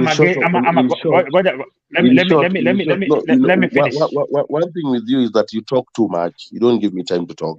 You talk too much. Okay, I wish ungenikonoza swali una keep it short na ongea ingekuwa better. So one thing Go ahead. nakuuliza kama venye nakuuliza alafu ni keep it short ni kuache uongee the conversation is at least much more understandable.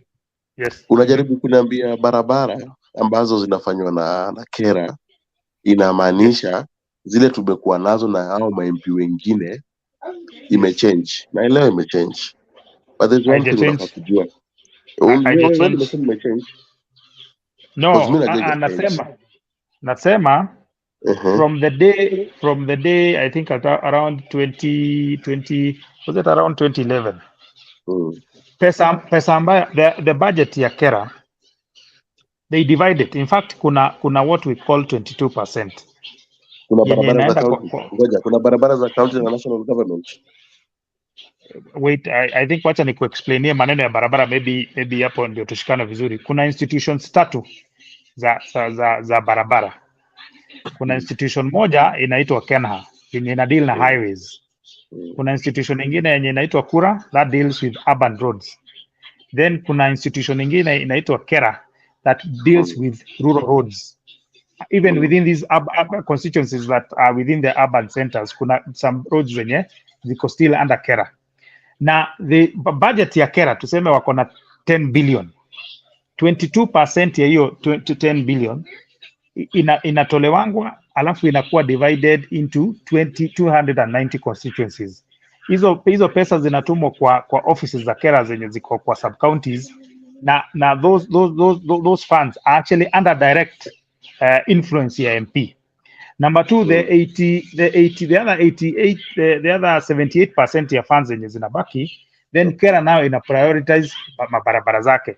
And the same with Kura and the same with Kenha, because Kenha iko na highways zina maintain and that is where you see there is a difference between unaweza pata southern bypass Thika Road inakuwa recarpeted, whereas there is another road yenye iko na mashimo. Unafikiria why is the government not directing these funds to this road na ingine wana recarpet. That is why you see kama place kama Thika Road iko na kitu tunaita PBC, that is periodic maintenance. Mtu anapewa 2 years ama 3 years. Wewe kama kuna pothole, kama kuna guardrail yenye imetoka, that is why unaona zina replacewa haraka, because those are under command ya nini. And then my issue was with Jalango. Tell us any motion yenye imeletwa na ODM kwa parliament ama Azimio kwa parliament, motion yenye ni party position yenye Jalango amekataa kufuata. Number 2, tell us, umetuambia wewe mwenyewe ndio umetuambia Jalango alikuanga na manifesto yake yeye mwenyewe, and that is what he is saying. Me, my manifesto, I have my own manifesto to serve the people of Lang'ata. Azimio had its own manifesto, Kenya Kwanza had its own manifesto. Jalango anataka kuimplement manifesto yake, but yeye anasema mimi for those good motions zenye serikali inaleta nita support. For those good policy motions zenye ni za party yangu, my party kama Azimio, zikiletwa bunge nitapitisha. And that is what he said. He said it very clearly. So mimi ndio nauliza tupatie example, wacha nimalize, nipatie few seconds nimalize tafadhali. Tupatie example ya motion moja yenye imeletwa na party ya ODM yenye Jalango ameangusha. Number 2, utupatie motion nyingine yenye imeletwa na government yenye Jalango ame support. Let me tell you one thing, umeongea vizuri sana. Na mimi napenda venye unaongea mingi na mimi naongea less, but nakwambia ukweli. Jalango amesema amejoin government na sort issue ya maji ya Lang'ata. Hapo kulikuwa na Korir alikuwa hapo na Jubilee government. Jubilee government imekaa for 10 good years. So unataka kuniambia Jubilee government ijasaidia Lang'ata?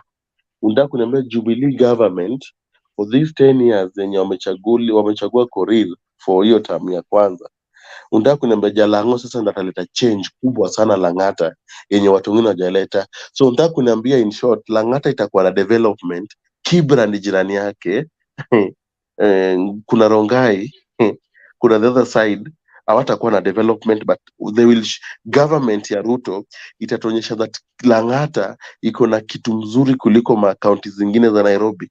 Unataka kuniambia saizi Sakaja ana focus na Lang'ata because of Jalango ameingia kwa government? Tuambie ni ukweli. Whatever Jalango went to did in State House ilikuwa ni yeye na tumbo yake. Because What was hapa Kibra tuko no, ulikuwa unaongea nilinyamaza. I think respect me nikiongea hapo. Hapa tuko na Orero. Orero ni MP wa Kibra. Tafadhali. Orero ni MP wa Kibra. So unataka kuniambia everything Orero atataka kuapply na national government hazitaenda because Orero ni MP wa Kibra na amekuwa kichwa ngumu ana support Raila na Jalango amechaguliwa na ODM. Now the government ya Ruto inataka kutuonyesha watasupport Lang'ata kuliko Kibra.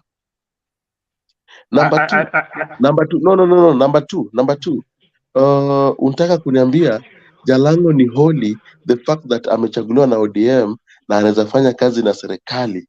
So yeye ako better in parliament. Anything imeletwa. How are you sure that whenever issue imekuja kwa parliament ya maybe Azimio na UDA, Jalango anavotia Azimio? Do you have a fact of that? Mimi na believe Jalango once alinunuliwa amelinunuliwa. Na let me tell you one thing, mali natoka. Na leo alinunuliwa pesa ngapi? Nataka tu nikujibu. Najua you might be yapi unaongea mingi. Let me tell you one thing. Jalango mali anatoka as we speak right now. Jalango natakuwa for example, atakuwa mtu wa kwanza sisi kutumia kuonyesha nobody anaweza saliti mali Azimio strongholds zinatoka na survive. Biashara zake whatever zake zitaenda chini because hawezi kuja Azimio uvotiwe na watu wa ODM alafu pige kifua alafu useme mimi nimekubali kuwa one time MP, hata actually mimi nitakuwa president, Raila Amolo Odinga atawahi kuwa president. Unaongea yetu huo Raila Amolo Odinga ndiye amekutoa mali umetoka. Jalango alikuwa na nyimwa hapa party nominations. It's a fact, inajulikana kila mahali. Na right now Jalango alipewa party nomination because tulimtetea kama wananchi. Thank God baba alitusikia. Alafu saa hizi Jalango anakuja kutuambia ni aje sasa yeye anajua siri kubwa yenye sisi hatujaijua for the past 40 good years. Yeye ndiye sana anajua siri vizuri on how kuingia kwa government, kufanya kazi na serikali, alafu naenda atakuwa rais. Mjalo wa kwanza kuwa rais. Bwana, tusidanganyane. Let's call this thing venye iko. Jalango kuna mala naenda. Useme nini, utetee Jalango ameingia kwa pati yako, useme vinyo unapenda upendi Uhuru, we don't care. Mimi nakwambia tu reality. Sisi watu wa baba tuna stick kwa watu wa baba. Hata hapa comments naona watu wanasema ni sawa, but sisi watu wa baba tuna stick kwa watu wa baba. Jalango kuna mala naenda. Hiyo take it from me. Na apart from hiyo, hii kitu na unasikia bado ni sasa. Jalango will suffer as long as bado ameenda against Azimio. Okay. I want to be very mean. I want to give you 2 minutes, and it should be 2. Okay, and sir. Kindly summarize because we will go to and fro. Mimi nasema the last 2 or 3 minutes zenye nani Ochuka ameongeza mwisho, that is actually what is ailing our country, because he's now looking at Jalango kwa lens ya Raila Odinga, and you see Jalango is a member of parliament elected by Lang'ata to represent them in parliament, and is a member of the National Assembly of the Republic of Kenya. He has an independent mind, and that is why we're saying MPs in parliament should be independent of, number one, independent of Ruto, independent of Raila Odinga, independent of Kalonzo Musyoka. They should reason so that whatever they reason, mtu ana vote na kichwa yake, lakini see what the other person, because Jalango has an option ya either being a sycophant mwenye saa zote ni kufuata baba, and then next time atapata election. So whether kama kuna maji, kama basari yakawe vizuri na nini, so long as, and that is the culture that we need to end in this country, so that we have people who like Akina Orengo, who during the Moi times, that those people were independent. In fact, Paul Moite was voted in na chama cha Ford Kenya Kabete, when the whole of the other Mount Kenya region ilikuanga ni Ford Asili na Democratic Party. So we want us to get to that level that kama, even if it is Mount Kenya that we rejected Uhuru Kenyatta, we need to reject people on policy. We need to reject people based on what they are doing to the country, or supporting them based on what they are doing to the country, and that is the only way tunaweza endelea. But hii maneno ya kusema I'm going to kill biashara ya Jalango because I support baba, nitaenda kumfunza kama example because I support baba. You see, that is not sensible, because you see, you also conditioning him that baba akimwambia tuende maandamano, no questioning. Baba akimwambia tutoe fujo parliament, no. But we need those are, he's above 18, he's a person. Unless aseme he's going against the party manifesto or the party policy, that is something else. But party ODM, hakuna mahali ODM defy party policy ya ODM. Hakuna motion ya ODM imepelekwa parliament akakataa kusupport. So we need to move from individuals to institutions, policies, so that the country can move forward. Otherwise, if we think in that line, tumepotea. Acha nimalize for my 2 minutes. I think this was a good discussion. So Acha nimalize for my 2 minutes. Acha nimalize for my 2 minutes. My 2 minutes is this. Ni mimi inaweza taka leaders wakichaguliwa, ukichaguliwa kwa opposition, stick with opposition. Ukichaguliwa mwingi kwa government, stick with the government, so that tusaidiane kwa parliament on how to legislate na tukue true to ourselves. Hii mambo na president na deputy president wana manipulate venye wananchi wamechagua viongozi wao, ati in the name of kila mtu akona bei, kila mtu akona biashara, you can buy anybody. I wish hiyo isifanyike kwa serikali ambayo inakuja after hii kuisha. Na I wish, hiyo ni ukweli. Wacha viongozi wananchi wamechagua. Wananchi wanachagua women rep, MCA, MP, Senate, governor, president huko juu. Hao watu waende venye wamechaguliwa hivyo. Tusimanipulate mtu ambaye yuko Azimio ako UDA tumchukue akuja Azimio. No way. No way. Hatutaendelea. Na hiyo ndio kenye najaribu kusema, unaweza tetea Jalango, but Jalango anajua, hata kiona hii show atajua kenye mimi naamini. Na kenye mimi namaanisha, hata yeye mwenyewe kwa ground anajua it is real. It is real, ni fact. Hakuna mahali anaenda. Atakuwa one time MP, and mimi nashukuru sana pati yangu. Pati yangu si ile pati ambayo inasema itapunish Jalango leo, itanyang'anya Jalango kiti leo. No. Jalango atakaa bado MP wa Kibra venye anataka for 5 years. But hiyo ni democracy ya ODM. Ndio unajua sisi pia si watu wabaya sana. Atakula umeume, anaendi mahali. Lakini ukiingia kama saizi, mimi kama Cornelio Chuka siwezi kuja hapa Lang'ata ni campaign niwape manifesto yangu, alafu nishinde, alafu baadaye najifanya ni kama sina manifesto, nakaa kama mtu mwenye anakaa kwa streets. The reason why hatukuchagua mama mboga na mtu wa kuuza mahindi, it is because they didn't have that manifesto. But Jalango had a manifesto kuliko mama mboga na mtu wa mahindi. Right now nakuja kutuambia yeye ana manifesto, anatumia manifesto ya Kenya Kwanza. Yawa bwana, tukue real bwana. Ukweli semwe, Jalango lazima lipe. Okay, asante sana Cornel. Kadak, mmekuwa jamaa wa nguvu, the last two gentlemen standing together with the many joining us live. Asante sana, you guys have made the show possible since we started over 4 hours ago. Asante sana, it has been beautiful. The conversation is hot. It keeps on going. We'll have more shows. I wish to see you, Chuka, to see you, Kadak, so that we can engage more and more. And many of you who joined in, and also other panelists who also streamed in and joined and contributed to the show.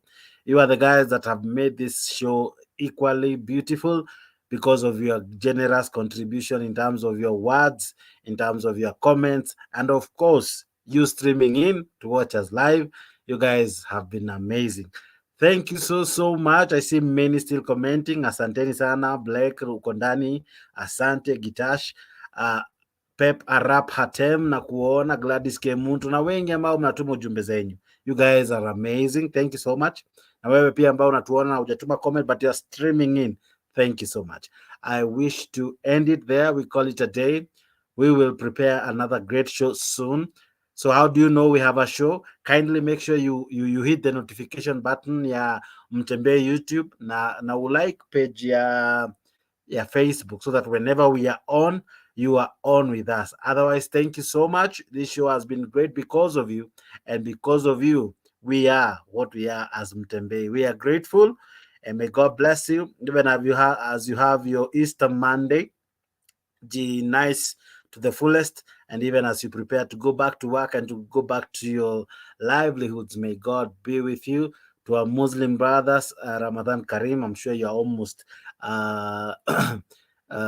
doing halfway, I think, and then tutakuwa na Ramadan hapa moja moto sana. Not Ramadan, inaita Idul Fitr. It's kama I'm not sure. Idul Fitr. I'm not really conversant with Alafu Muslims. kuna Idi Karim, Idi Karim. Tutajifunza too, so that we'll be able to know your terms. But otherwise, God bless you. May you have a fantastic week. Here at Mtembee, we wish you a blessed and a favored week. Asanteni sana. Thank you, Kodak. Mmefanya hii show imekuwa fiti. Asante sana for your insight and knowledge, na nimependezwa sana na jinsi uko polished kidogo. Asante sana. Cornel, kama kao hujaituangusha, wewe ni Azimio mizizi, Azimio damu, na kila mahali wewe you leak of Azimio. Asante sana. Thank you. So we as a show, we, as I've said before, we don't support anybody. We don't speak for the government. We are not an extension of Azimio. We are just a show trying to inform the country, trying to have you participate in many debates and watching our shows. So don't confuse us for anything. Don't confuse us for anything. Maoni ya hawa jamani, maoni yao, hakuna mwenye ameambiwa kuja tetee government, hakuna mwenye ameambiwa kuja tetee Azimio. Ni msimamo wa Achuka kama Achuka na Kadak kama Kadak. Hakuna mtu ametuma Kadak. Ama Kadak wewe ni wa serikali? Sijatumwa na mtu. Unajua unaweza kuwa umeona wa kando na tunakutetea hapa. Hapana, sijaona wa kando na mtu. Ama Achuka anaweza kuwa na kitu kwa M-Pesa, no wonder ako na choto hivyo. Sijatumiwa na sijatumwa na sijawekewa anything, but nikiwekewa naweza shukuru. So au ethical hackers, tafadhali mnaweza hack M-Pesa ya Achuka, confirm hakuna kitu kimeingia kutoka kwa Azimio. But otherwise, thank you so much. We have had a good show because of you. God bless you. God do well. And then I'll see you when I get to see you. Goodbye, wonderful Kenyans. Bye.